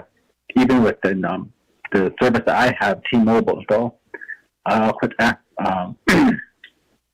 chapters tonight we get our mark chapters the national show the 4 chapters here during the area could you get this being non again so seeing the tunnels that we have low service equipment as I think with aim the could you Verizon do Cell One doing the choice wireless then you get that Mr. T-Mobile dangi McKinley County dangi ta so election badano so ko ACD hotspot modems are the out tada yisnio and then so the zona ne kunaja hotspot so within the Windrock Unified School District a chapters go from the employees from their IT employees, they go to all 6 chapters. Oak Springs all the way back up this way to Red Lake. And the hub content with these hotspot modems down AS the Kudigi A 40 signs the flashing but the salt as such a KTN as an announcement. These families, these parents, individuals, community members on the Nikita. to get them off their internet, the chapter's internet, where the chapters are trying to do their best. And they're trying to do their best in getting the services to the students. But all these families and individuals are getting upset with the students because there's not enough service, there's not enough of the web band to provide the service, and they're getting upset with the students because they can't watch their Netflix, they can't watch their shows on internet. And the students are trying to learn, so we have to do an announcement to the community to be aware that these things are for our students as well. So I know we have Samuel, that's going to go ahead and provide a service as well with their internet connection. But there's others in Navajo companies, like the one that's going to be presenting later on. Clear Abundance is also a Native Innovation. Instead of giving money away, Shop President we're giving money away. No, basically a transfer on the first one. Today, even we're giving it away again to these Belagana businesses again. Businesses and then get shot. The kid says, the net down says that, so. Uncle, by Hanson, to improve these businesses, Navajo businesses that we have out here, and to give them that support. And actually give it to kids as well. Also, there's some other businesses as well. From I'm sure Mr. Willie should look. He probably had some ideas of what needs to be done too. What businesses he has seen as well. Okay,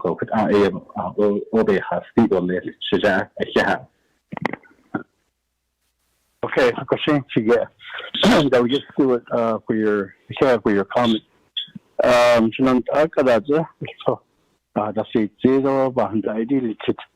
This legislation moves on to the next standing committee, the NF committee, the Navigate committee. Okay,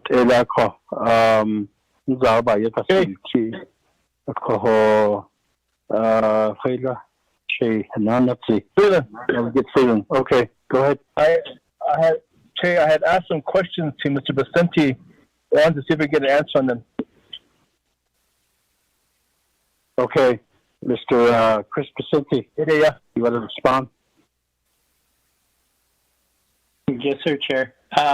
But I just heard the comments at the end. My apologies, but the question about the speeds, it's going to be 24 megabits per site, and that's going to be including it's going to be including the 50 different schools. Buy Navajo, buy local is important. I do believe in establishing our own economy. The thing is the immediate need in the resources is what we need right now. Typically, I would normally, and I always encourage our local service providers, I praise them for what they've done, because without NTOA or Sacred Wind doing what they did, they have a couple public Wi-Fi hotspots that they actually erected on their own dime. So I can't thank them enough. They created student plans, but however, the issue, and this is the catch-22, where we're really stuck, is we're applying for E-rate. The bids have been sent out and approved. The problem is, again, if the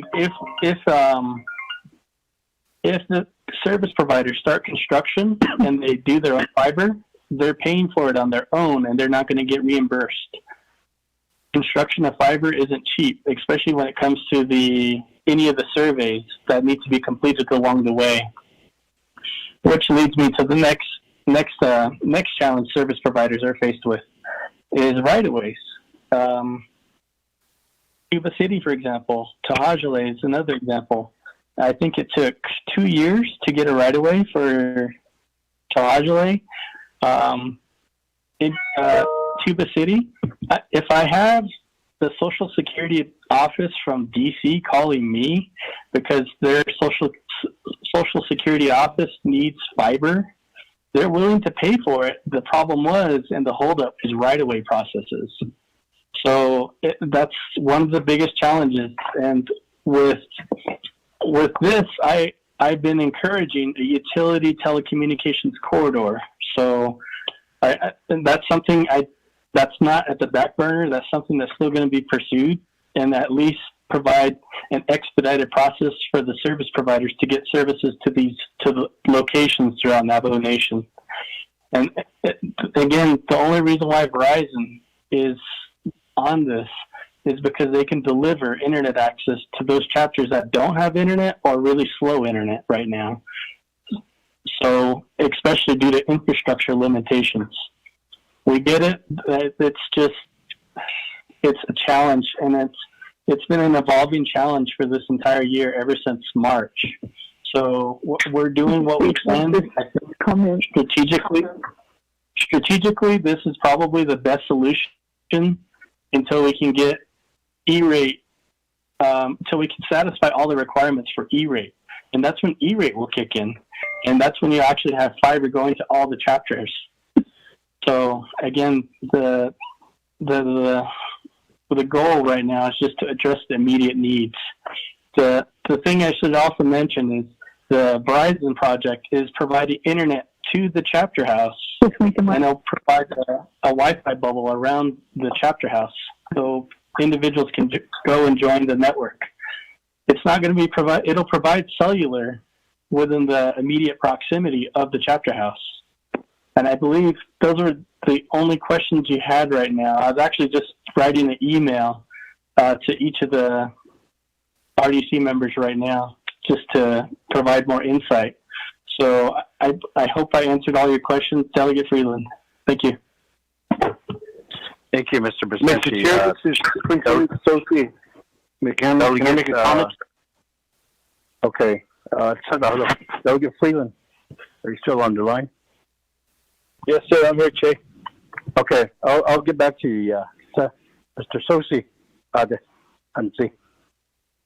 Okay, just real quick. I just want to, for the record, clarify for Torjule, it really wasn't necessarily the difficulty of getting those necessary documents. We worked with the applicant and informed the applicant of what's needed, and they were not necessarily cooperating on that until, and then they built the line without a right-of-way, so we had to go back and work with them. It took a while, but it was really the company that finally decided to complete those necessary documents. So it wasn't necessarily because it was so difficult to get the right-of-way. So I just wanted to clarify that information. Thank you, Mr. Chair. Okay, thank you for that information, Mr. Sosi. Back to you, Che. Honorable Freeland.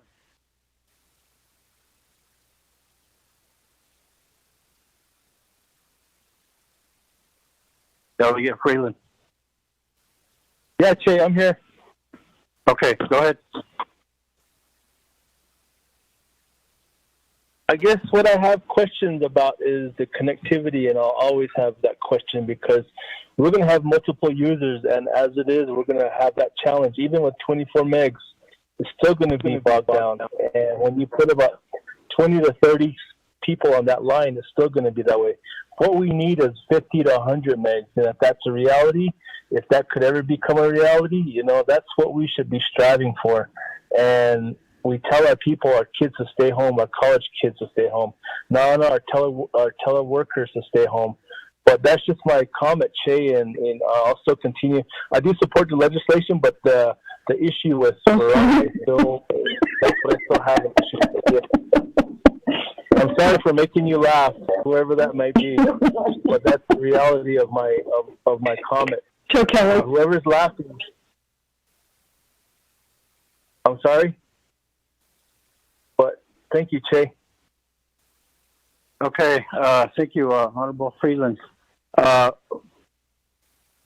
guess to those that are on this call, Eddie, I'm going to ask you to go on mute. With respect and friendliness, go on mute.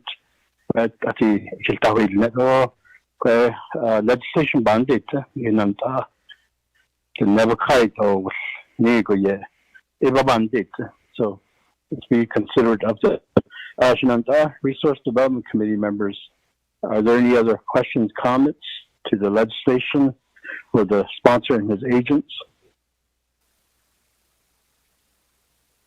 Going once, going twice. Then I'm gonna call for the vote. So I'm gonna ask for your votes. Honorable Freeland, how do you vote on this? Green. Green. Honorable Stewart, vote. Green. Honorable Green. Okay. Honorable Kialan, how do you vote? Chairman, Kialan votes green. Thank you. Green. Okay. Honorable Herman Daniels, how do you vote? Honorable Green. Green takes. All righty. Honorable Chairman Nez. Chairman Nez, how do you vote?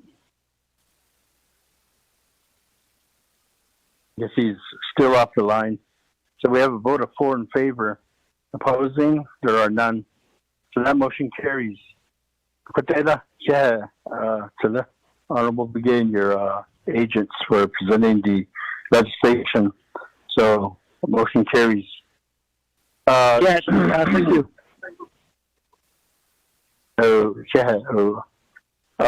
Advisor, Ms. Begay, and we're back to reports. Mr. Chair, members of the committee, you go back to your reports now, which will be item A under receiving report. Okay. Yeah.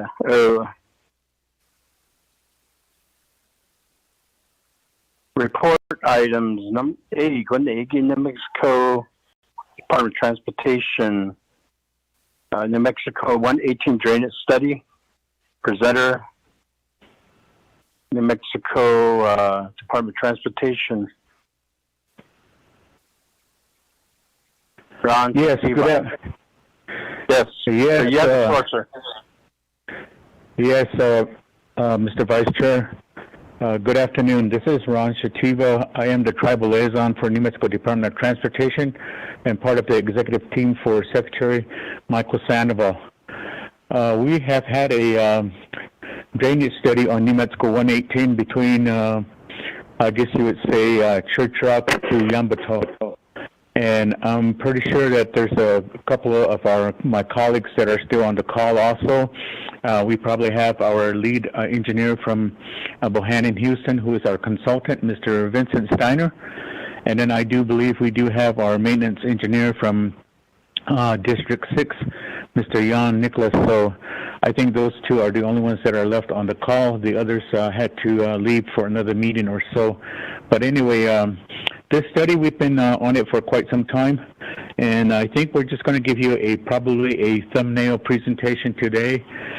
We do hopefully that you had received some of the information, and I would like to thank Ms. Begay for coordinating this activity for us to provide a report to you all and to do a short presentation. We want to try and keep within the 20-minute limitation of presentations, but there is quite a bit of material in the 36-page report that we had presented to the stakeholders of the project, and we identified quite a number of stakeholders on the Navajo Nation side.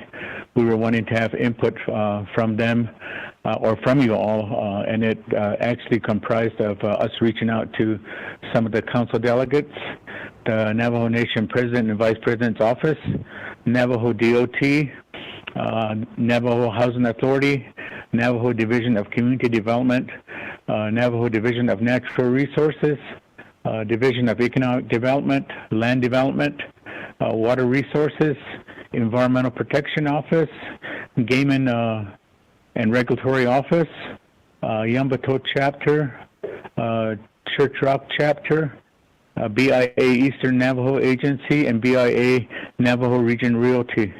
So we had reached out to all these different stakeholders. That we had a meeting on the August 19th, and we had very little response to the request of us needing to have this meeting. And within the meeting and as some of the discussions, then we had input from namely Mr. Bradley from Navajo DOT, and to recommend that we provide a report to you all, because there is a lot of issues and concerns that would probably entail anticipation and participation with the Navajo Nation. And so I'd like to go ahead and probably turn over this meeting over to Mr. Steiner. But we did have a presentation that we had done. Like I said, it's a 36-page report that I hope was given to you all. Plus, also part of that attachments, we also had an agenda for the meeting, and also a project overview map that we also provided. So I don't want to get into a lot more details. I rather that we have Mr. Steiner go ahead and give you an overview, and if there's any questions that might need to come about, Mr. Chairman and committee members, we do appreciate the time that you have given to us, and I hope that everyone is still online and so forth. But I will make probably some closing remarks after the Mr. Steiner provides a presentation, and also after maybe some question and answers that you all might want to take a look at. So with that, Mr. Chairman. Okay, thank you, sir. Before we get into the report, Advisor, Ms. Begay. Mr. Chair, members of the committee, the PowerPoint and the map were sent out to you all by your email. I didn't send the agenda because we were using our own agenda for New Mexico DOT to provide their presentation.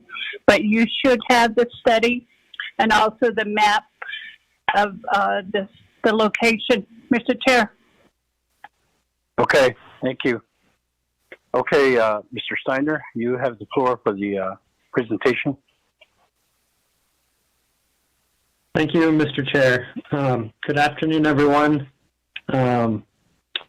Hello, honorable committee members. Thank you for having us here and hearing this report and allowing us the time.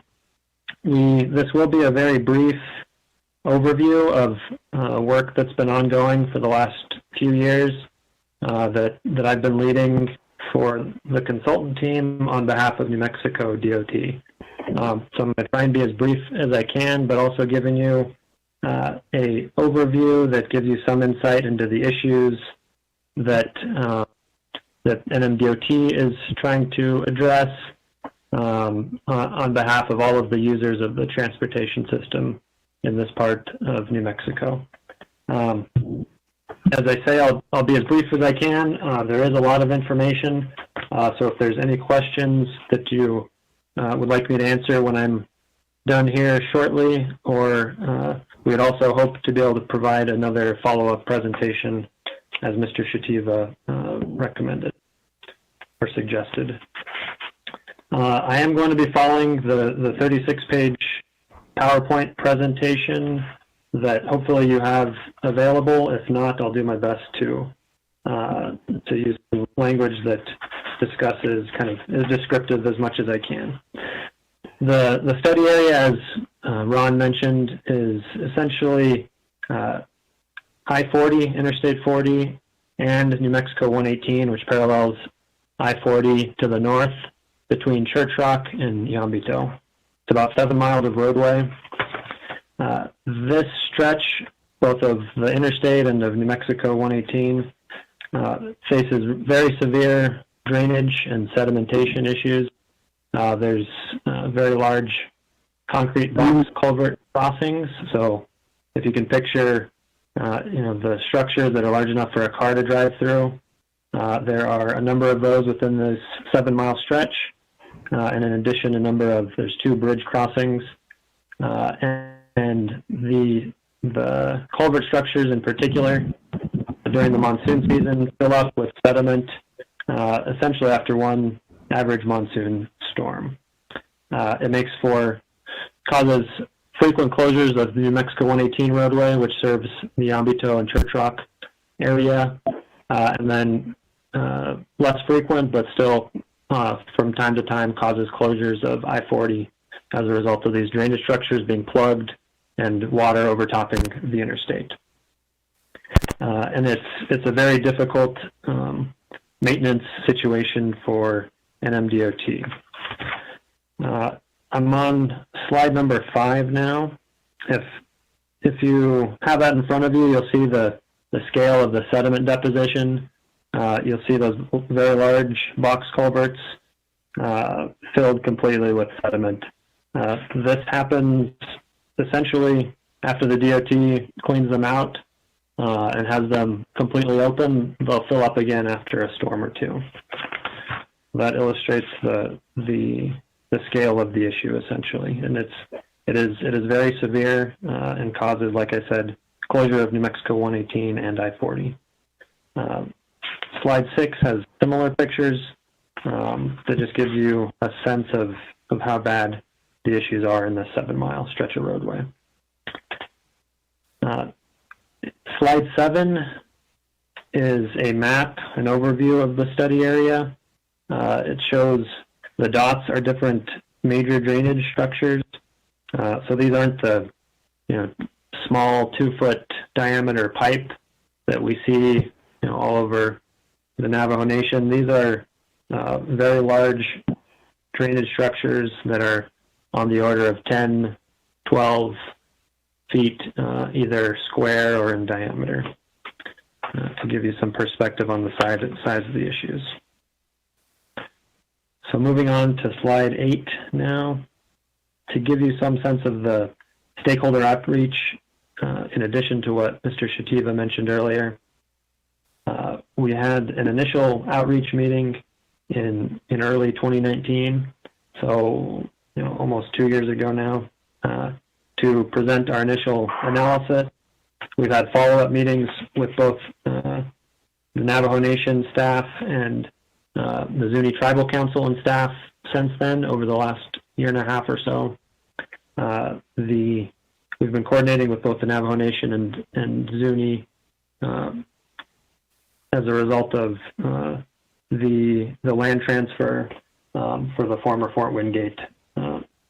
Some of those parcels have gone over to the Zunis, so that's how they're a part of the stakeholder conversation. Across those meetings, we've discussed various drainage concepts.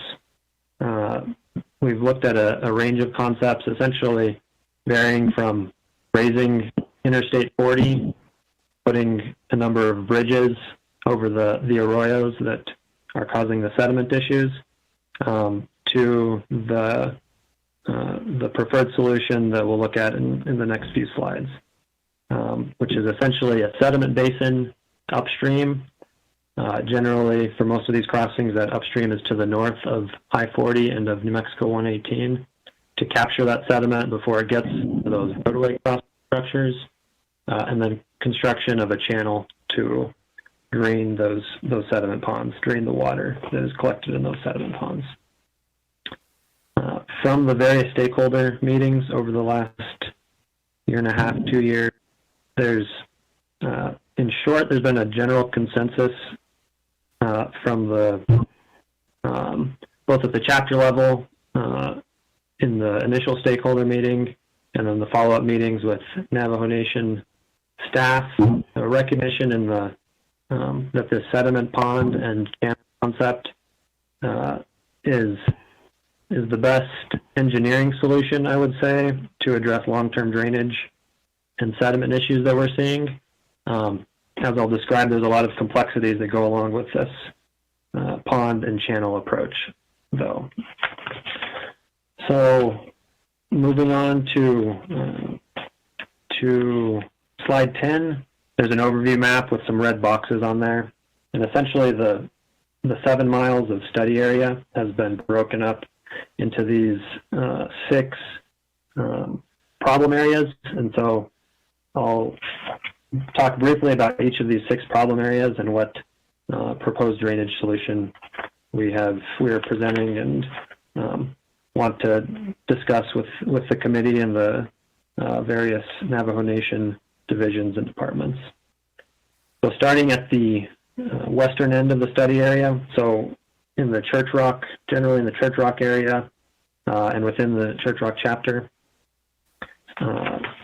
Looking at slide 12, the way we've grouped or organized them, you'll see those MP 29.7, so that's milepost 29.7, so that's based on the mile markers or mileposts along I-40.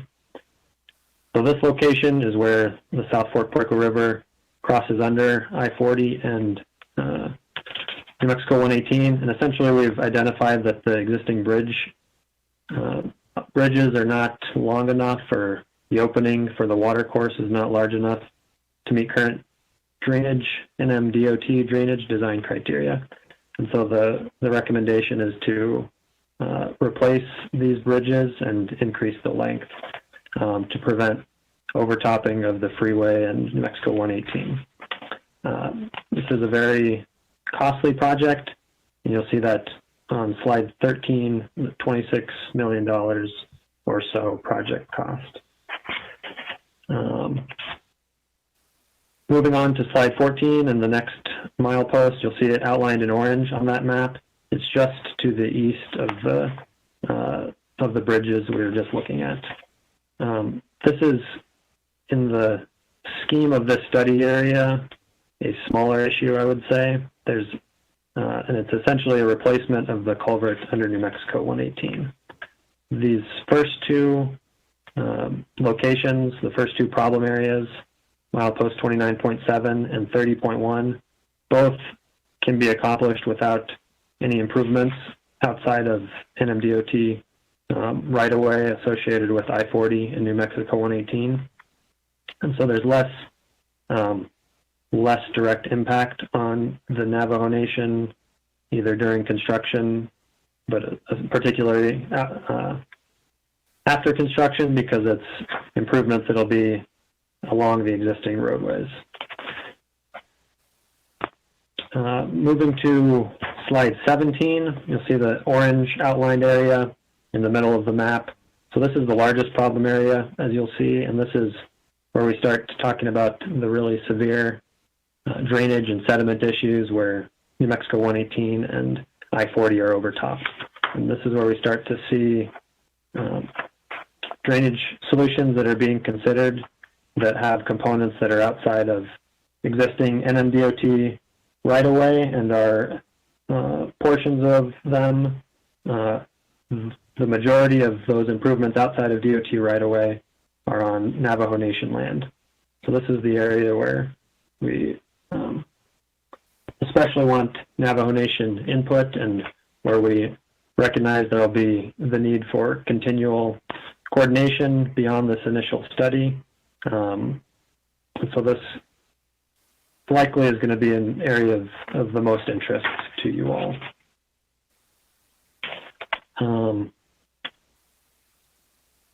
Skipping to slide 19, so you can get a little bit of a visual representation of what's being proposed by this sediment pond and channel concept. On this graphic, you can see I-40 and then New Mexico 118 parallels that to the north. And then there's the blue shape to the north of New Mexico 118. So that is the conceptual sediment pond at this location. It's sized to accommodate sediment, both sediment and water volume, and induce the sediment to fall out in it. So essentially, water and sediment will flow into it. The majority of the sediment will fall out in that pond, and then there will be water that flows down to the South Fork Puerco River to the south on the bottom of the graphic through a new channel. You'll see represented on this map, there's a blue line towards the south. That's the approximate boundary of a Fort Wingate parcel boundary between a Zuni parcel and a Navajo Nation parcel for some reference on how the Fort Wingate lands that have been turned back over to Zuni and Navajo Nation affect this area and where they're located relative to this concept. I'll go to the next map on slide 20. You'll see it's a similar concept in that there's a sediment pond located to the north of New Mexico 118. In general, we've tried to propose them as close to New Mexico 118 as we can. There is existing residences just upstream of New Mexico 118. And so this is an area where we've placed it upstream to the north of a local roadway, that dirt road that you see kind of running across the graphic. But the concept is similar. There's a pond and then a downstream channel to carry flows out of the pond to the river south of I-40. Moving on to slide 21. Again, the concept represented here is similar in that there's the blue channel or the blue pond in the upper right of the graphic, that being north and upstream of both the railroad that is also located along this corridor, and then as a channel downstream in tan and brown is how that's graphically represented, flowing under New Mexico 118, under I-40, and then under New Mexico 400, which goes down to Fort Wingate and down to McGaffey to the south. And then that channel again would extend to the South Fork Puerco River. All of that land downstream of New Mexico 400 and I-40 is Navajo Nation parcels of the former Fort Wingate. So as you can see with these three locations within this one problem area, the conceptual solution as proposed is similar in that there's a pond upstream and channel. You can also see that there are significant improvements outside of the New Mexico DOT right-of-way, and that's the reason we're here today, I would say, to start a conversation with the committee about what can happen next, what needs to happen next for NMDOT to start programming these projects and address the drainage issues that they're seeing along this corridor.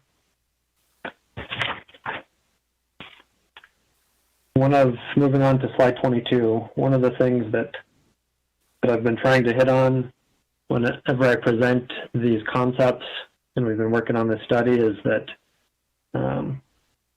all of these ponds and channel concepts that we just looked at the three locations, they are going to require long-term inspection and maintenance. It's going to improve the condition at I-40 and New Mexico 118 by allowing sediment to fall out in the pond or in the sediment basin as opposed to at the highway, under the highway, on top of the highway. But the sediment will still need to be removed from that basin. They're sized, as we've shown on the previous map, essentially for a 5 to 10 year term in terms of average maintenance operations that we're anticipating being needed if you had 5 to 10 average years of rainfall. But as we all know, there's more rainfall from one year to the next, and so there will need to be an ongoing inspection process to determine from year to year when sediment needs to be removed. And that's going to be a big operation, and that's going to be a long-term need for this system to function and to provide the transportation system improvements. So moving on to slide 23 and the next problem area. This is to the east of the area we're looking at, and it's where the South Fork Puerco River crosses under I-40, just west of the road that goes up to Yambito Chapter House and a good portion of the residences that are up in that area of Yambito Chapter. Moving on to slide 25.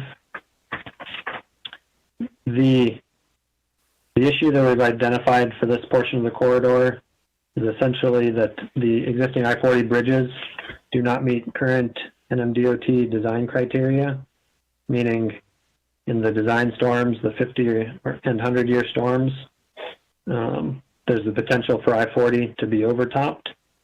And so the proposed solution, and there's actually two at this location, one being replacing the bridge, lengthening them, and creating a trainer dike on the upstream side to prevent flows from bypassing and flowing to the west following the natural topography. That's what you're seeing on slide 25. And then on slide 26, this is a separate alternative or separate concept to address the same issue of the existing bridge being undersized. And this is a channel within the natural topographic low point to the west of the bridge to convey those flows that don't go through the bridge to the river farther downstream.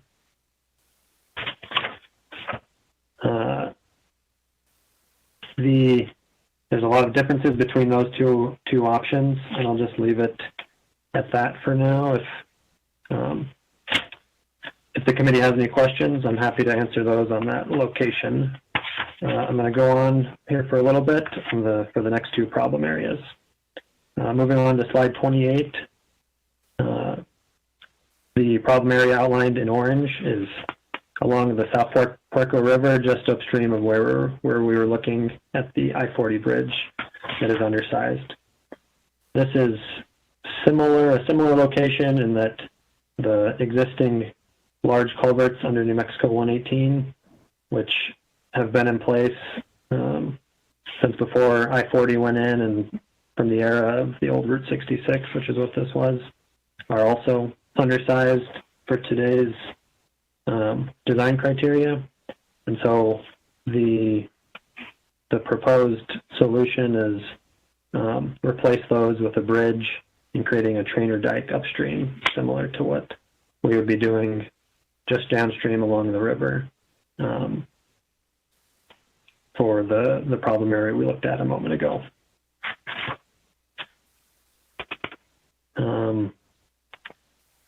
Each of these two problem areas that involve the river and the trainer dikes,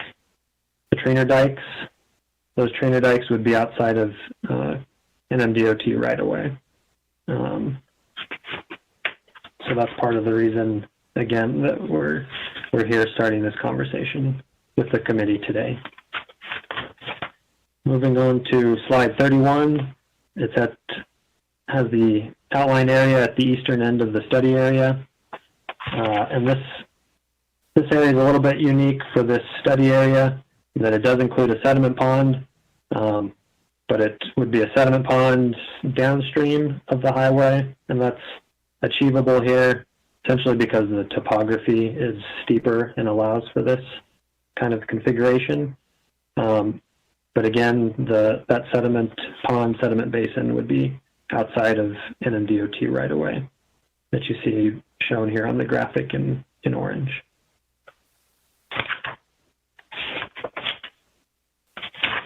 So moving on to slide 34, coming close to the end of this content,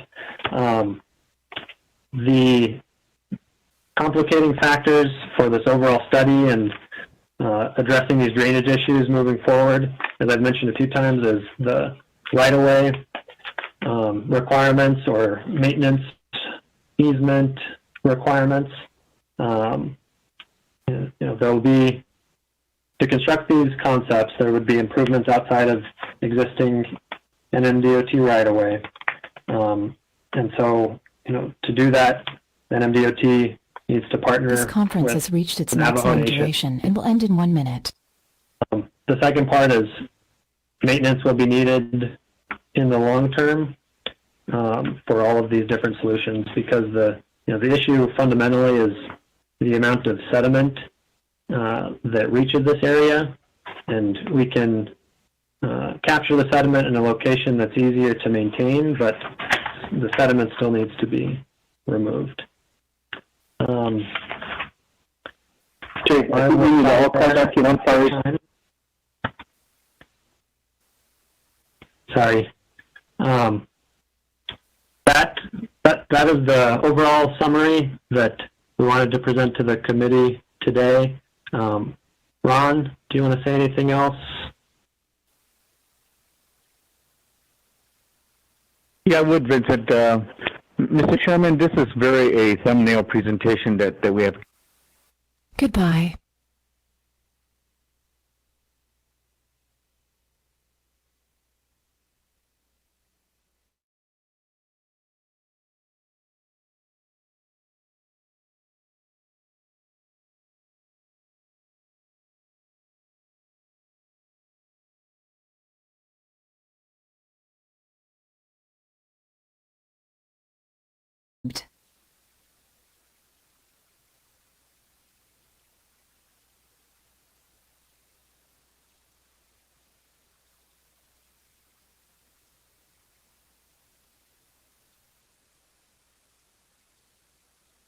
I think their meeting time is up with the connections that they do have.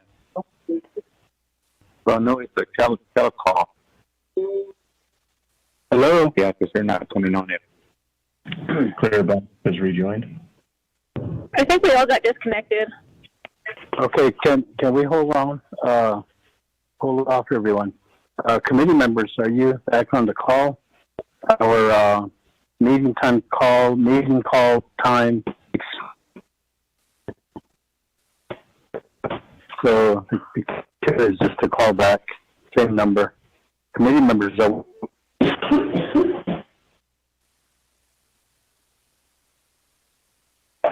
Mr. Chairman? Yes.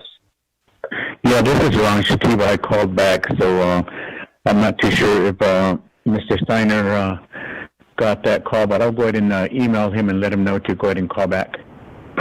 Okay. Advisor. This is Vincent Steiner. I did get back on.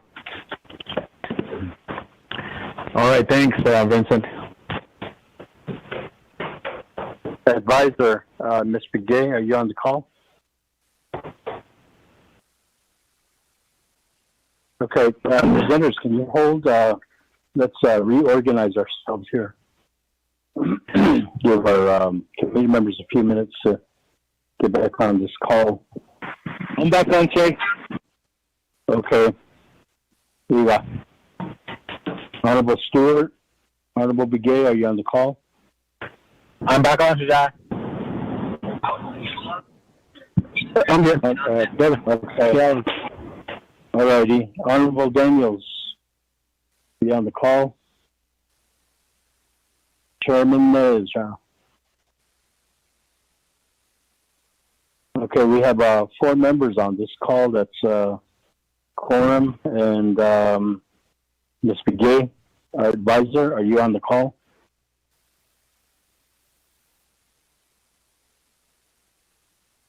Ms. Woody, Michelle. Are you on the call?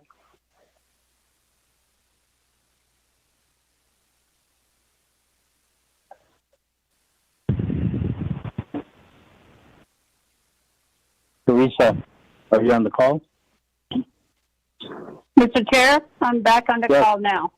Okay. Let's proceed. Did everyone get back on? Yeah, the committee members are back on. What about the presenters? Ron? Presenters, yes, Mr. Shativa, Mr. Steiner are on the call. Okay. Clear Balance is on the call. Alrighty. Okay, so time is 1:59. Let's regroup and let's proceed with the report again. Mr. Shativa, Mr. Steiner, proceed.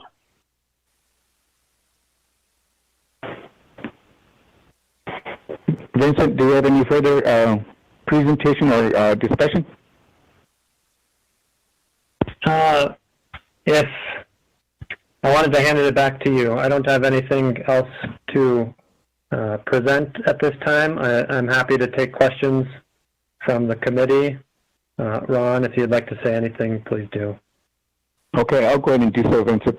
Mr. Chairman and committee members, as I said, thank you earlier for us to give you this very, very thumbnail presentation to you all. There's been a lot of discussions that we were needing to have, and especially input from the Navajo Nation relative to the different concepts and solutions that we have with this particular study that we've been doing for quite a number of years. And as Mr. Steiner had indicated, there's going to be a lot of input that we need to have with the Navajo Nation, especially with those solutions of doing those ponds outside of New Mexico NMDOT right away. And as you can see on some of the presentations and slides that we have presented to you all, you know, some of that sediment, if you can imagine 5 foot deep of sediment for 100 yards, it's like a football field. That's how much of that sediment that is usually on New Mexico 118, and it really just blocks off all of the residents from Yambato to go into Gallup area and so forth, and west of there, and even north to go up to Window Rock. But anyway, so that's one of the biggest things that we've been trying to address. It's been a concern, a need from us as NMDOT to take a look at the best solutions that we can do as such. And we're really looking at some solutions that need to be outside of the right-of-way that we do have as NMDOT. And however, we really had some good input from the chapter folks when we had the initial meeting back in January. And but there's a lot of discussion, and that's the reason why we also identified quite a few of the stakeholders, namely the different divisions within the Navajo Nation that I had mentioned earlier, so that we could have input from them, and then also of all of the probably need for additional right-of-way and collaboration, coordination relative to the land base that we would be needing to input some of those solutions that we had sent forth. So if there's any discussion or in-depth discussions that we need to have, I probably would like to request that we have a separate meeting or another session to discuss some more concerns, because I'm pretty sure that you all as committee members, Mr. Chair, that you would have a lot of concerns, and you would need to have a lot of input into this study and the solutions that we have set forth. So with that, I guess we can go ahead and now open up for any questions that you might have currently or concerns that you might want to express. Thank you, Mr. Chair. Thank you, Mr. Shativa and Mr. Steiner, for the report on New Mexico 118. So committee members, I'm going to ask for a motion and a second to establish accepting the report. Honorable Freeland motions to accept the report. And then is there a second? I'll second, Mr. Okay, Honorable Stewart offers the second. So, Kadeya, floor is open for discussion or comments and questions, committee members. Honorable Freeland. Thank you, Che. Resource Development Committee members. Mr. Shativa, Yate, Governor, and thank you for the report. Thank you to your consultants as well. When you're talking about 118, I'm just sitting here thinking, about all that fine church rock dirt that gets collected there on the runoff during monsoons and monsoon season now. But it also affects even I-40. That bridge at Wingate, if you ever get off of there and you see the runoff, I mean, it even gets onto I-40. So it also affects 118 and I-40. But I know exactly what you're talking about. Underneath that culvert, it's all sediment that's built up underneath of that. So there's another location for 491 on Yatahey side as well. But I don't know if that's as severe as 118. Che, I wanted to request if we could have a leadership meeting with NMDOT.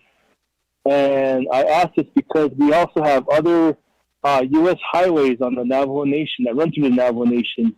550, 371, 491, our brother's road from Sheen Springs to Crystal. You know, it'd be nice to, and I appreciate NMDOT reaching out to us in this committee and collaborating with us. And, you know, I really do appreciate that. It's good to hear from, you know, the state agencies, especially from NMDOT. You know, we hear from ADOT, but we need to start hearing more from NMDOT as well and UDOT as well. But I just want to say thank you and request for a follow-up leadership meeting, Shanta, on this issue as well as other pending issues that maybe can be brought up during that leadership meeting. Shanta, thank you. Thank you, Delegate Freeland. Any other questions, committee members? Honorable Stewart, Honorable Begay.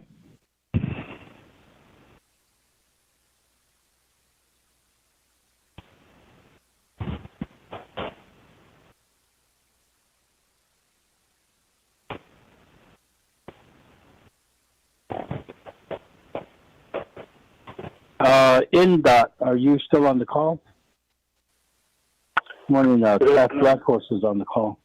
Yes, I am, sir. This is Daryl Bradley, Navajo DOT.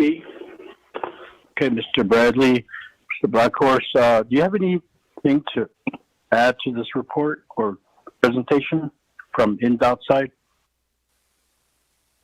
Well, Chair, this is Daryl Bradley, members of the Resources and Development Committee. Again, thank you to New Mexico DOT and their consultant for presenting, you know, this serious problem with drainage and sediment deposition along New Mexico 118 and I-40.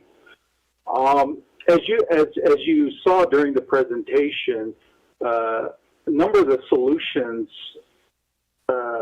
you know, building facilities that fall outside the current New Mexico DOT right-of-way. You know, I think for many of you that are aware with that easement process and the time it takes to go through the process, more importantly, getting the local input and consent from Church Rock as well as the Yambato chapter on those areas where we, you know, it's proposed to build these sediment ponds and also the training dikes and the drainage channels, you know, to address this situation. I've been involved in several of the New Mexico DOT presentations, but, you know, I had recommended to them to present to RDC because ultimately, you know, you guys are the approving body with regards to granting of any easements, and at least be aware of what's being proposed by New Mexico DOT as far as addressing this issue. And so, again, thank you, New Mexico DOT. The challenges that I see with this is, and I know we didn't get into a lot of detail on it, is that the questions with regards to the long-term maintenance of these basins. You know, ideally for us, NDOT, we would prefer that New Mexico DOT handle the maintenance on those basins, but I think that's probably going to be discussed at a later date as far as long-term maintenance. And but nonetheless, I think all DOTs are stretched thin as it is with our financial resources to address the many needs of our roadways on the Navajo Nation. So again, I just wanted to thank New Mexico DOT for their presentation. Thank you, Chair. Chair, good afternoon. Pat Blackhorse here. Hey, Mr. Bradley, thank you. Then I'll recognize Mr. Blackhorse. Thank you. And Ron, thank you, and Vince, thank you for the presentation. The rest of the RDC members, good afternoon. Elliot, I think what you just touched on that they're requesting for a separate, and you said a leadership meeting. That would be appropriate because there are some things that are in there that we probably need to discuss. And before we really move on forward onto that, because we need the other Navajo Nation regulatory offices to be present, such as Navajo EPA, Fish and Wildlife, and also possibly the Historic Preservation and ourselves, in addition to the BIA environmental review people like Mr. Robert Begay and the superintendent, Mr. Lester Sosi, and also regional director, Mr. Bart Stevenson. Basically, when you're looking at the areas of sediment ponds, that's within the Navajo Nation, and there are things that that we need to cover, and making sure that all the standards in the NEPA process in Glenike need to be adhered to. And we have connections with what we call the New Mexico Cultural Resource Information System, meaning that in the early days they have other records that they've done archaeology there in that particular area, and we do have records of those also. So there are a lot of things that we could discuss, and I like where this is going, and I agree with Mr. Bradley Shane Glenike. The responsibility of the maintenance still falls within the New Mexico DOT, and a lot of these bridges that they're talking about is within the area of responsibility and within their right-of-way. So what about Hastito and leadership meeting? Yeah, we would be there. That's all I have to say, Vice Chair and members of the RDC members. Thank you. Thank you, Mr. Blackhorse. Although Mr. Bradley from NDOT, you have your input. Back to the committee members. Any other comments, questions for the presenters? Hey, Freeland again. I'm sorry. Yes, Honorable Freeland. On the agenda, when we get to maybe our calendar, could we just add a leadership meeting for this request to NMDOT, NDOT, and other stakeholders from the nation? Thank you. Okay. Yes, we can do that. In the meantime, if there are no other questions, comments for New Mexico Department of Transportation, the presentation. Mr. Chair. Superintendent Okay, Mr. Sosi, I'll recognize you. Go ahead. Yeah, I just wanted to provide some comment to the committee. This is the Superintendent Sosi from Bureau of Indian Affairs, Eastern Navajo Agency. And I guess I was curious about the remarks being made that perhaps we were not at the table in some of those conversations. We certainly are willing to participate. I know that we try really hard to respond to any requests that we get. So, for example, there was a request from the state of New Mexico Transportation about a road they were working on at Suru. So we made a response and we looked at the land status, and it was not non-trust, non-allotted lands. So we responded quickly to that. That was about, I would say, about 3 months ago when they were going to do some construction work over there. So we're very familiar with those types of requests coming to us, and we normally respond quickly to those. So I'm kind of surprised about the topic right now that somehow maybe there was a miscommunication or lack thereof. Certainly COVID-19 also has impacted our communication. But beyond that, we can certainly be available for the committee to answer any questions about rights of way or what needs to happen. Certainly, it sounds like that they might be wanting to look for temporary construction easement. So we'll probably have that type of discussion at the leadership meeting when that's set. So I just wanted to share that comment. Thank you. Okay, thank you, Mr. Sosi, Mr. Superintendent. If there are no other questions, comments, we can vote to accept this report. And at the tail end of our RDC meeting today, we can add on an item to schedule a leadership meeting on this subject. So I'm going to call for the question. Honorable Freeman, how do you vote? Green chili, Che. Green chili. Okay. Honorable Stewart, how do you vote? Green. You voted green, voting green. Honorable Begay, how do you vote? Chairman, Caleb votes green. Thank you. Okay. Voting green, Mr. Begay. Honorable Daniels, how do you vote? The Chairman Nez, how do you vote? We have a vote of 3 in favor, opposing none, Vice Chairman not voting. The motion carries. Okay, thank you, gentlemen. Mr. Sativa and Mr. Steiner. Have a good afternoon. Thank you, Mr. Chairman. Ms. Begay would probably get back with us, if when you all will go ahead and schedule the leadership meeting. Yes, we indeed will do that. Thank you. Okay. Thank you, sir. Just to let you know, if we're going to go ahead and schedule a leadership meeting, I'm usually not available on Tuesday and Thursday mornings, namely because I do have dialysis treatment that I have to go to. So, but anyway, other than that, I'm available almost any time at your calling for this particular session.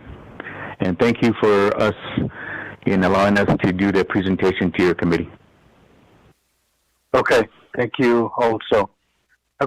Moving on to the next item, report on telecommunications tower assessments. Mr. Halona from the Navajo Nation Land Department. Are you on the call, Mr. Halona?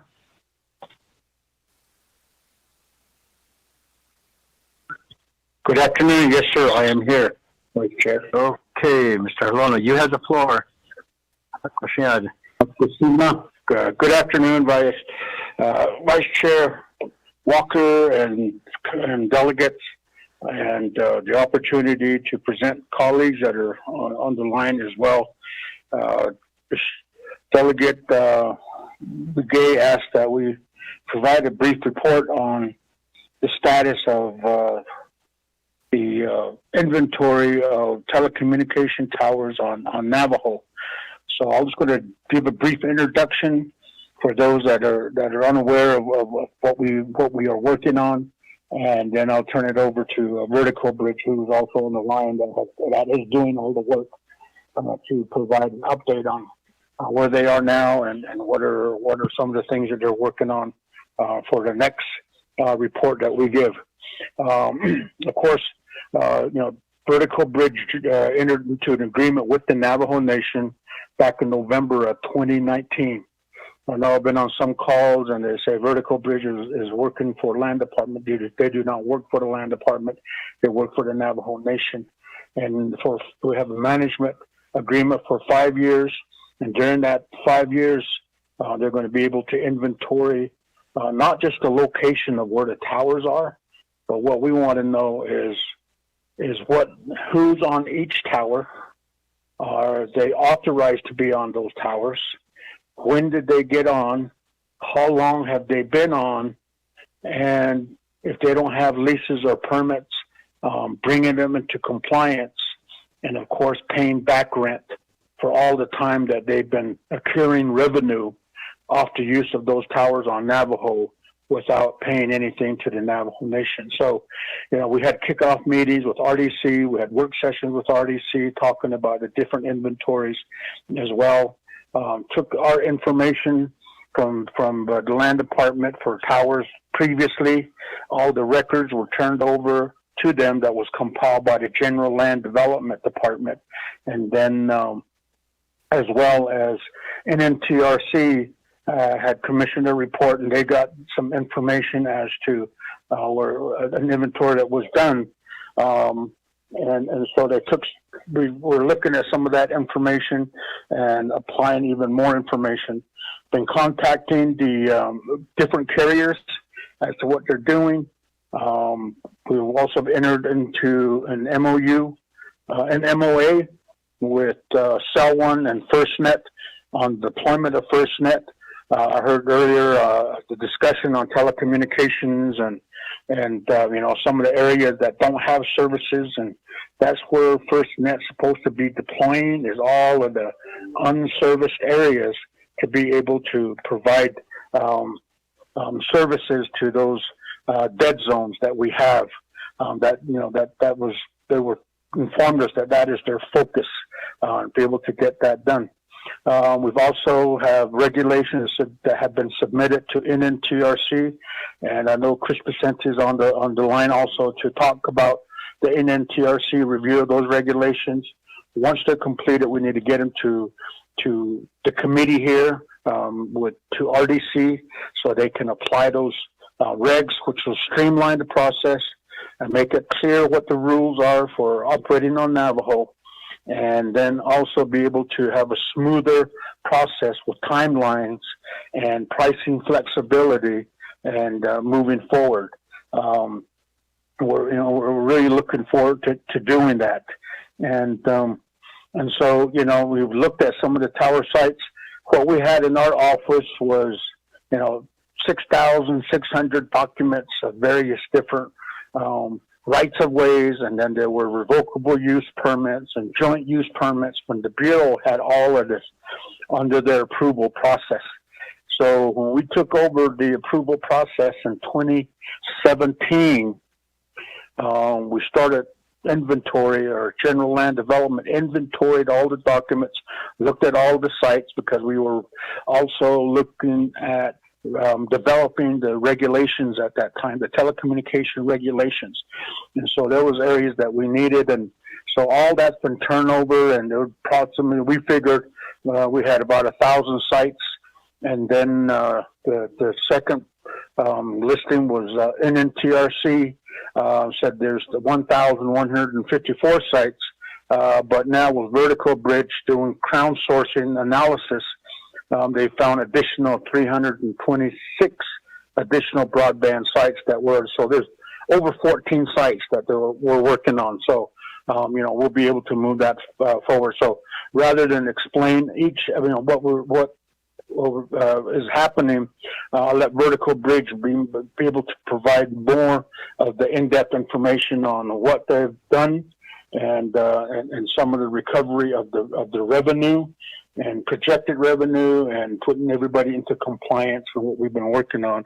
So is Kayla on the line? If you take over the presentation. Thank you. Yes, sir. I'm here. My name is Kayla Kramer. I'm your program manager from Vertical Bridge. I'm dedicated solely to the nation to work on your tower projects. And we have one other 100% dedicated asset. That's Brooke Begay, and she works out of there in the St. Michael area. So, as you know, Mr. Holona said that in 2019, we entered into an exclusive arrangement with the Navajo Nation to manage all your land for the tower leasing for the next 5 years. During this, we had the main goals of tower inventory, where we thought that it would be an incremental revenue increase of 7 to 15 million. We still think that that's the target here. We've set out to audit all of the towers, existing and new, as Mr. Holona said. We also set out to get new tower regulations drafted based on previous discussions that we were provided a lot of the notes and the draft. What we did is we provided input to make it more industry friendly. So the carriers and the main tower owners out there, it's something that they're used to seeing, and they can build it into their projections a little bit easier, because it's been a little bit confusing to most of the tower owners out there how to work with the Navajo process in the past. And we're hoping to eliminate a lot of their hurdles, so they're going to look at this as a more telecom-friendly approach.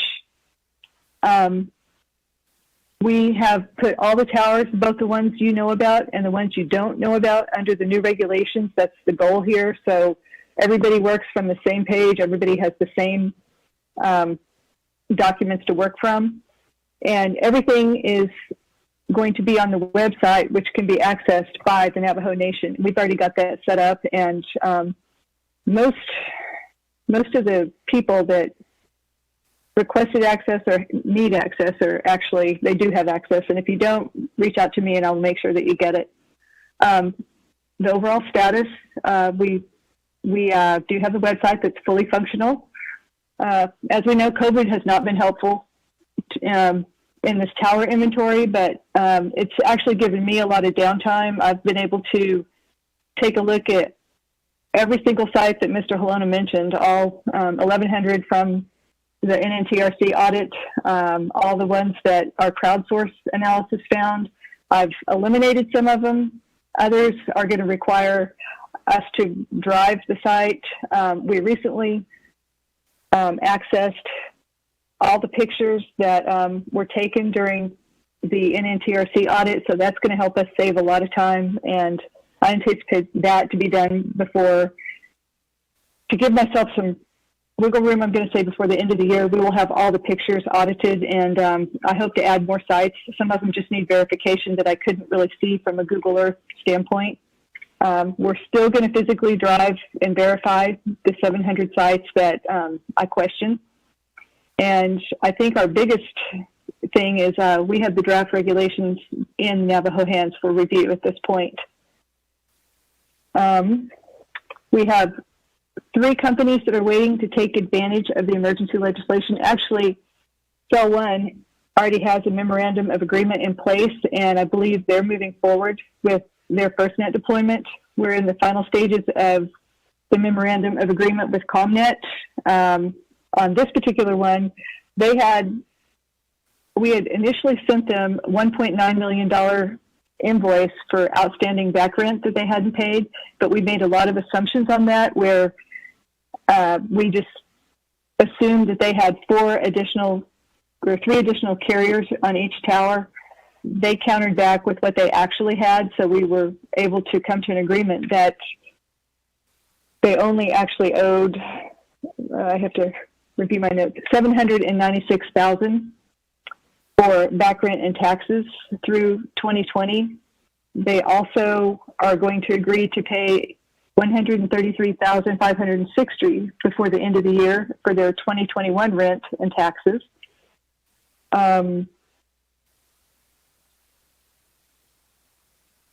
Cell One says, and it appears we're still verifying, but they say they are current with all of their rents, but as I said, we are verifying that. Additionally, Frontier, they want to take advantage of the emergency legislation also through their CAF2 project. It needs to be done by the end of the year, so we are hoping to get that facilitated also. It will cover, I think, 482 sites or homes with fixed wireless. And they also, as we know, they filed for bankruptcy. We provided a spreadsheet showing 10 years of back rent totaling $13 million. This was to support the nation's proof of claim regarding their bankruptcy filing.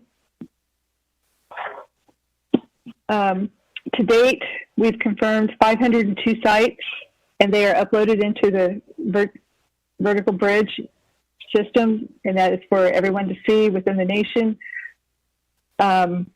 We still have 697 that require visual confirmation, 197 sites which we're still going to confirm, but they appear just to be water tanks with no comm equipment attached.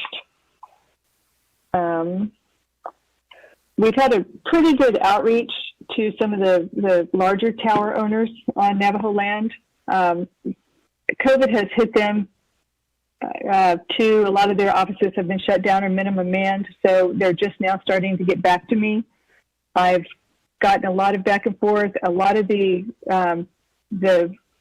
AT&Ts, T-Mobiles, they're excited to start working with some of these new processes because it's been really unclear to them before how to get things done, and they have a lot of turnover, so they just didn't know the process. let me go through my notes here because you guys have a bigger list than I do.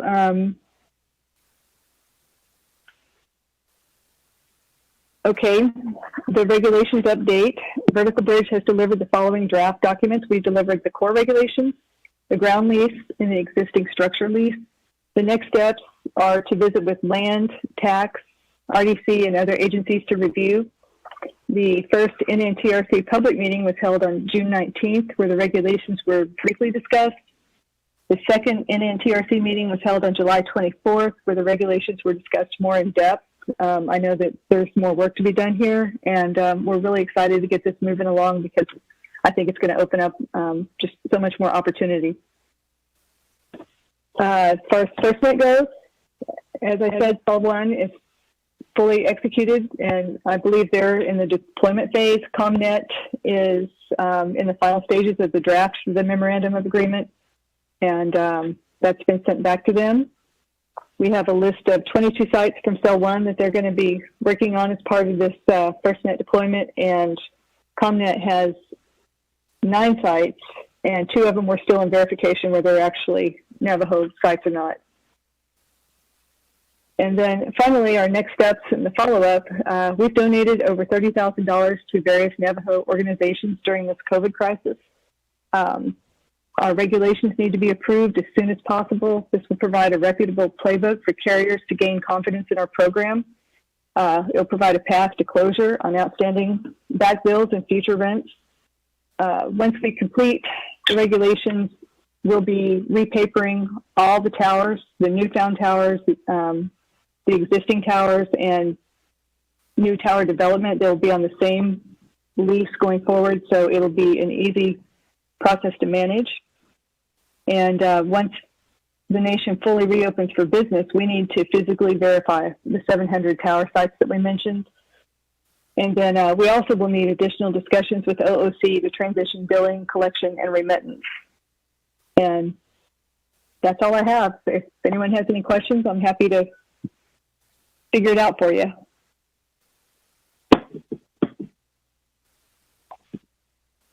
Okay, thank you, Vertical Bridge, the Land Department for the report. Committee members, we need to establish a motion to accept the report. Is there a motion?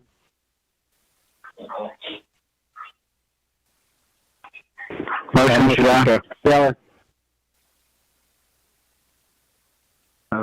Okay, Honorable Stewart motions, and do you want to offer a second?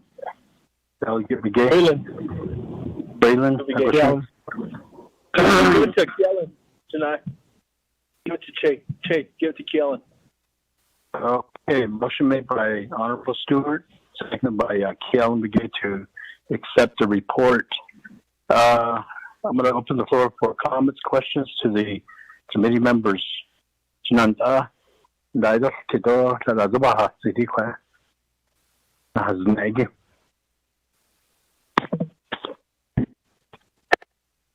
Kellen.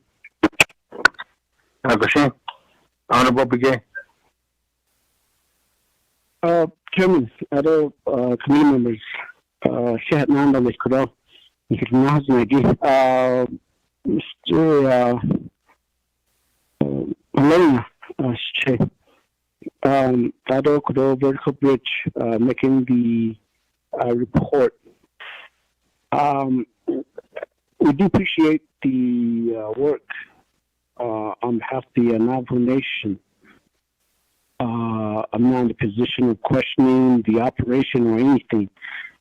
But to me, Mr. Helona, you know that during the council debate, any debate, just like earlier, there's 2 resolutions or legislation that's going before the Navajo Nation, will be going before the Navajo Nation Council. With the regulation that the RDC continues to refine the policy relating to telecommunication, the operation, and so on. So going back in history, I believe that I don't know if these, well, it will probably be determined when these towers were established, and since then, how and why it wasn't really properly being managed in a way.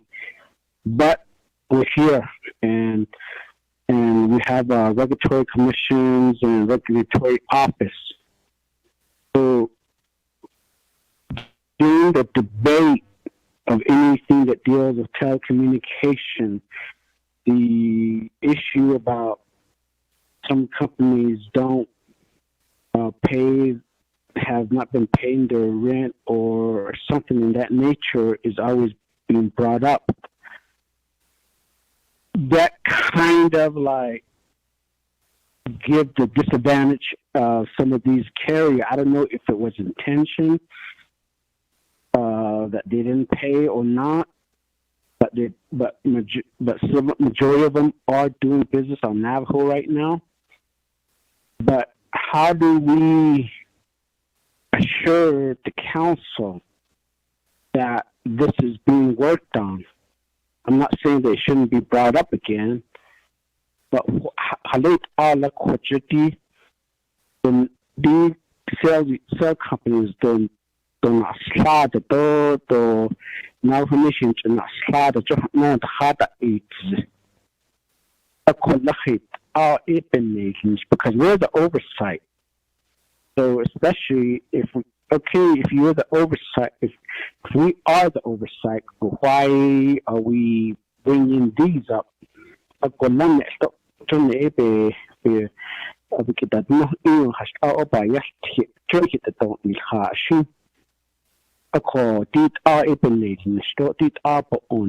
is how we're resolving it.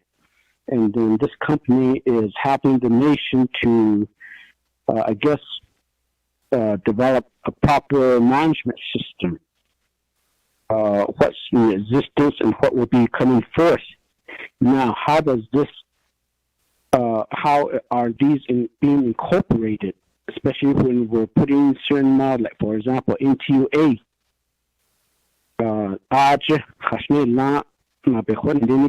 How many towers are they establishing? And even with this new upgrade of several of the towers that's being in place right now. And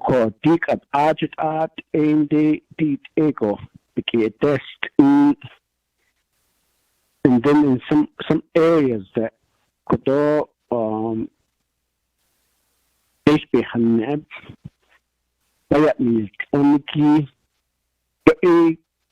at Cotonos, did up a did after list. Joke a key that hit on that I hit up that way. I'm sure people can have access as how many towers we have on the Navajo Nation, and automatically, if there's a policy in place, is that okay? This is how much they're paying the nation. Now, even the nation, which are in the just the general fund. A lot of these general funds come back into the main coffer, and usually it be spread out to other areas. So, how could we recapture these funding so we continue to expand or improve broadband service across the Navajo Nation? So, Asian quite geeky that, and again, I'll probably be in a position to need to correct myself as well, that rather than Vertical Bridge working for, and then sometimes there's several companies. I also get mixed up in naming them as well. Vertical Bridge, the Door, Magellan, and some others, the Dalyada, but the IC with this contract letter on behalf of the Navajo Nation, ako e tiki kuto e singo ko e ko ik ha huilia ko e ako e ta ish dik at what ashni what's that and did I hear 13 million is being owed by Frontier? What ish do we hold that against them and start saying that, well, we're going to start discontinuing having to do service to our Navajo people?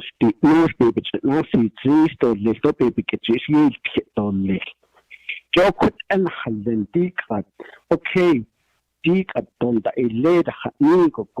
it's always, there's one bad apple makes the whole apple bad.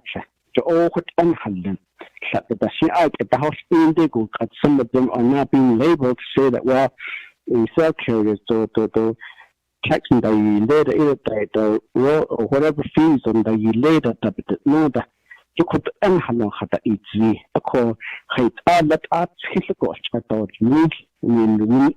rather than saying that on the elite and no, let's start identifying to say that this is how the RDC and the land department, and this is how the outside business had helped develop this particular system to know that we know each and every towers on the Navajo Nation is that every system is being monitored and they're up to date on their. So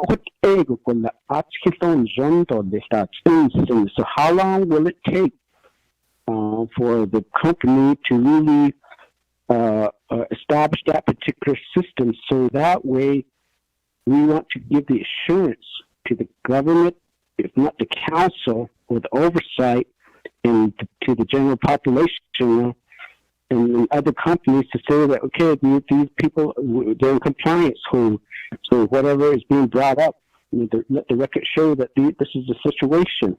So that's what I like to that's what I like to hear. Explaining that to the Navajo Nation Council. So, like right now, a company is being mentioned earlier, and how is it that we really need to put this work together in the policies and the recommendation? And I sure like to have this be done quickly. But as an overall, I guess this is a direct question to Mr. Halona. Cell service, regulatory. AB has only been because now in Michigan, I know we have Mr. Curly Shop, the telecommunication utility office, but that's just only the Navajo Nation government office in the United Nations. So in the I mean, if you look through the budget of the 2021, I mean, a lot of our programs are paying almost several $1,000s for internet services. For example, I always say that Carol King Building, one office is paying so much, and then if you just walk across across the hall, that same building, another program is paying the same amount again. So, overall,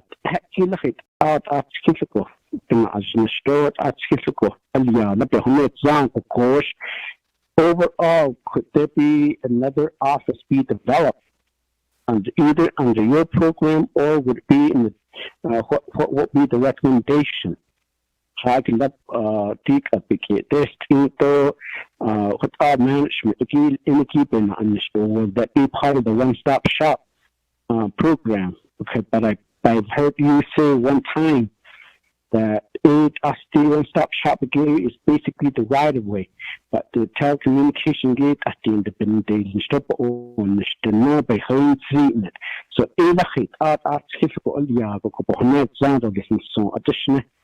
so down the road, I mean, how could these companies be up to par in abiding by these policies that the Navajo Nation have put in place? And then that down the road, 10, 20 years from now, We don't want the council to continue to say that, well, this particular council and RDC member, because we're the oversight and the approver of these, to some extent, granting the right of way. So itan that we launch, itan the other road that we love and the other not that is la o katana or the I mean who's a knaff hunch not to me. So be itan the and the ilhata khila approve the yilla do khila ikodo yilanda is sling go conquer all over the Navajo nation con towers about up itan khila is yilanda is sling ko ilapen na at ECK ben night and the idiot la. So for that, Haki Shin Kodo ben na kodo uti Hasha Hajobanati and Halita add up Hanati to have maybe in the next meeting you could give us this, a legislation to say that, okay, enough of talking, this is what we put in place. There's only legislation let the program run its course in monitoring and assessing all these self-service activity across the Navajo Nation. But it goes back to the question to the other area. If you look at your bill, like for example, Frontier Bill, I mean, a lot of us, even cell carriers, think of AT&T down here phone. Taxes of the Bakagi, I mean, 911 system. I mean, we're paying off we're paying a lot of these companies that the money just goes off the reservation. Could we further put in an agreement to say that the main location of these cell phones, if it's on the Navajo Nation, these 911 tax should stay within the Navajo Nation? No, that's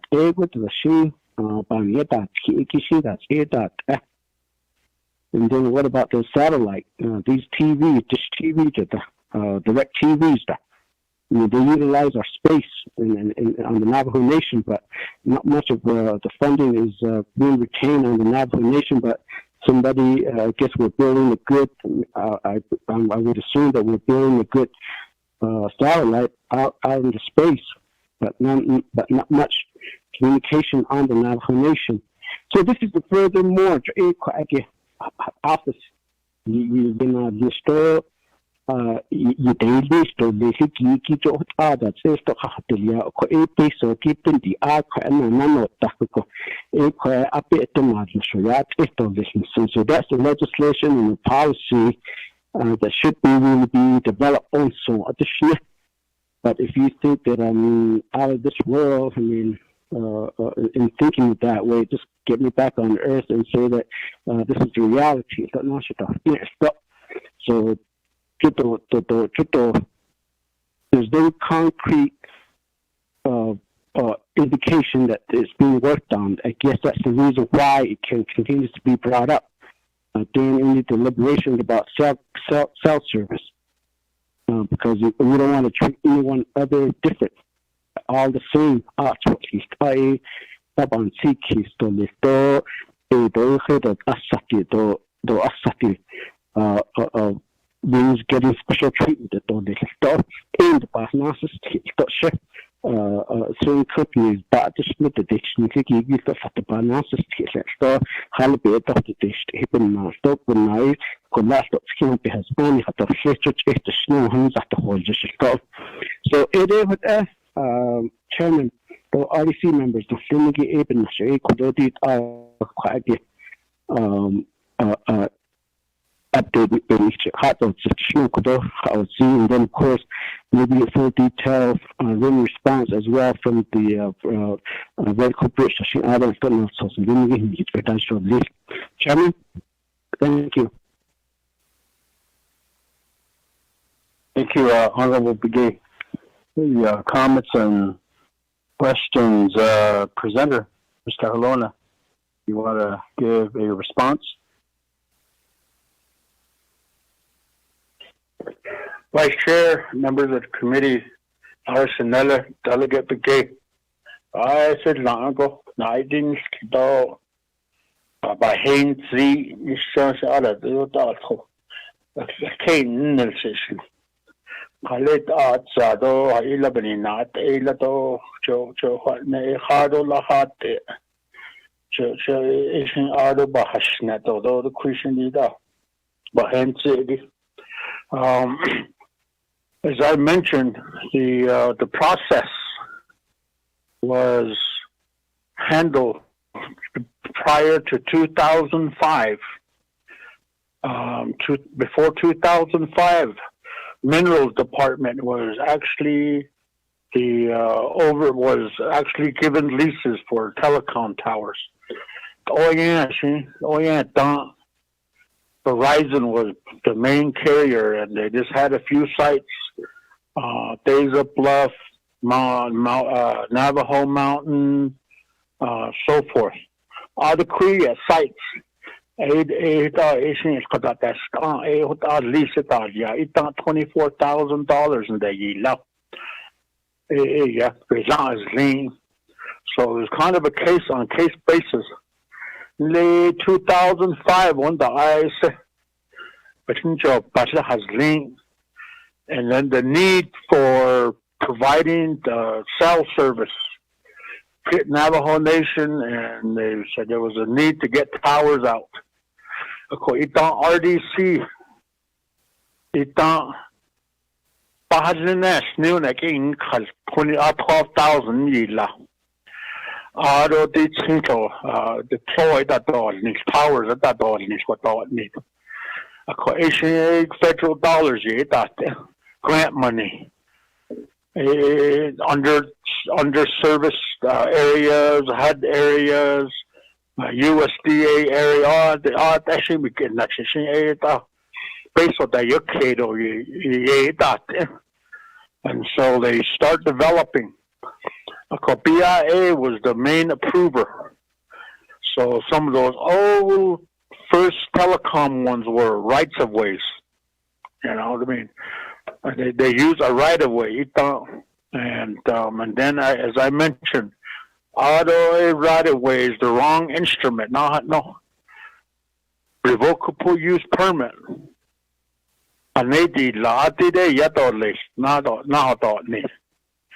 Auto, they start talking about co-locations. And then they went to joint use revocable permits. Because there's another antenna going to attach to this tower.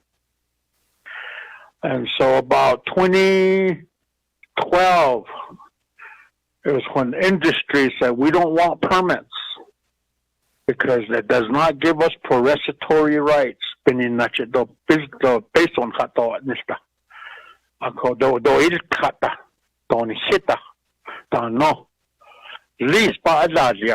so we started doing leases right about 2016.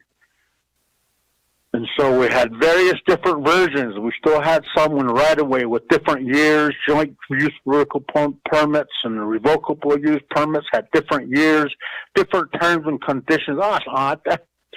And then the first legislation, 2005, was really Cell 1's legislation for telecom for 47 sites. Then the other carriers wanted different ones. There was really no regulations put in place for telecom. So telecom was evolving pretty quickly. It was changing from 2G, then we went to 3G, 4G. Really started happening. And so all of the towers that on Navajo, we only had records of those that came in and submitted it. So that only gives you a certain amount of towers. They just went and did it. Some they put in chapter houses, school tracks, business sites to shortcut the system. Not paying anything to Navajo because we didn't know about them. They were just building them out. Because we had no staff to do any regulatory. Project review staff, there was only 5 of them. the rights of way, they are getting dodged initial towers. It was just an added new technology for development.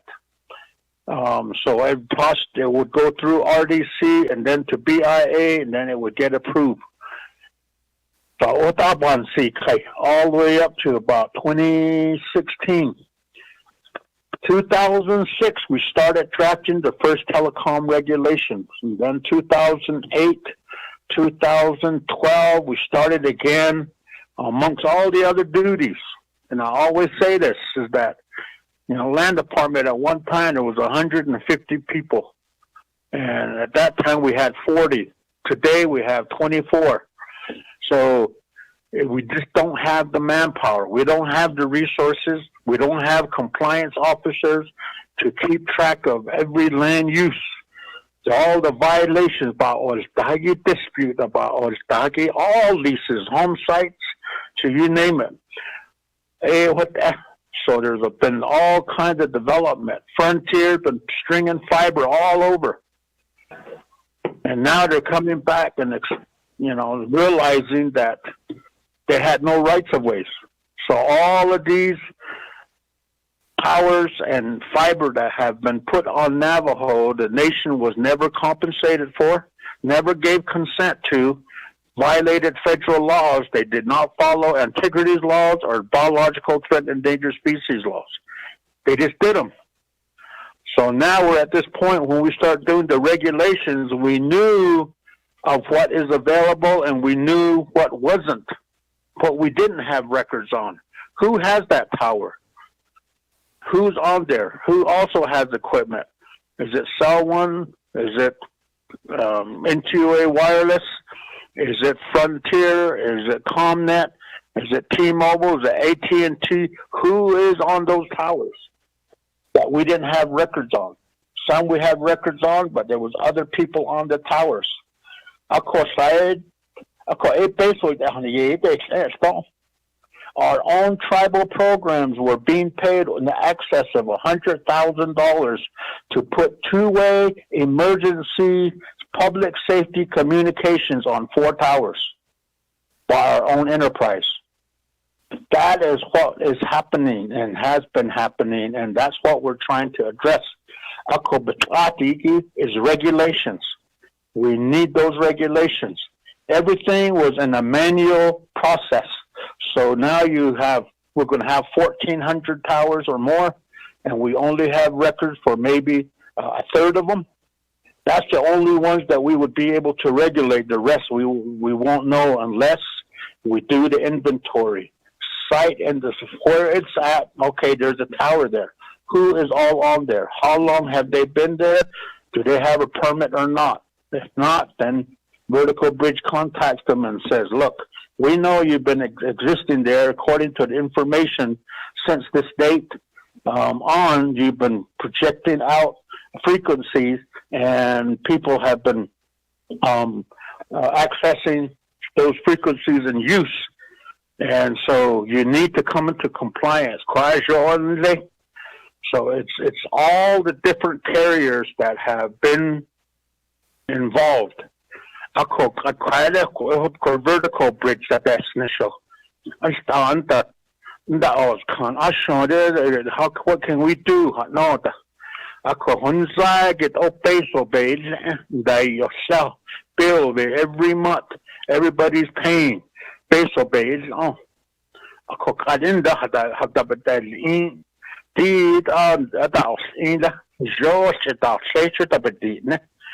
So all the rental rates that come in goes into a general fund right now. And it goes to all uses for Navajo Nation, whether it's public service, public safety, or chapter use, it goes to general funds. So I appreciate what Delegate Begay said, is that perhaps some of this money should be captured at the program level so we can add more staff, we can add the enforcement component, and in NTRC we're having these discussions. We're trying to strategize and saying, well, maybe you should put it in your budget. Maybe they'll fund you, and then you'll have the enforcement, and then we'll share the enforcement person.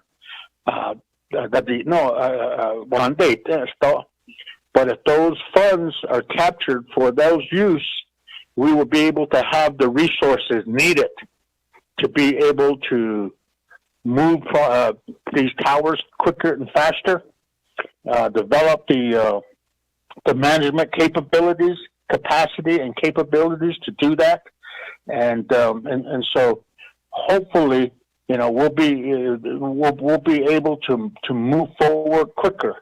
And those regulations and the new leasing process that we're proposing is going to be the quick process, and that will bring everybody into compliance, because now we know who's there, where at, how long you've been there, and is it a telecom tower, or is it a microwave tower? Is it a broadcast tower for radio or television? We haven't even gotten into that side. And of course, and so they're broadcasting across on Navajo to our people, and so they need to be able to be responsible and be able to pay those. We've done 500 sites, so we're almost halfway. And just during this time, during even the COVID, even through that, we've been able to do a little over 500 sites. And so I think in 1 year, we would have all of, and I'll let Vertical Bridge, talk about what they need to do and how to speed it up. But, perhaps in the next year, we'll have all the sites documented. We'll have everybody come to the table and straighten out their business, pay the taxes they're supposed to be paying to the Navajo Nation. There's pit taxes, the precatory taxes that they need to be paying, and the rates that is owed and will be owed going in the future. Some of those towers may not pay as much as they used to, based upon the studies that we're doing as how much area are they covering, what's the traffic flow through them, and the data going through. So we'll be able to do that and get a better handle. As far as internet prices, I know I listened to the cyber team, and they've realized and done their inventory and audit on the low speed internet, but paying high prices. And I agree, our department by itself pays about $36,000 for internet. Okay. And so we have a very low speed. But if we say no, we won't have service, then we won't have internet. So we're stuck in a situation to be able to do that. I appreciate Delegate Begay's vision of perhaps there should be another entity or a separate program or a program within a department that will focus on. And I think that is what Vertical Bridge has proposed, that they're willing to train, they're willing to provide training for tower maintenance people, to be able to be tower climbers, running the system, and all of that, so that we be able to manage our own towers. At some point, if the Navajo Nation got all the towers or built all the new towers under CARES Act, those should be becoming Navajo Nation towers that we're spending money on. Those should be Navajo towers. And then we lease those to people that want to get on. They build them, they pay us a certain amount, but they're paying a lot with it. So I'd like to see if Chris Vicente is on. He could probably speak a little bit more to working on the enforcement side, the regulatory side. But when they don't have a lease, it comes back to the Division of Natural Resources. If there's no lease and land is being used, that comes back to us, and his office handles the business side of telecom, the licensing and the frequencies and all of those. So if Chris is on the line, maybe you could speak to that. And the Vertical Bridge would like to add anything that Delegate Begay has asked questions about. Thank you. Thank you, Mr. Halona. Mr. Vicente, are you on the call? Yes, Chair. I'm actually between this call and BNF, so I'm ready to go. Okay, if you can provide some response to Delegate Begay's concerns. Absolutely, Chair. Thank you. So I guess with coming into NNTRC, one of the important things that did come to mind is telecommunications along the lines of internet access. It's a necessity nowadays, and the additional office would not actually be a bad idea in a sense that it'd be related to possibly grants. Three of the departments within Navajo Nation actually gathered together to create consortium right now. They're actually working on E-rate. What I mentioned earlier along the lines with E-rate. So again, the three departments are NNTU, DCD, and DOTI. So that's a start. And again, just another program to kind of help manage the amount of work around telecommunication is much appreciated. And what Mike actually brought up was a great point as well when it comes to enforcement. Right now, this is going to be a thanks to the previous director for starting it. And at the middle of last year when I came in, it was in the third and fourth phase of the assessment. So most importantly, I do have to give a shout out to the previous director, Teresa Hopkins, for starting the inventory. And since unfortunately she wasn't able to see it through, but it's already become beneficial in a sense that it gives land department, our office, an idea of what towers are currently out there, who's utilizing the towers right now. Is there additional equipment on there that shouldn't be on there that they're not paying donation? And one of the other things is just the leases. We can't cookie cut it, so we have to adjust these leases based on the population density for each of the communities. White Horse Lake Chapter, Rica Ranch, I believe it's called, Rincon Ranch. Out there, there's a handful of homes, and they need internet and cellular. We can't charge what the lease is that you would like, what you would charge here in Window Rock out there, unless they help expand telecommunications.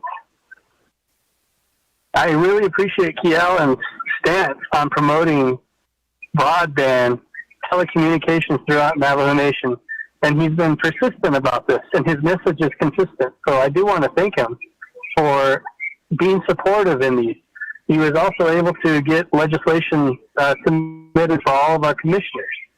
So once again, Delegate Kialan Begay, and of course, we want to continue to build this foundation to ensure that I'm not going to be here permanently. So whoever transitions in to take over NNTRC, we want to at least lay the foundation to where it continues. And I believe Vertical Bridge is a great partnership to maintain that continuity.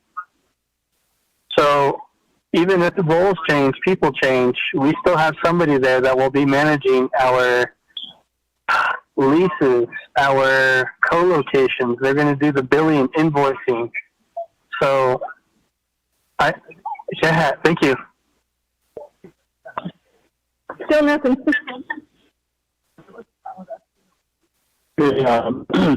Delegate Begay, any follow-up comments, questions?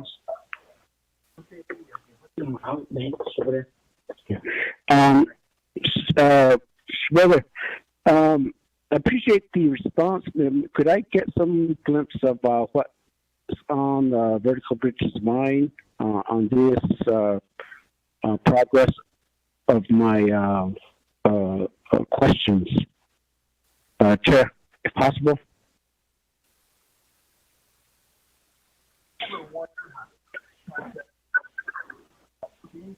Sorry, I got bumped off the call. Delegate Begay, do you have any follow-up comments? Oh, Yeah, okay. What I was saying is, vertical bridge are there, I hate to say this, but could we get what their would be their recommendation? Because the one thing that we really like to hear and see is that the Navajo Nation is in full control of monitoring and regulating telecommunication on the Navajo Nation, with Mr. Halona indicating with the limited staffing and resource, I'm sure it is.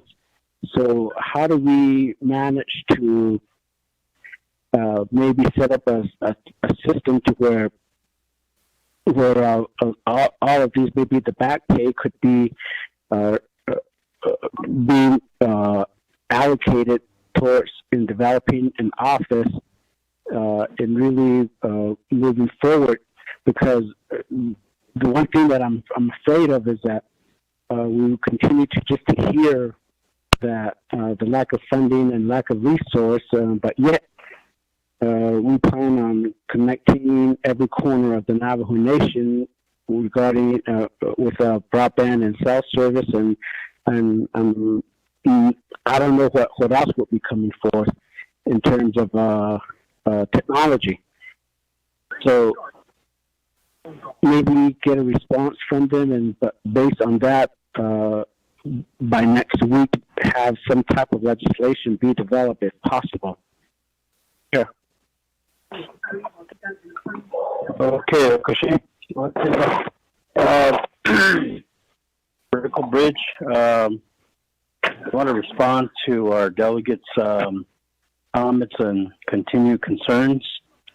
He's asking for some recommendations. Well, sure.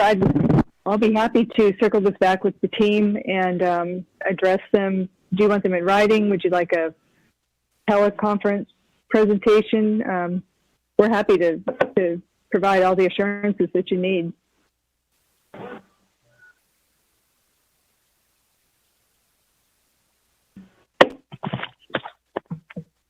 Delegate Begay.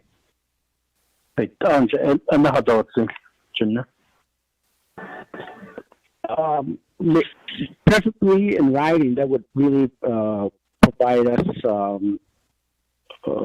what's been documented, and we can continue moving forward, building on what is in black and white. Chair. Okay, thank you. So recommendations be provided as requested by Delegate Gay. Recommendations be provided in writing. Any other questions? Resource Development Committee members. And then Chair Nez is back on the call also. I just get Chairman.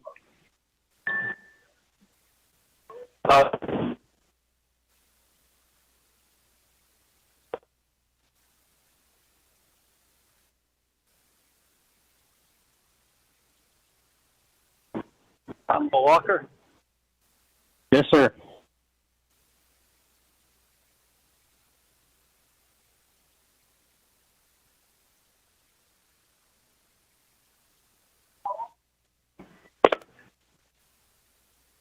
Yes, sir. Chair Nez.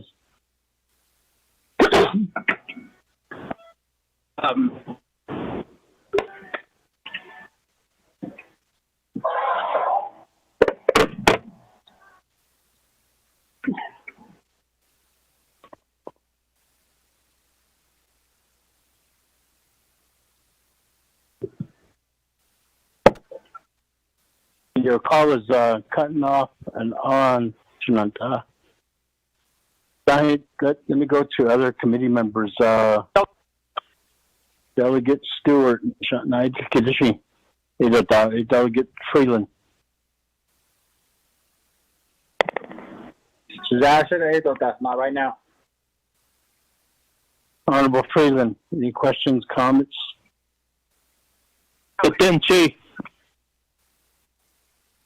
Okay. Chairman Nez and Shatnana. I don't know if you can hear us. Thank you. Honorable Vice Chair Walker, this is Delegate Nez here. all this is really a good conversation. Every time I hear it, it just gain more insight into our broadband across Navajo. I believe that we all do support broadband, and what Mr. Halona had spoke on, as well as part of the vertical bridge's work. I strongly believe that accountability and having compliance is what is needed as far as telecommunications. And it really is time that the Navajo Nation starts looking into ways to generate revenue, and this is one way, and it's a good thing. I really believe that we're on track with all the broadband across the Navajo Nation, but it just all needs to be done within the laws of the Navajo Nation. And I do support it, and I don't that we're still talking about this, and it is very important to the Navajo Nation, especially during these times. Our children really need internet access. CCSD is a big school district, and half of our children probably do not have, from what I understand, when I went to the school board, 50% of the students do not have internet access.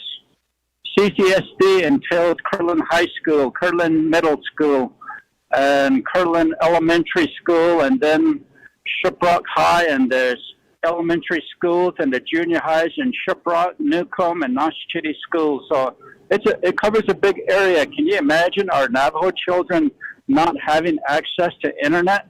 It is time and it's needed, you know. So I'm glad that we're talking about all this and having this done and bring everybody into compliance. So thank you very much, Vice Chair Walker. Hey, thank you for those comments, Chairman. So, I need to focusing in and sometimes the deeper end of these issues than you think of the how to address or how to correct and how to make some of these issues giving that back to the Navajo Nation responsibility or control. So any other questions, comments? So I think based on Delegate Begay's request, that is probably the next step forward. So there is some direction here. We want to leave everyone with presenters, though meeting participants, so committee members. If there aren't any other questions, comments, you could accept a report. Going once, going twice. Okay, I'm going to ask for the votes here. How do you vote? Delegate Freeland? Green. Green. How do you vote, Delegate Stewart? Green. Green. How do you vote, Honorable Begay? Chairman, Kiala votes green. Thank you. Green. Okay. How do you vote, Delegate Daniels? I vote green. Green. Okay. How do you vote, Chairman Nez? I vote green. Thank you. Okay, so we have a vote of 5 in favor, opposing none, Vice Chairman not voting. Thank you, Mr. Halona, and thank you, Vertical Bridge, for this afternoon's presentation.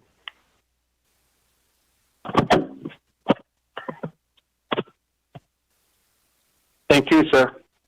Thank you. The next item is the one-stop shopping concept. Ananae, Navajo Land Department, Mike Halona. Mr. Halona, you have the floor for this report. Good afternoon, Vice Chair, members of the Resource Development Committee, and colleagues on the line. And I don't have much to report on the one-stop shop. It kind of stalled. Ms. Elrina Yazi with General Land Development was the brains of the whole outfit of all the documentation, collecting, and drafting of the different plans. And she's on sick leave, medical leave, and I understand she'll be back later. However, I guess we could talk a little bit about where we left off. We left off of getting a meeting with economic development regarding the one-stop shop, and we weren't successful in getting that meeting. The meeting was scheduled, and I was at a funeral in Arizona and got the times mixed up, so I missed the call time-wise by an hour, and they had already got off the call, so we rescheduled, and I didn't get no call-in information. So, but I think that some of the committee members were on that call to discuss the plan. They did send out a PowerPoint with some of their suggestions and recommendations and their thoughts on the one-stop shop, as well as I think a report that was sent to all the committees. And so, you know, we're at this juncture here, and we missed the budget process. You know, we were really hoping that it would become part of a budget and in the budget process, and so we could move monies around to create the one-stop shop. And we did submit to the committee 3 different ones: option 1, option 2, option 3. At this juncture, you know, I think what we could do is focus on the one-stop shop for handling all rights of ways, all land withdrawals, all the tribal access authorizations, the permitting, the leasing of cell towers, and you know, not try to include the business side leasing, because obviously there's you know, although we've been told they support it, yes, you know, I mean, but their plans, everything else are different from the support that they're providing. So I would recommend right now that we just move forward, and you know, because their proposal would take a couple of years to implement, going through the studies and the different amendments and so forth, rather than just taking the operation and developing a plan of operation moving forward. So I think at this juncture, it would be wise to just focus on creating the one-stop shop with the department, with the legal review inside, with the environmental review inside, and enhance those. And especially right now, we're going to be overrun with projects here pretty soon. And because everybody is from NTUA to IHA, every project out there, and you know all the projects. You created the list, you created the funding for all these entities. We just got through talking about telecom. All of that built out, all the fiber lines, all that information is going to come in for processing, and you know, we never receive additional funding for staff to handle that overload of projects. You know, just like some of the entities, they don't have the manpower to do that many projects, so they're going to have to contract others out and bring more and hire more staff to be able to meet that timeline.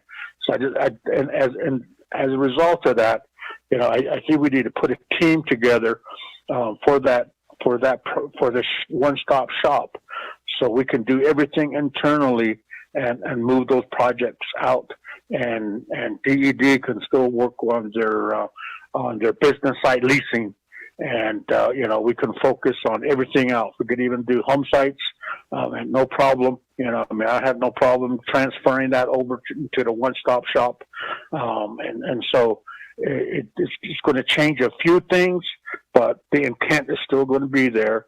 The results that we're looking for will still be there, and that is to be able to process projects as quickly as we possibly can, and in the meantime also work on adjusting the processing. I think I left 6 recommendations one time. We need to look at the consent side of everything that would speed things up for everybody that's out there trying to get consents right now on their projects. They're trying to get the chapter resolutions for their projects, and then we come into the requirement side is a legal survey, your biological, your cultural compliance. Those will be coming in as well. And, I'm not sure how the other departments are staffed to be able to handle the influx of increased projects coming in with that urgency to move them out fast. But 8A qual on this case, so if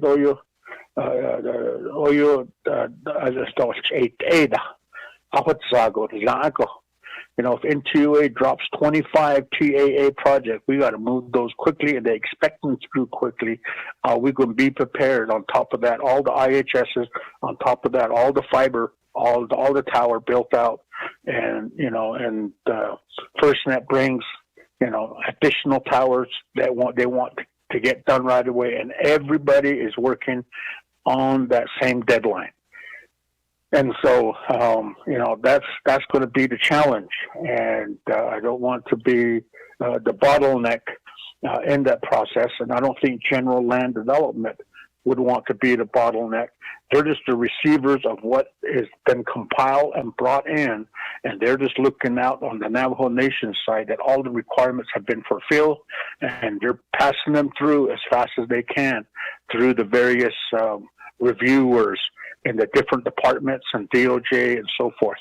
And so, if they get too many, they're going to be overloaded and trying to get those through. And all the other reviewers, whether it's DOJ or those, they're still going to be, they're going to be caught up in the whole big influx that I don't think we've ever experienced before that's coming. Which is all good for the people. It's all good for the Navajo Nation. It's just going to be coming all at once like a flood. It's going to open up. The dam is going to break, and it's coming. And we have the experience and knowledge to handle it, but we don't have the additional staff to really keep on top and move the project. So, I think for being able to move these projects quicker, we need to move quicker, and then providing that part probably I think was option 1 and part of option 2 is I think that could be the start to be able to move quickly to add the business side leasing side. That's going to take that probably take over a year or so forth to be able to put it all together the way it's being proposed, and that they would like to support it. But I'm sure DED could also speak to that as to what they want to support and what they feel is a one-stop shop, and being able to do that. It's not just putting people in one office and everybody looks at each other and they're not really on the same team. They've just been put into one office to process. It should be one team, and the flow is it's not distinguished between this project or that project. And I can see that those would be the challenges that we're going to run into. You have a home site lease agent, is going to be handling the leases. Home sites are anywhere from 100 to 1,100 leases a year, and we're seeing that even increasing already. The demand because some of those that didn't have leases are now getting leases. We opened the gate for them. Just apply, start on it, and you'll be able to be counted in the Light Up Navajo projects and the projects that are being planned under CARES Act. Everybody is now working towards that. So, every day we're sending out information to people and they're calling, asking questions. And so the staff at the agency office are overwhelmed already now of the influx that's starting to come in. For the last couple of weeks, I've been going to the agency meetings and talking about consents, the applicants are looking for them to give them the information on consents. Please be available. Please return their phone calls. Please work with them. Provide them the information.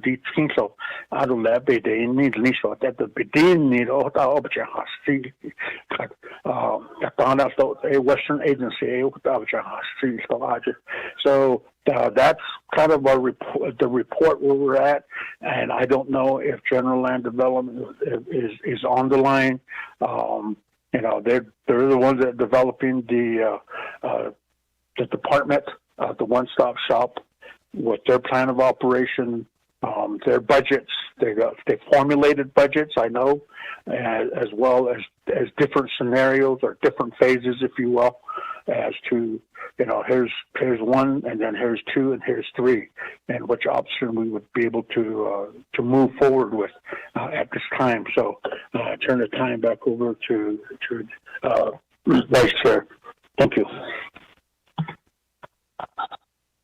Hey, thank you, Mr. Halona. The report. Committee members, let's establish a motion to accept the report. And motion. Motion, Kelly. Okay, Honorable Begay motions. Is there a second? Stewart. Honorable Stewart, second Mila. Okay, questions and comments for Mr. Halona? Committee members?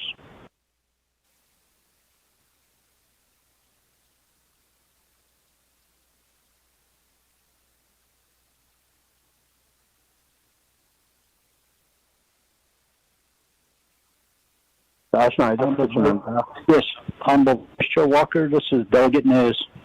Okay, Chairman Nez, go ahead. Thank you, Mr. Halona. This one-stop shop. We've heard this presentation now probably 6 or 8 times. I kind of lost count. But I truly believe that this is something that needs to happen.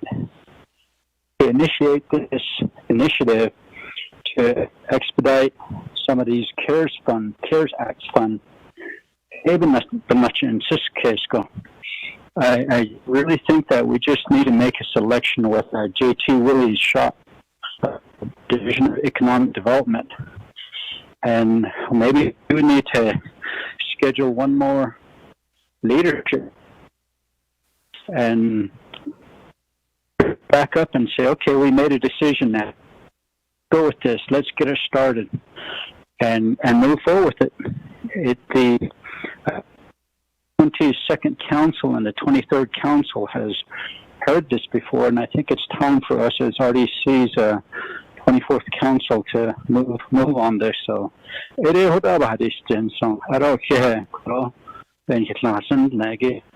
Halona, thank you, Mr. Vice Chair Walker. Okay, thank you, Chairman Nez, for your comments.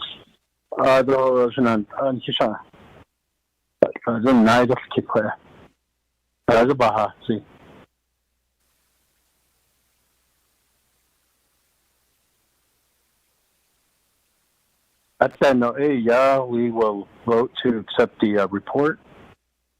So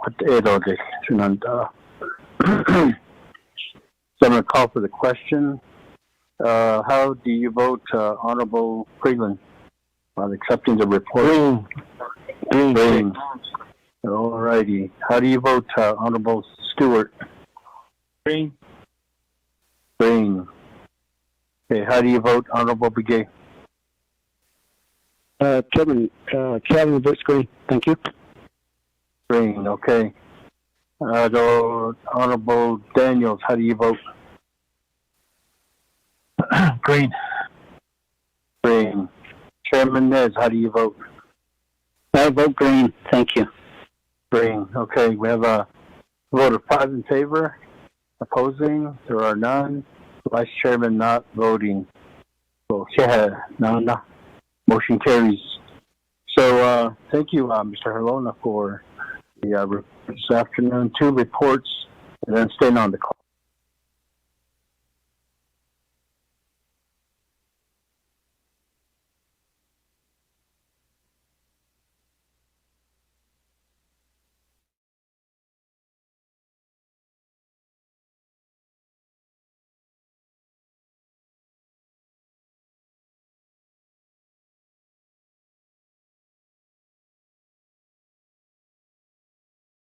This call may be recorded. After officials, what did measure now? So, Chairman Nez, question.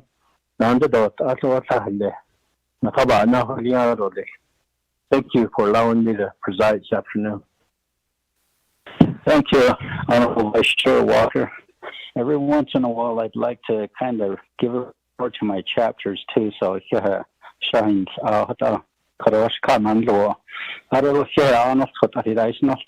we're down to D, update report, Division of Economic Expenditure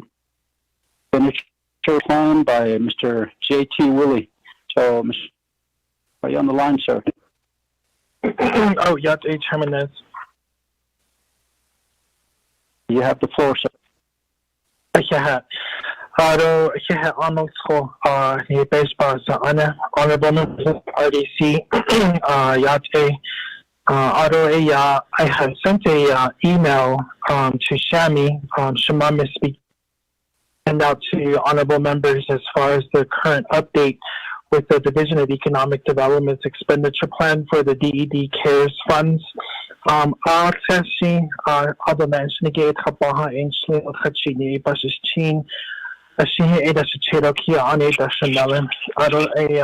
Division of Economic Development Division Director Celine Ako.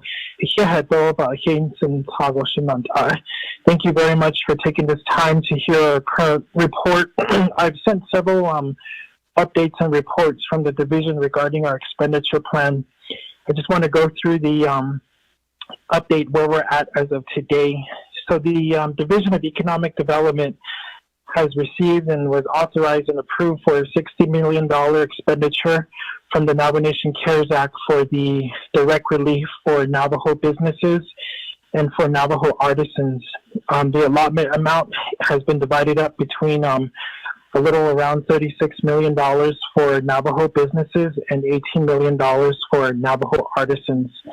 The implementation plan has already begun as of late August, and the process includes the collaborative effort between the division and the Office of the Controller to expedite the CARES funds for the administrative process. The process compiles of 2 areas. One area is that the applicants must be recognized on the Navajo Business Source List. The second part is the CARES application itself. So through the past couple of weeks since we announced the program, we've had several accomplishments, which include the individuals applying for the Part 1 to be recognized on the Navajo Nation through the Business Source List. And then this past Monday, we have started accepting applications for the CARES Fund from Navajo businesses and also artisans. As of September 4th, the portal did go live, and that was last week on Friday. So the Part 2 included individuals to create an online profile to start their application process. On September 5th, we advertised the program. That was our 5th advertisement of the program in the Gallup Independent. We also had a publication in the Navajo Times that passed last week, Thursday. The September 7th, the CARES Act went live, and so therefore we started accepting applications for businesses and artisans. Yesterday, I approved the first 10 applicants for the program that completed Part 1 and Part 2. So therefore, the businesses and the artisans completed all of the necessary documents in order to apply for the CARES funds. That includes the total applicants as of to date, when this report was finalized yesterday, was 99 applicants. The total completed and submitted was 55 applicants, and the total approved as of yesterday was 10. And then there was a number of 17 that had been sent back to the applicant for additional information or further review. And as of yesterday, we had 30 that needed to be finalized. So what we're doing is offering technical support to assist businesses and artisans to complete their applications, as well as also intaking new applicants. I've been on the line pretty much all day listening to the honorable members conduct their meetings throughout the day. And throughout the day, we've had a total number of new applicants come in. So I have an update to the report that was submitted to the RDC. So as of right now, we have additional applications that have come in for review, and that comes up to 127 applications so far at this point that have come into the division for artisan and for business relief. As far as the certification under the Navajo Nation, there are 163 new applicants that have submitted their application to be listed on the business source list. Therefore, they are prepared to apply for the application.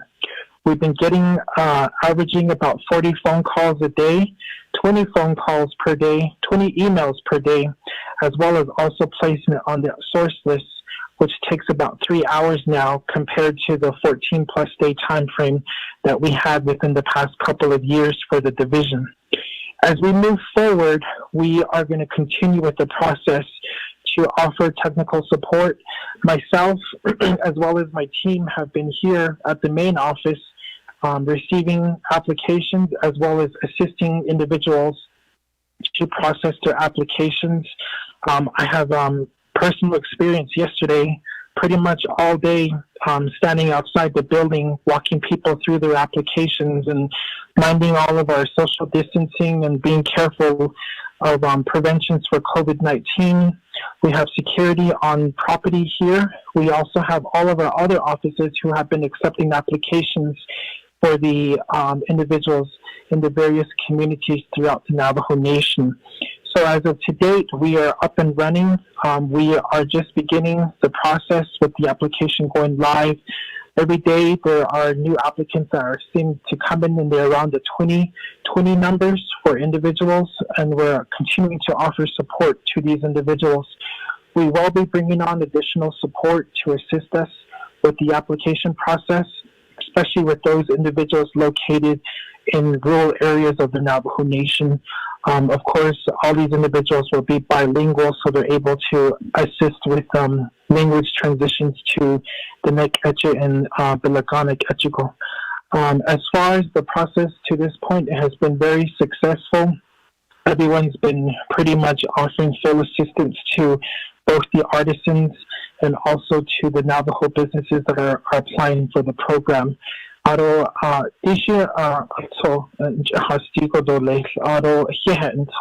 you very much to the support of the Resources and Development Committee for the expenditure that has been approved for our businesses and for our Navajo artisans throughout the Navajo Nation.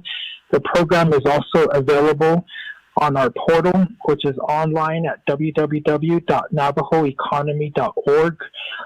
We are servicing Navajo individuals that are located on the Navajo Nation and also those located off the Navajo Nation. So we're pretty much rolling with our program for the CARES funds, and we're looking to expend these funds through the end of October to middle of November. So, Chairman Nez, very much. Thank you, Mr. Willie. Honorable members of RDC, let's establish a motion and a second.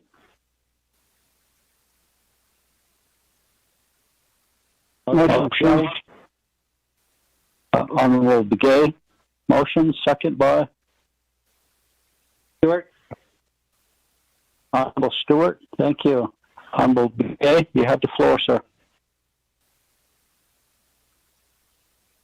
Chairman, other RDC members, who got all basically here, I think that other Kudos, Chairman Hikmahas, Mr. Rory, the Kudo, the report. I like to get more information, just the process, the key. Can we during the discussion, kudo by you the man didn't up in the Kiko base or the Iniki.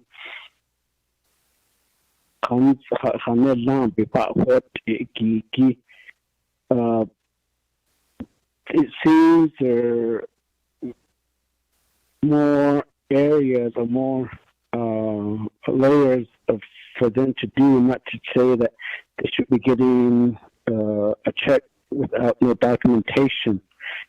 But what I'm saying is that they Sani, there was three, just like that.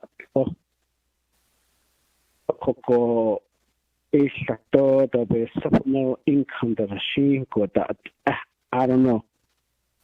Although you know all these parks that this called the Coco vendors on the in now where I came in making a justification, is that those vendors have suppliers, meaning that what they sell, they acquire not another easy. So, but not me.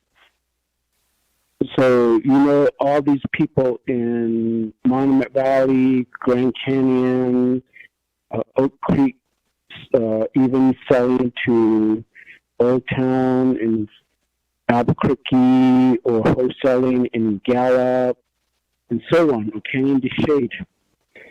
A supplier, meaning that the Sadiki, so that is better by paint that a coco is serviceman or Hayu is serviceman and limited or Hayuku. This is the made in China, Bacau, Bonda, Hanihunta, actually native American made to the Bacata. I'm talking about actual, genuine, Navajo, handcrafted silver or other gold and so on jewelry that they make. That you know about that in the but Said up, Zanit up, another. So how do they qualify? Will they qualify? And I sure would want to see a line of people into your office. I mean, one-on-one rather than, because I know a lot of our Navajo people think that jewelry industry, a lot of them don't have access to internet or things like that. Or those that have the privilege of having internet at home and having phone service at home is really benefiting. But how do we reach out to these Navajo people that are struggling, that are was able to get some money from their self-employment? I guess that's the key thing: self-employment or extra income. Because because a lot of them probably have some policy that's another idea or something. I don't know.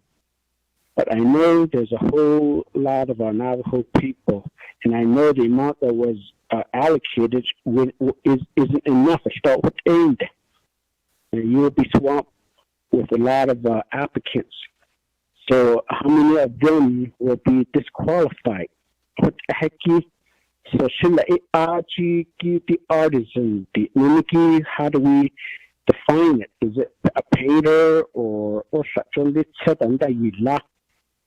And that Kotobanda in the tradition out of the service with Gil and Kotob another now I know that they have to be registered. How do you know that they buy supplies, or how do you know they are making them? So maybe somehow work with the Gallup Thunderbird supply, in Gallup, because I know I had a number over there to buy service with, supplies national. Usually they I know they have numbers. Call that agent to verify that there are actually servicemen. So, I know it's not just Mr. Henry Daniel Lee Kujil Man Valley banda inihikik in the Kreki da Nada. So Eriki how do we encourage them to apply? But how many of them will be? Because I really don't want them to give them false hope to say that I mean, I didn't get qualified. Because of the way I read it is that the max amount is about 5,000. But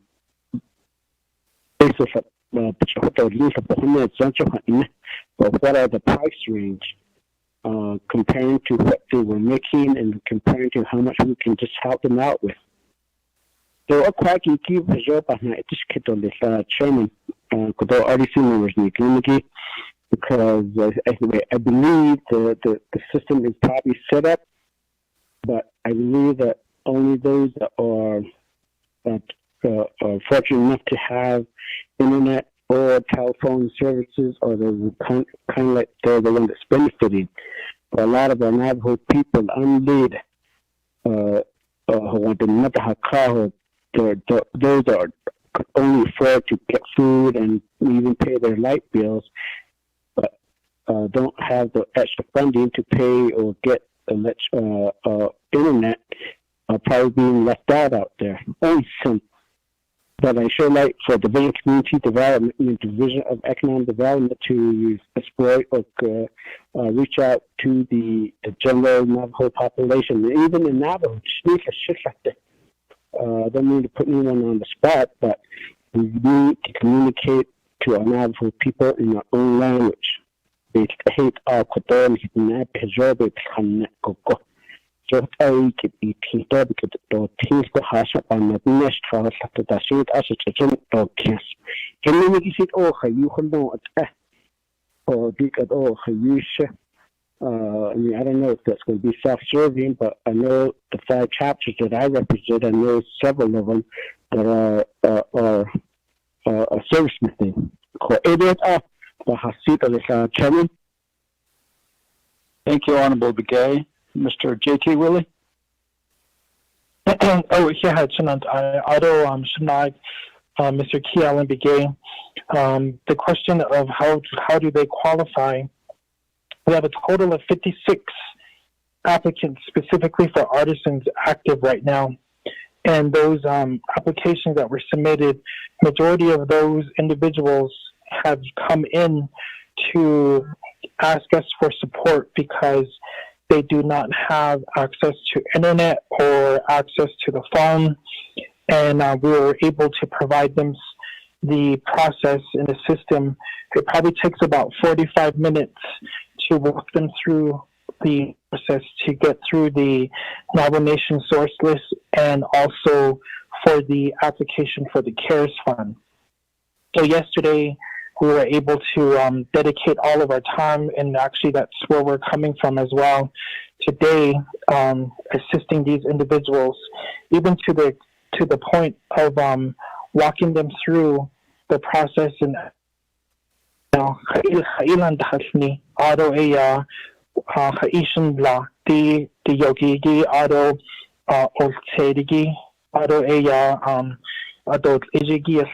we were requesting from them as much information so that we're able to help them get self-certified through the process, so that when we go through the application with them, we're able to fill out the information to the best of their knowledge and as much information from them. And then also ask them, where do you sell to? Park? Do you sell at Canyon de Chelly? Are you a vendor? And so we're able to resource that information from them. And as I speak to you right now, I'm going through the applications that have been received, and many of these individuals have been since the 1960s, 70s, and 80s, because some of them put it on their application. My name is so-and-so, and I've been a silversmith since 1988. Their specifications as much as they can, and we're assisting them through the process so that they're able to fill out all of the questions that are submitted. And then, of course, it's available online, yes, but we're also assisting them in person, receiving the information so that we can process them through the Navajo Regulatory Department, and then through the CARES Act application that's online. We are going to be starting the radio commercials that will be going live for us. Since the funds have been secured for the division, there's a set aside for some of the in place for the radio, and then also for additional support. We've been running the advertisements in the paper. I understand not everyone reads the paper, but we did include that for some, and then some individuals that don't read the paper were able to hear it from somebody else, and they came to see us, and we were able to walk them through the process. So we're ensuring that we're meeting those needs of everyone possible, especially many of our elders that don't have access to the internet or to the phone. They've been able. We'll continue that process with the additional staff that we bring on board to assist them through the processing, and then also submission of these applications. So I couldn't see. Yeah. Thank you, Mr. Willie. Honorable Daniels. Thank you, Chair. Okay. I read the Kodo to Mr. Willie Kodo. Nikisnason, Nikisna, Kodo, Arabanashi Kodo.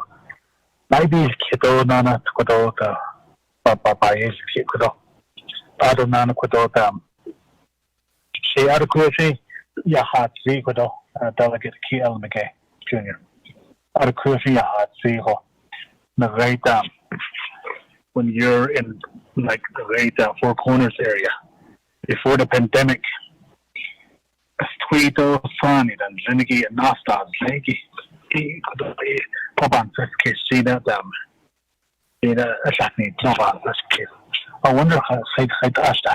I spent the husband that's in front of us, Fiskis.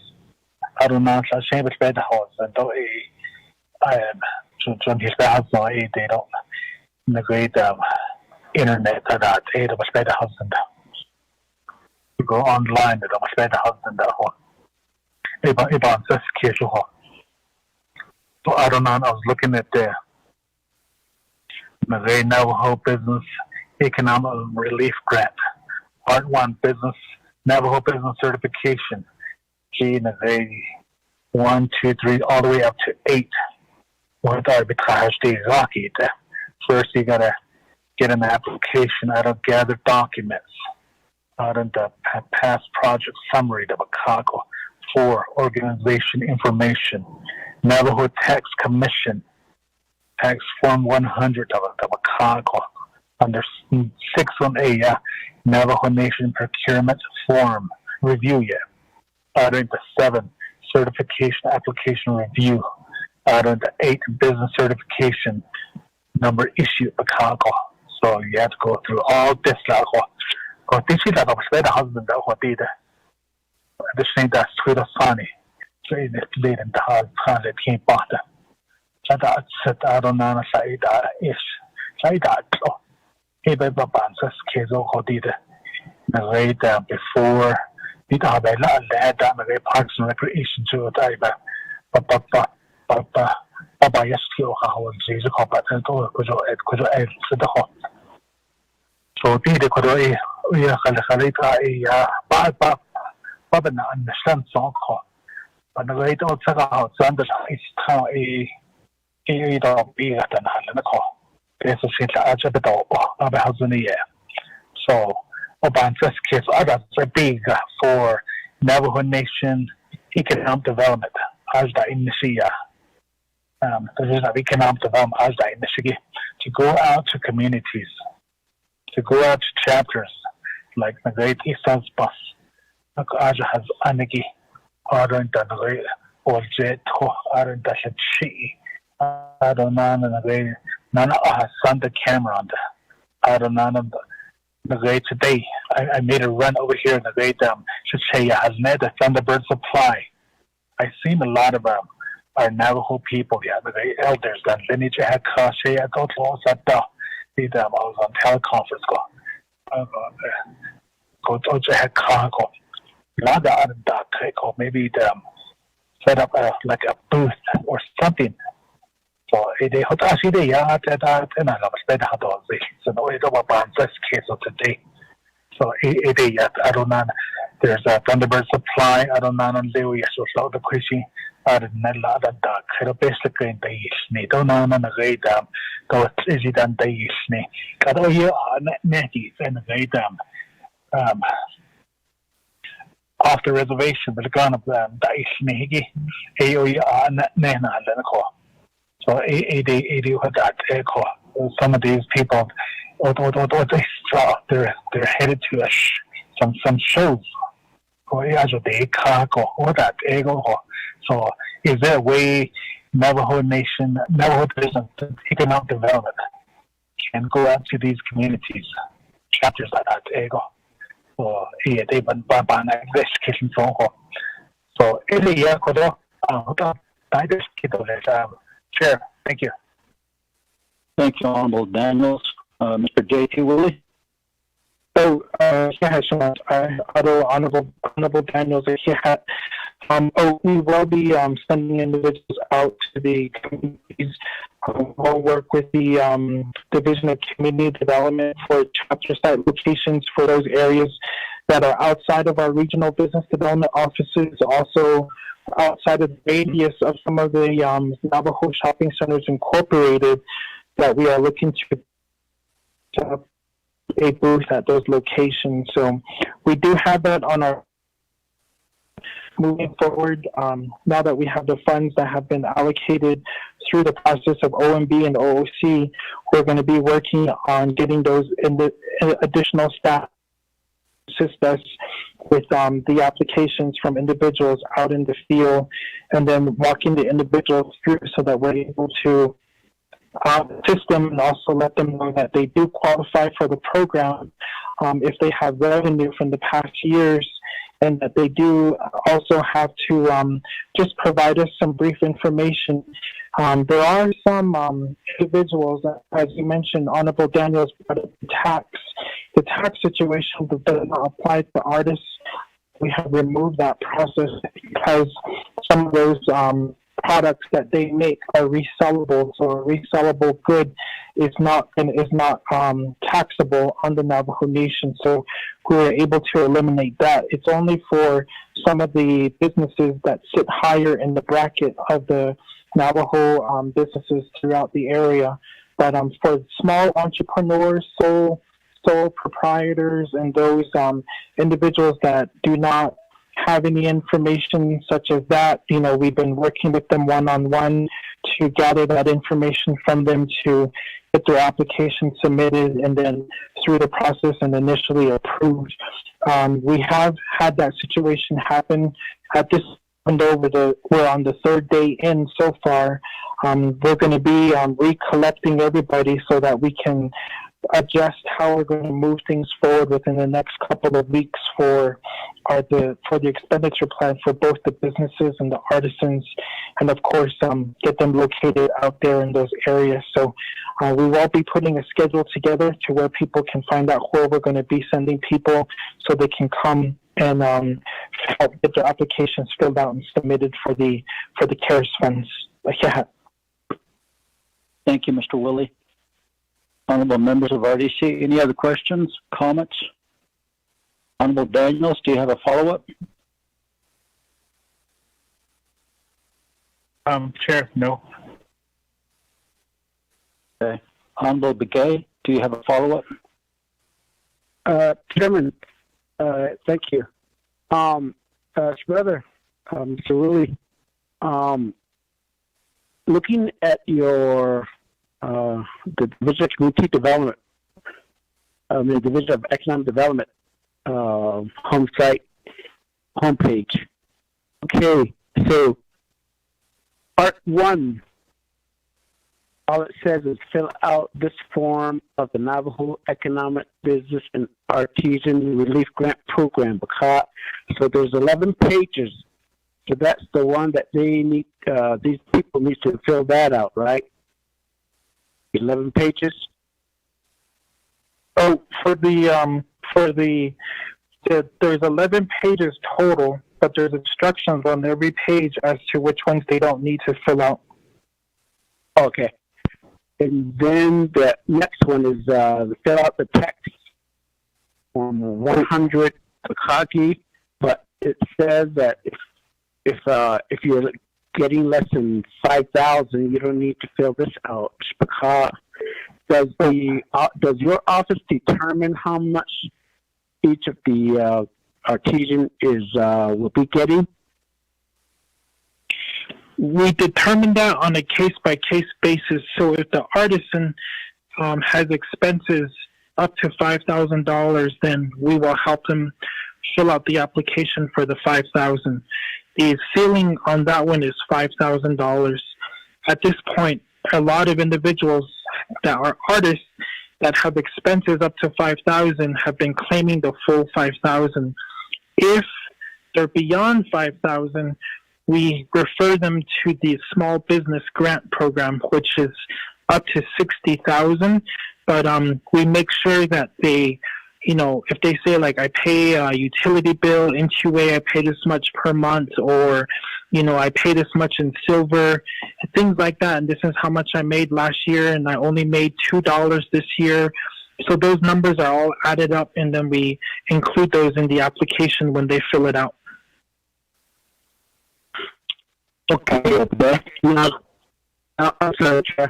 Now the other one, the first one, part 1, Bakagi, it says Forms Business Certification Application. Next one is the Navajo Nation Tax Form 100. And then part 2, it says Forms Navajo Nation CARES Act Application. So when you click on that one, all it has is it's just like a one-pager. The Nebabeso Bahan story of the people's money, Obaka, and that's where I guess you create an account to view funding opportunities and apply for funding. Oh, yes, that's the one. Okay, so what I'm trying to say is that I don't know if this could be posted on social media. And what I'm planning on doing is that there's an opportunity for silversmithers out there inquire or some applications. So I don't know if these applications can post them on the social media. Chair. Thank you. Mr. Willie? Shanat, I Otto Shanai, Key Allen Begay Jr.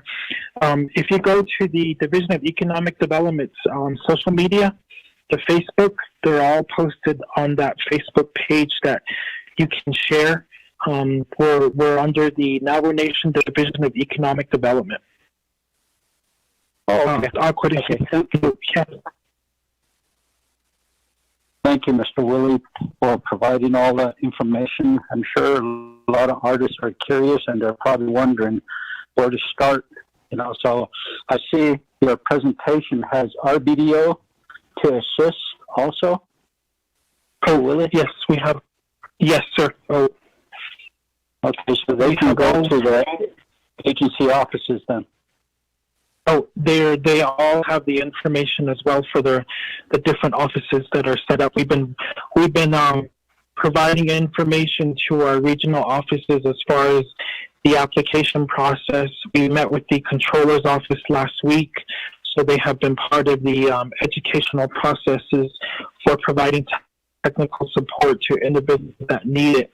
There is also opportunity for the applications to also get printed to be filled out. So each one of our offices have been put on notice. And then, but most importantly, if we need to send somebody out to a specific area, once we get additional staff on board, we're gonna do that. We have one request to have come in from the Crown Point Weavers Association. So they're going to set up a time for us to do a presentation and then accept applications to the individuals that sell through that association. Thank you, Mr. Willie. Go ahead. Yes. Go ahead. Proven. Go ahead, on you, Chair. Thank you, Chair. Mr. Willie, thank you for the report. Wanted to ask, I know this is really an agriculture area question, but I have ranchers, especially in Vicente and Crown Point area, who, of course, are that's their livelihood, that's their income. And I know, like in Chair's area, there's a lot of farmers along the river. Would the ranchers and farmers be eligible for the small business assistance? Specifically the ranchers and the farmers, would they be eligible for any sort of assistance through DED? Thank you. Mr. Willie? Shanat Ido, Shanai, Delegate Freeland. We do have a process set up for the ranchers, farmers, any individual that has made revenue and they've depended on that revenue through the past years are eligible for the program.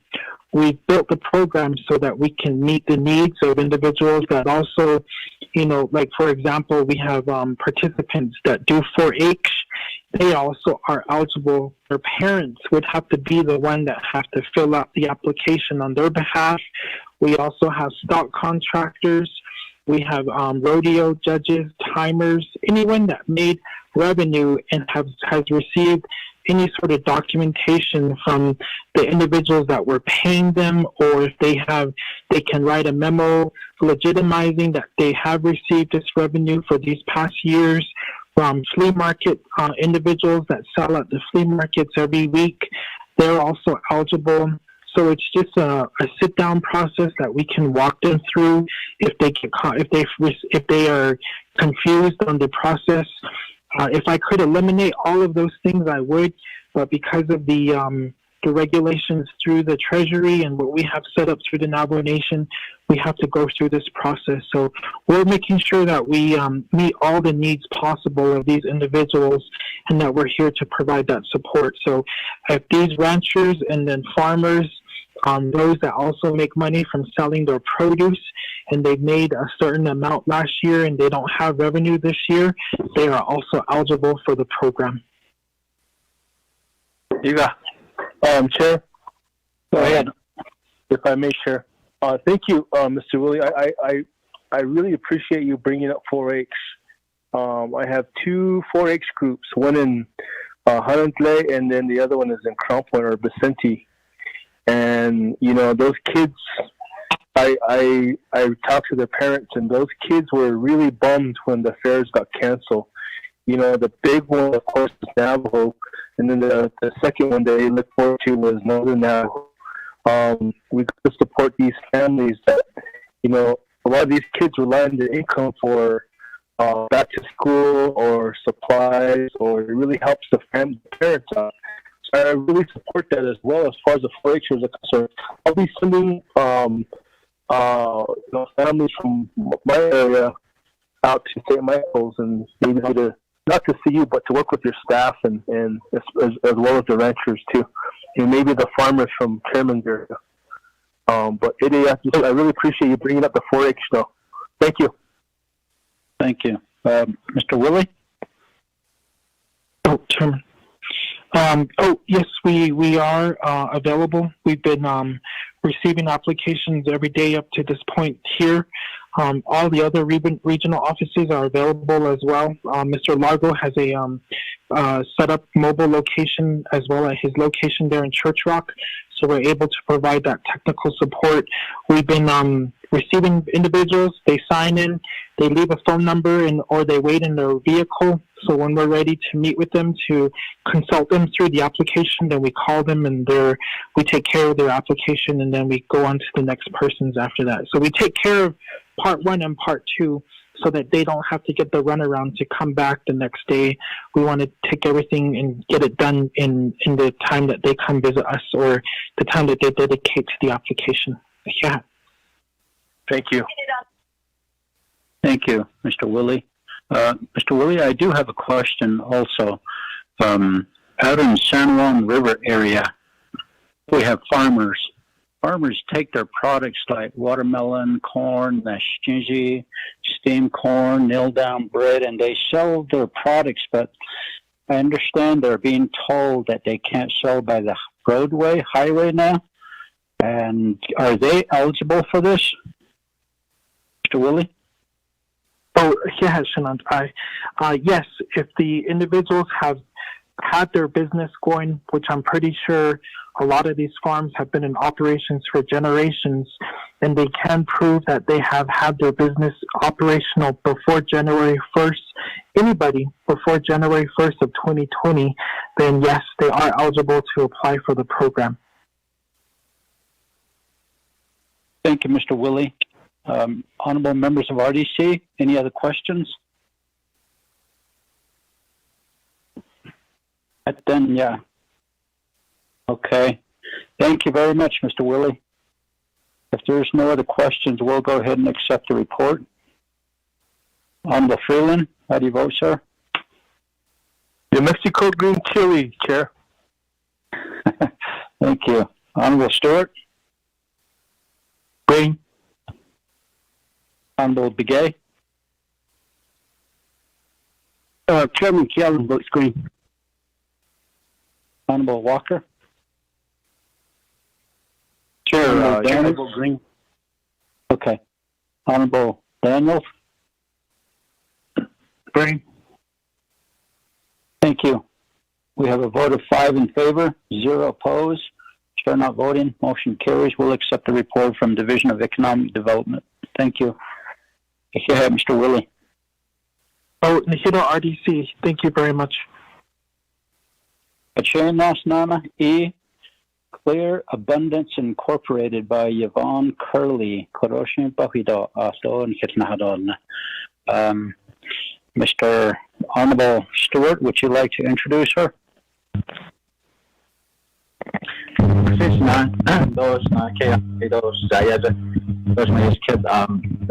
Yvonne Curley, she has a business. Big for that. Those chairs, Jamie, Mr. Phil, Deja, Mr. Charles, and Islana. You could that there's no other yet here meeting she be a art and here for those that could aid a thing called the committee lineage at presented the lake the latest the Jana question and the R question for Kadiki Shin opposition president Idoli. So the quick President Shin is a net all Asian down she contact your local delegate Shin but don't need local. So down Javab in Asian message or that all deep with a presentation the Nishi La. Version Mr. Key Allen, so Arnie for technology, the broadband, AE, the computers, telephones, but on here, consumers, but ABITS, yeah, I call Kodoshi, A, but also this, Curly. Ms. Curley? I appreciate the ROC committee and thank you for this opportunity. It was a year ago we sought out the president of the Navajo Nation, and it's taken a while to get to this point. So Shay Yvonne Curling and Shia Fort Defiance Stan Nasha Ishtin Shlon Sina Jenny Bashichin Tatni Sunny Eta Shiche Tapahi Eta Chanel the company Clear Abundance Yolia. So what we do is so last week or over the weekend on a Sunday for 4 days lay Blue Gap, Gull, Chinle, Winderock, Cottonwood, all over. We did humanitarian auto work up on Sikai. Ship business go also like I needed to get make some important calls for business. Although how does she Blue Gap the president directly Jim Otta because they sure go handing out food. How to love Blue Gap and send call it I never but my phone didn't work, and so we had to ask people how to love Blue Gap opinion the Cottonwood. I finally made it there. And so, Data Clear Abundance could then present additionally our main purpose, Navajo Nation is not Banachnas and humanitarian. I'm sure you guys have heard of Overstock.com. So what we do is we help indigenous people help to move their product. So when we're with Mr. Willie and all, I literally have had I was probably the largest private employer on the Navajo Nation at one time to help the Native American artists bring their product to market. So I've been working with the Navajo Nation for quite a long time. I believe since I was 14 years old, just doing humanitarian work with women and literacy, with their education, with scholarships. So if any of your students are looking for scholarships, you're welcome to contact me through American Indian Services .org. We give scholarships to Native Americans that are going to college. On that note, so Clear Abundance, Mike Proper, yeah. So I'm going to give him he's going to discuss the towers, auto phones, the services.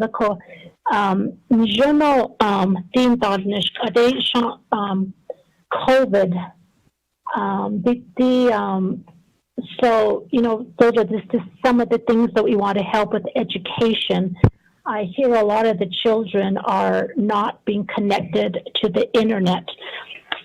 I'm going to turn the time over to Mike Coper, who will discuss and talk about the towers, the phones, all the services. I'm going to turn the time over to Mike Coper. Mr. Topher, go ahead. Thank you for the opportunity to be here.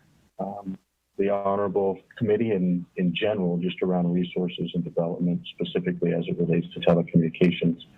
There was a presentation and a proposal that was sent out to each of you. I just want to make sure that you've been able to review that and or have it up. And I get a confirmation that you've received it and that at least a couple folks are able to see it. If so, I'll walk through it.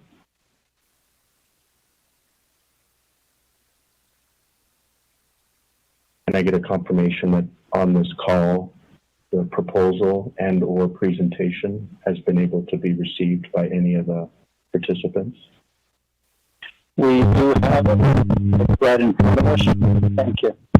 Okay. Then we'll move off of what is slide 3, where it talks about. Sir? Mike? Yes.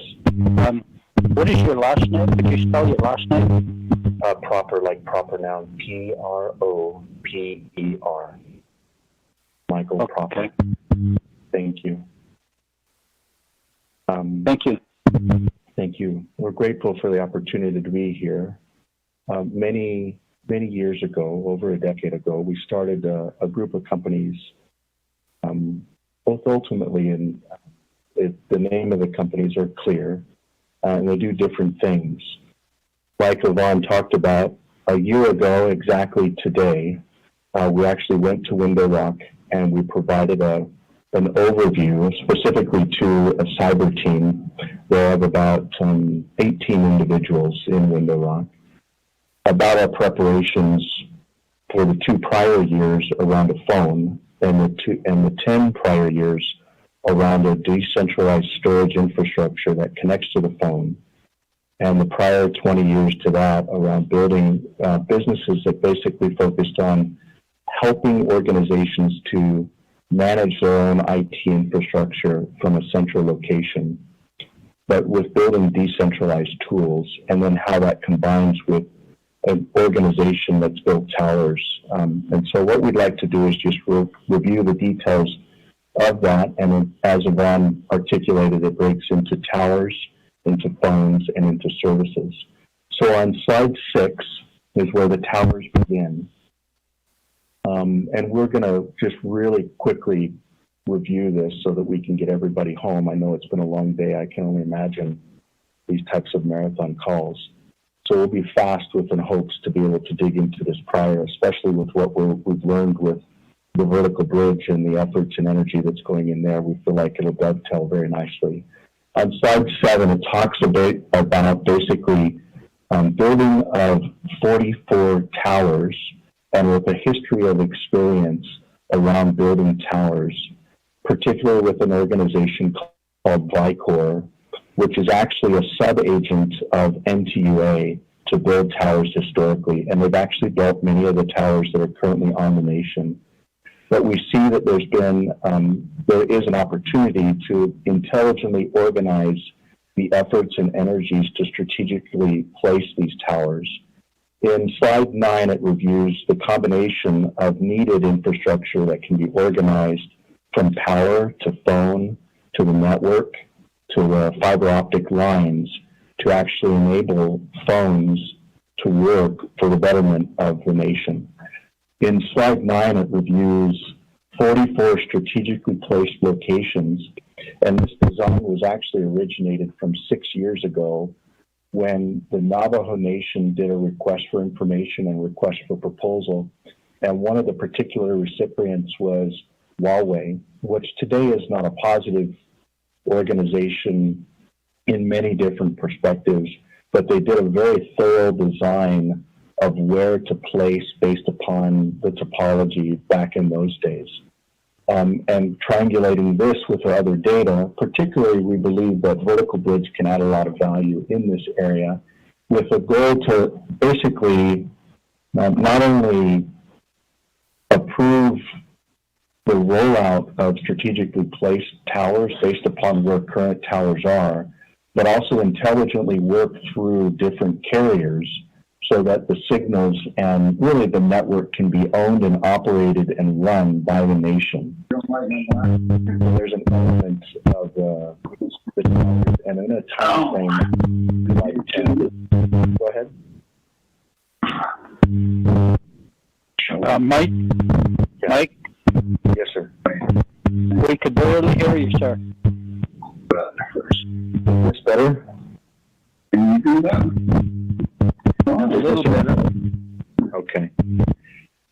So I'll go ahead and jump into the phone section. So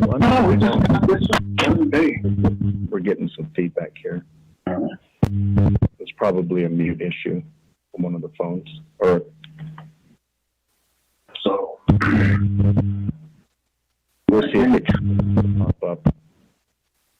Sure. The examination.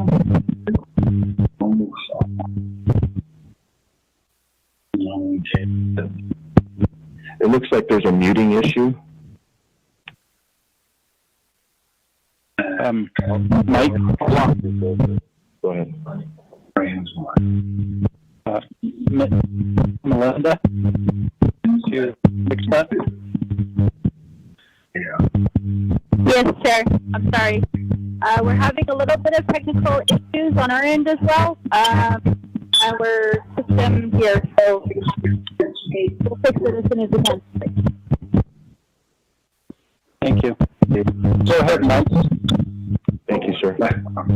So we'll go ahead and start on slide 12, which basically jumps into the phones, which is a core competency of the business, which is a sister company to that works on behalf of London. I think somebody that's they think probably on mute, but they're not. So I'll just go over if you want me to. Just hold on one moment. Everybody that's on the line, please mute your phones as well. Please mute your phone. Go ahead, Mike. See how it goes. Thank you so much. So we've worked on numerous projects, and over the years we've basically seen that centralized systems are robbing our future. And what this phone particularly does, this ClearPhone, is it provides a decentralized infrastructure for storage. And what's unique about it is it takes the whole of the internet and actually blocks all of it and only allows the good based upon where cultures or nations or communities or families or individuals choose, by using a decentralized storage information system. So in other words, instead of getting a phone, which is 98% of the world that's Google or Apple, the ClearPhones log into a decentralized infrastructure by giving the user their own encryption codes. And it can be, the Navajo Nation could be over those codes, or families or councils could be over those codes, but ultimately it keeps a sovereign-based ability because it doesn't give it away to Google or to Apple. So on slide 13, you see basically three different ClearPhones. They range from a phone that is focused on value with the ClearPhone 220 to performance with the ClearPhone 420 and into size with the ClearPhone 620. For those that have the presentations, you can see the specifications for each of them between slides 13 to 16. On slide 14, it talks about the size and the display. The size for the 620 is basically a 6-inch, ranging all the way up to 6.3 inches for the 420 and 7.1 inch for the 620. These phones would compete with the highest end Apple phones and the highest end Google phones. They're specifically built for this type of deployment where a nation would standardize on phones and then empower its people to be able to have communication systems. Primarily, if you look on slide 15, you'll see the different bands that they work with. from 4G to 5G, from 4G to 3G. The bands on 4G basically will work with the majority, if not all, cellular carriers in North America. In the U.S., they'll work with Verizon, AT&T, T-Mobile, and the 420 will work with all of the, or the 220 will work with all of those in addition to Sprint. Some of the carriers that you're already used to working with, like Cellular One, would also follow in line with like the AT&T networks or bands. So these are phones that have two different SIM cards and work across spectrum and bands for all frequencies, ultimately enabling one individual to be able to have the best of all the coverage within one phone. They're literally built for the types of environments which the nation currently or will be deploying in the future. Do you have any questions on the phones before I move on to the services? No, Mike, go ahead and continue. We'll have to establish a motion in a second before we start asking questions. So go ahead and complete your presentation. Thank you very much. Under the services, it basically combines some very intelligent apps. On slide 18, it illustrates how you actually get your own encryption code when you get the phone instead of logging into Apple or Google-based systems, which ultimately not only don't give you legal ownership of the phone, but don't give you legal ownership of your data. Therefore, you become a product of the system, so to speak, where you basically, for convenience, give away your own privacy.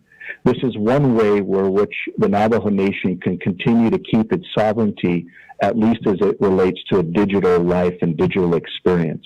Who you are, what you do, where you go, photos you take, contacts you have, messages you send, calendars that you retain, meetings that you have, all of them is private data and retains ownership. But at the same time, if you want to rebuild your phone, you take those same 12 words that you're given when you boot up your first phone, and it automatically takes that data over to your next phone. So a good example would be you take a photo on this phone, it takes that photo and breaks it into thousands of pieces and stores it across thousands of different storage devices, and it's never stored on one. What that enables the user to do is to never lose data, and it comes back faster than, if people are already using Gmail, that's a good example of the same type of data sharding technology. On the next slide, it talks about, on slide 19, it talks about password management and owning your identity based upon your phone, your face, and your fingerprint. This is another technology that's built into the phone. You don't need to remember passwords and usernames anymore. And when a parent has a child, or maybe a family or a council, or different, it could even be the Navajo Nation could actually maintain it for all of their citizens or members. ClearID basically enables you to log in to accounts based upon your finger and your face in real time, as well as change your username and passwords for any online-based applications, such as users in a web browser or any phone-based application. That is very vital to be able to manage what we believe is the future of the digital world, which is actually scanning or the health side of it. So an individual basically has lots of different systems that they're attached to, whether it's social media, whether it's health systems. Some of them are non-organized, some of them are organized without us even giving approval. But it puts the individual in that perspective.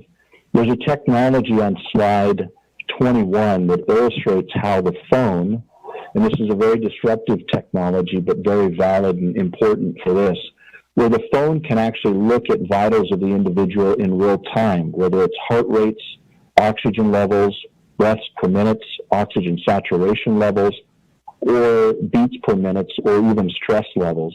There are two other vitals that we're currently working on, and they haven't gotten into the 98th percentile from an accuracy standpoint, but we're very close, and that is temperature and blood pressure. We also have technology around other very important heuristics or vitals that will be added to this that are even further reaching than the things that you're seeing. And all of these vitals basically get derived by just looking at the phone. So by just literally looking at the phone, continued data and information around the individual, is owned by the individual, but can also ultimately be shared inside 22 with basically medical type services. And we look at this as a health standpoint, not just necessarily engaging the medical system. Whether this is a healer, whether it's energy-based, whether it's herbal-based, whether it's medical-based in such a way that it relates to physicians, dermatologists, and therapists. I personally don't put my family of 8 into those hands, but there are those that do trust that. But what it does is in all 50 states, in Spanish and English today, there are physicians that are licensed on this ClearMed service that can basically respond. Some of the services are 24/7, and some of the services are just normal 8 to 5 through mountain time. But it can basically help to troubleshoot and also mitigate the cold, common cold or flu, pink eye, skin irritations with the dermatologist, urinary tract, diarrhea, fever, headaches, sore throats. These are typical things that are troubleshot remotely through using this technology, and it connects with a physician in real time. On the next slide, slide 23, it talks about remote support. This is a core competency for the organizations where we've been delivering remote support since 2000 and helped to build literally a $256 billion industry and ranked #1 within a decade of delivering remote support. And we've also had a history of enabling and teaching and driving economic development so that Native Navajos can actually deliver support to their own community and drive that revenue. The last service, and one of the most important services other than the telephony-based voice data text, is ClearGM, because before you, and this is on slide 24, before you deploy the internet to everyone or a majority of adults, it's important to make sure that only the good of the internet, because just like a majority of other things that are brought onto the nation, it can create addictions and darkness. And one of the most important elements of being able to bring this on is called ClearGM, or Gateway Management, which blocks the whole of the internet and only allows the good based upon where the user goes in real time. This puts the controls into the hands of either the individual or maybe a parent or maybe a community. There's a lot more to talk about with ClearGM, but I'll keep it brief. On slide 25, this basically includes ClearCell service, which is a global-based arrangement that we have with Deutsche Telekom worldwide, and in the United States, it rides on the T-Mobile network. We have actually, many months ago, even well over a year ago, when we actually flew down today, on its anniversary today, we received special pricing from Deutsche Telekom and T-Mobile via the Department of Interior, specifically for the Navajo Nation. And what we would propose is a voice data text service bundled into these ClearPhones, riding on select towers and working with the folks from Virtual Bridge, as well as the Navajo Nation, to be able to run and service their own network. So what you see in the pricing section, which comes after specifically on page 27, is basically a combination of 44 towers, which is where we're currently seeing the gaps in the network based upon the current speculations that were built, which I think need to be validated. But ultimately, there's budget for 44 towers. These are 150 feet tall towers, or 190 feet towers that are specifically built on the nation, and including 50,000 cell phones. And that ranges between 30,000 220s, 15,000 420s, and 5,000 620s.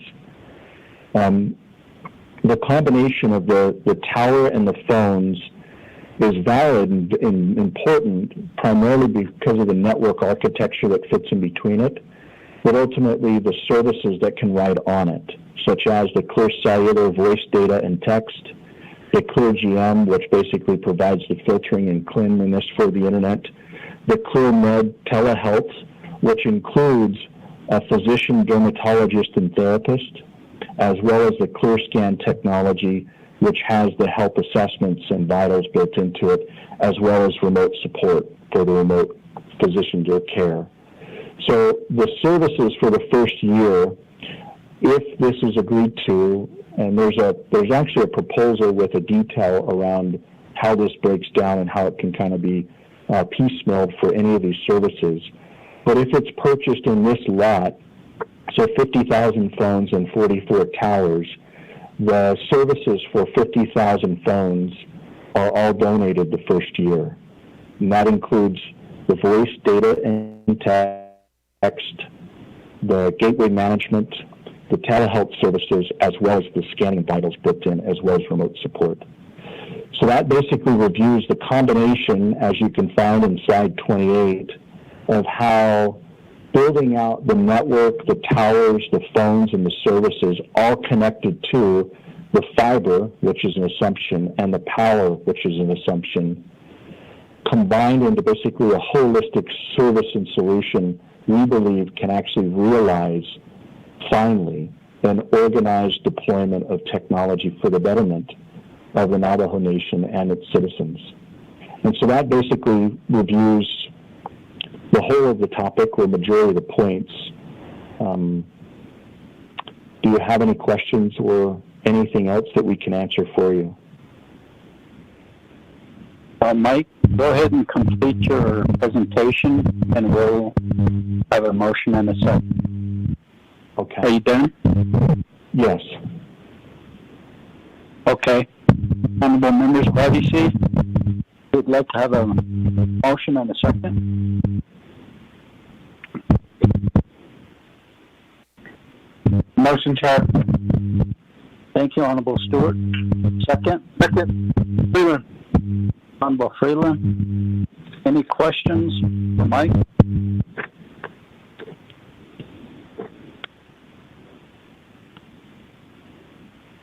The question I have, Nine. Go ahead, Honorable Stewart. Okay, Mike, on the second part, there's an invoice dated August 6th for 41 mil. That's not holding us to anything, right? This is just a presentation? This is just a presentation, but it's information-based to help provide total transparency.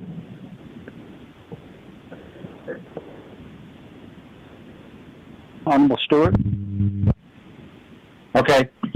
And then, and since you all sat in our presentations today, and you know what we are trying to do with the nation, as far as getting it up to, I guess, par with the technology and the internet services and whatnot, you all have learned a lot and probably listened in a lot out of the 7 hours that we went through today's meeting as a Resource Development Committee of the Navajo Nation. And I'm sure you have your cranks turning and everything else with that. And you know that we are working with Vertical Bridge now, and that's something that RDC, my brothers and my uncle and I sat down with over a year and talking with them, making sure everything was verified, everything was good to go, and finding out what needed to be done.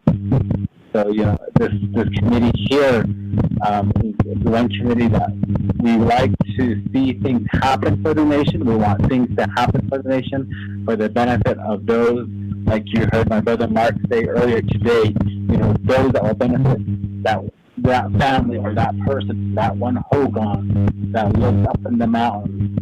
And, you know, right now with telehealth happening, you know, even in my own home, you know, my sisters and my mom and I call into the hospital, even though it's just less than 2 miles down the road, you know, to check with our physicians with telehealth.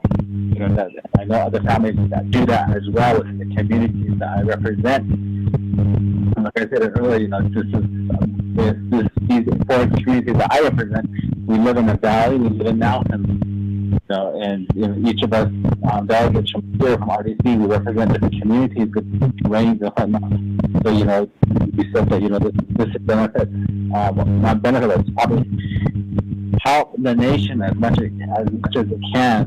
And with the 3 phones I was looking at, the 220, the 420, and the 620, all these, that have different techniques, it's a lot different than a regular phone and looking at the presentation, that I would like to mess around with this some more to see what else can be done with it.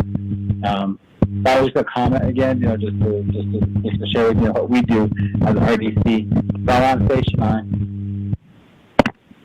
Thank you, Honorable Stewart. Any other questions, comments?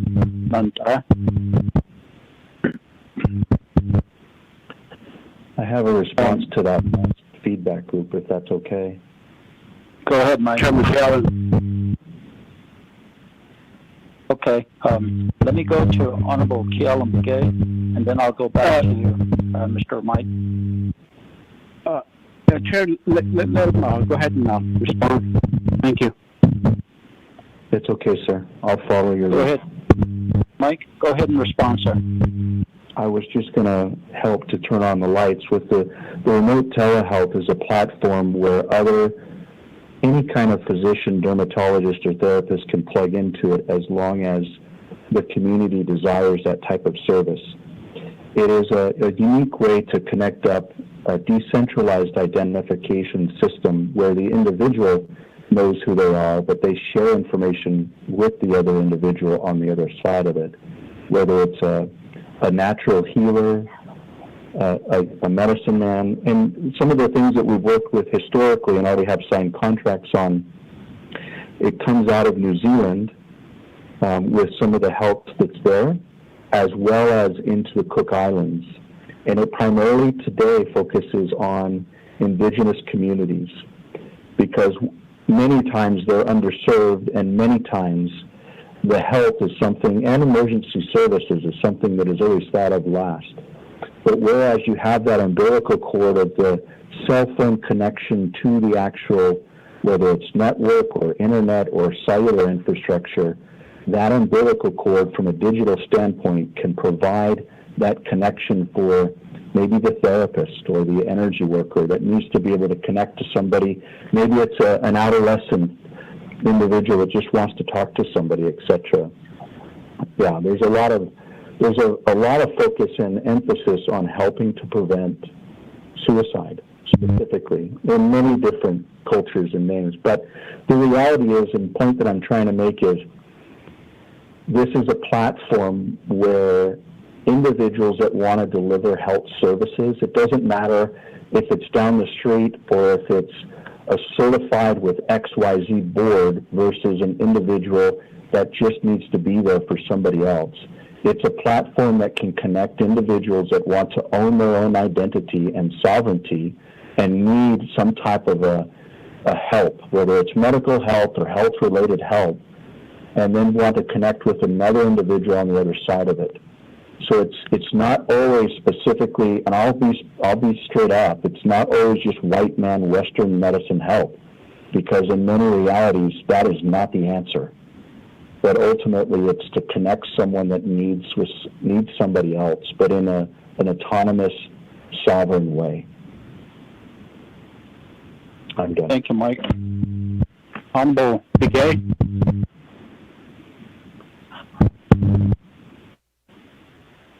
Chairman,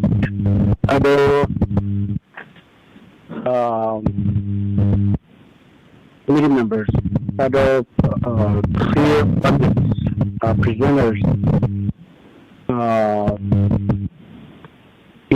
to be frank, I'm trying to follow, understand the presentation. Is the presentation, are they saying that they'll provide powers and phones to the people of the Navajo Nation? Because NAP have about 3 or 2 of my chapters. But you indicate that the underserved area. It's interesting that you were trying to look for one of my chapters. I represent 5 chapters of the Attorney Agency, Low Mountain, Country Blue Gap, Kalani Cottonwood, Montini, and May Farms. Those are the 5 chapters that I represent. Of the 4, Low Mountain chapter has only a temporary COW, cell on wheel, provided by NTUA, but they don't have a perfect power. You know that the Navajo Nation, we have been pushing for telecommunication infrastructure for several years now. I guess it's very hard when speaking for myself that having limited technology terms, and I mean, the only thing I know about having this phone right now is calling in and calling out and checking email. Other than that, I'm sure there's more features to it, but it's just a matter that I need to know or want to know. But when we go into a certain area of the Navajo Nation, we always lose signals and so on. So could you provide me specific, maybe in layman's term, exactly what your presentation is trying to achieve to the Oversight Committee, and then also maybe to the Navajo Nation Council, if not to the Navajo Nation government? Because we're beginning to see a lot of companies contacting through this CARES funding that the Navajo Nation had received. But we have been advocating for a broader broadband infrastructure or internet service or telecommunication infrastructure across the Navajo Nation. So the one thing that, in a way, the Navajo Nation, I'm not sure if it's safe for me to say this, but the Navajo Nation really doesn't have a solid, a clear management policy and office to manage all these telecommunication across the Navajo Nation. We're talking about Spectrum, we're talking about different companies, we're talking about school, we're talking about FirstNet, and so on. E-Rate is another area. So those are the areas that we continue to be dealing with while we try to catch up with these presentations by different companies. We get a new presentation such as yours today, and obviously, I will probably continue to start reviewing these documents and to have a better understanding exactly what is being proposed to the Navajo Nation. So, Ashid Ecuador,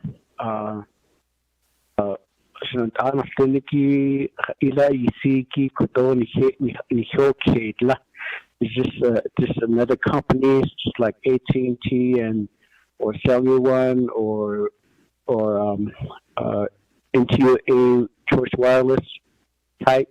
What the heck is Ecuador? This is so yeah, again. I was trying to download one of the last email that was sent by his brother, Mr. Stewart. Keeps asking me which features to open up the document. That's why I was asking if somebody could send me a PDF format. So,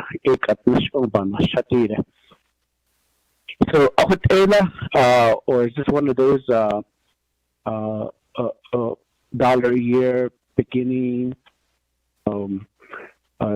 Cellular One,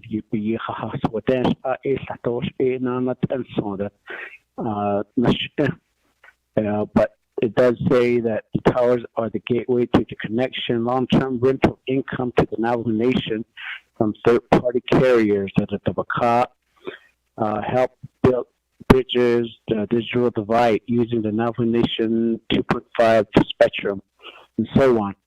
So, Chairman, I don't mean to have the presenter do another presentation, but maybe if not, if it's almost 6 o'clock right now, maybe have a one-on-one call with the presenters. Would probably I'll spend more time with them to see what they could provide me and how they're going to continue advocate. Because what's interesting is that you've worked before the Navajo Nation president and indicating that you were told to go back to your representative to the council. So I'm wondering what that purpose was. And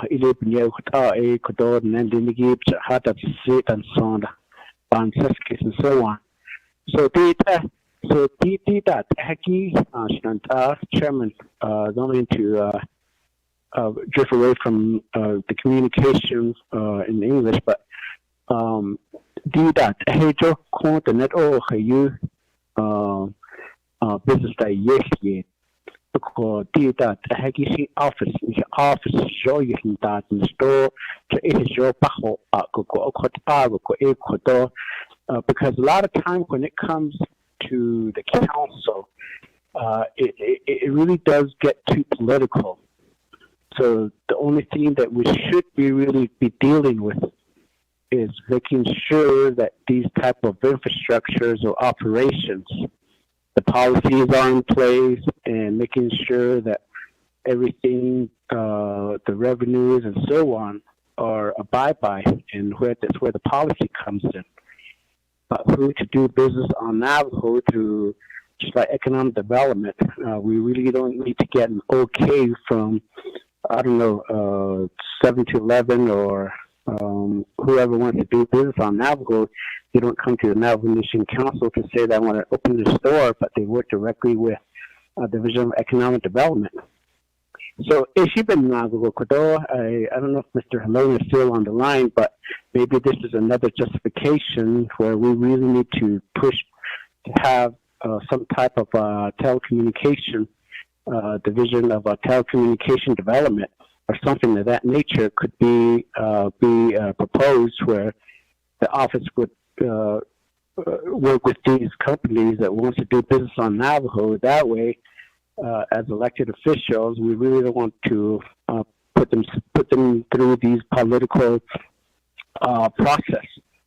So,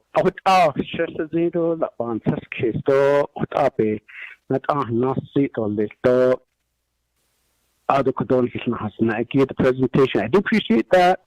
I'm sure that you guys are successful in working on your intended purpose in helping the Navajo people and those people that are in need of such service throughout the world, as you indicated. But for us on Navajo, it's just a matter of that we need to put the policies in place, and then these type of infrastructure should be really be developed without much interference by any political pressure or political maneuvers. So, specifically,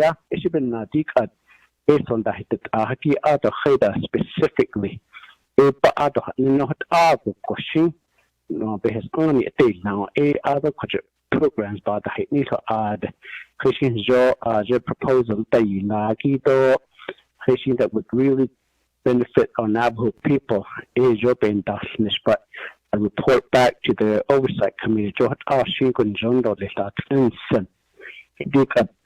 certain legislation that we're pushing the certain companies that carbon now were it seems that there's begin to be a pinpoint of discussion.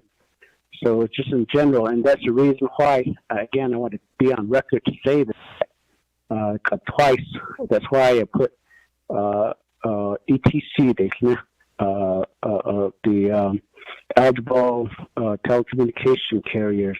I guess they go through federal FCC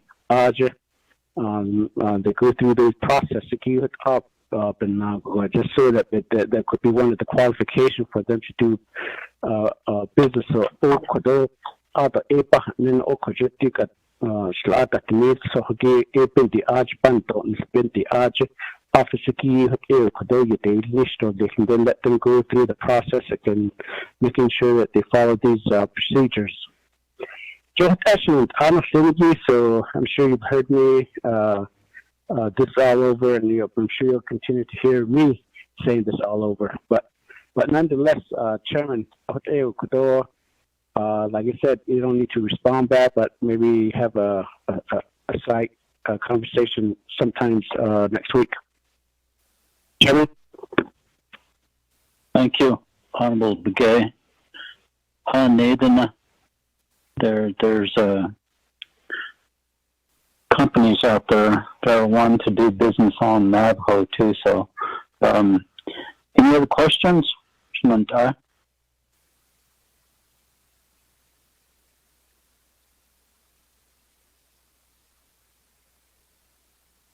Sir, I do have a question. What happens after 1 year?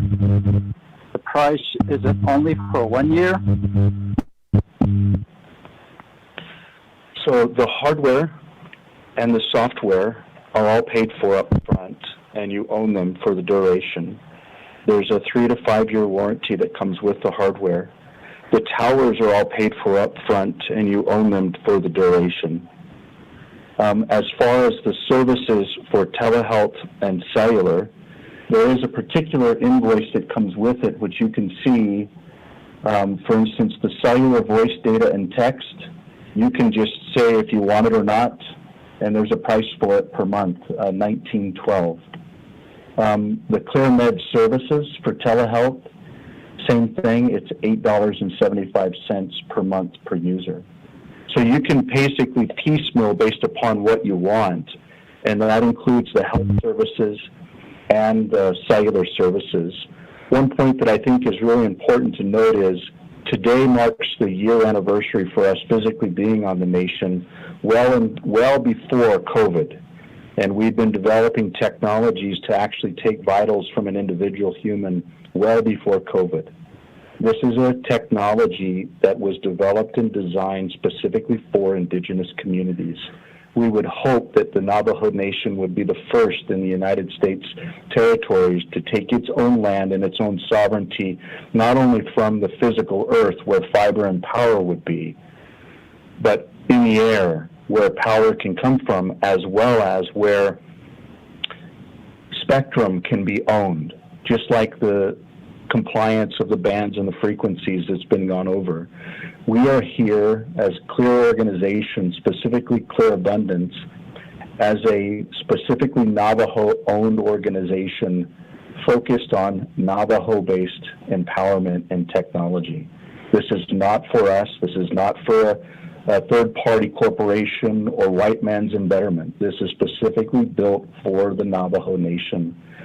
As far as FCC goes, we do have full FCC certifications on each one of the phones, as well as GSA certifications for an IPMI address spectrum worldwide.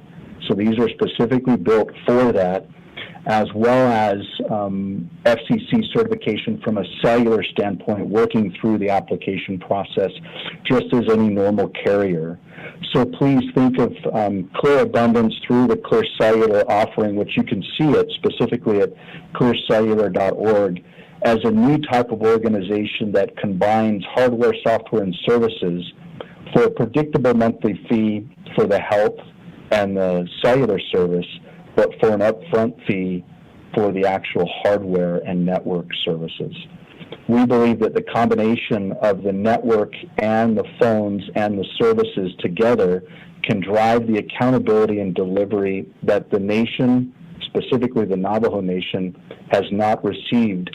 And thus far, you have this finger pointing around why the cellular infrastructure doesn't work.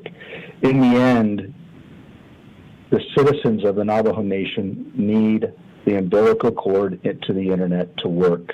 what we were talking about earlier today based upon, temporary satellite-based solutions. Yes, they will work from a standpoint of proposed, 24 megabits per second download. But the real latency and saturation that comes is what needs to be understood and realized for the long-term longevity. And what that really means is the Navajo Nation to be able to stand up and own its own infrastructure and run its own accountability and network through its own land and its own fiber and its own towers. And that's what we're talking about, and specifically different.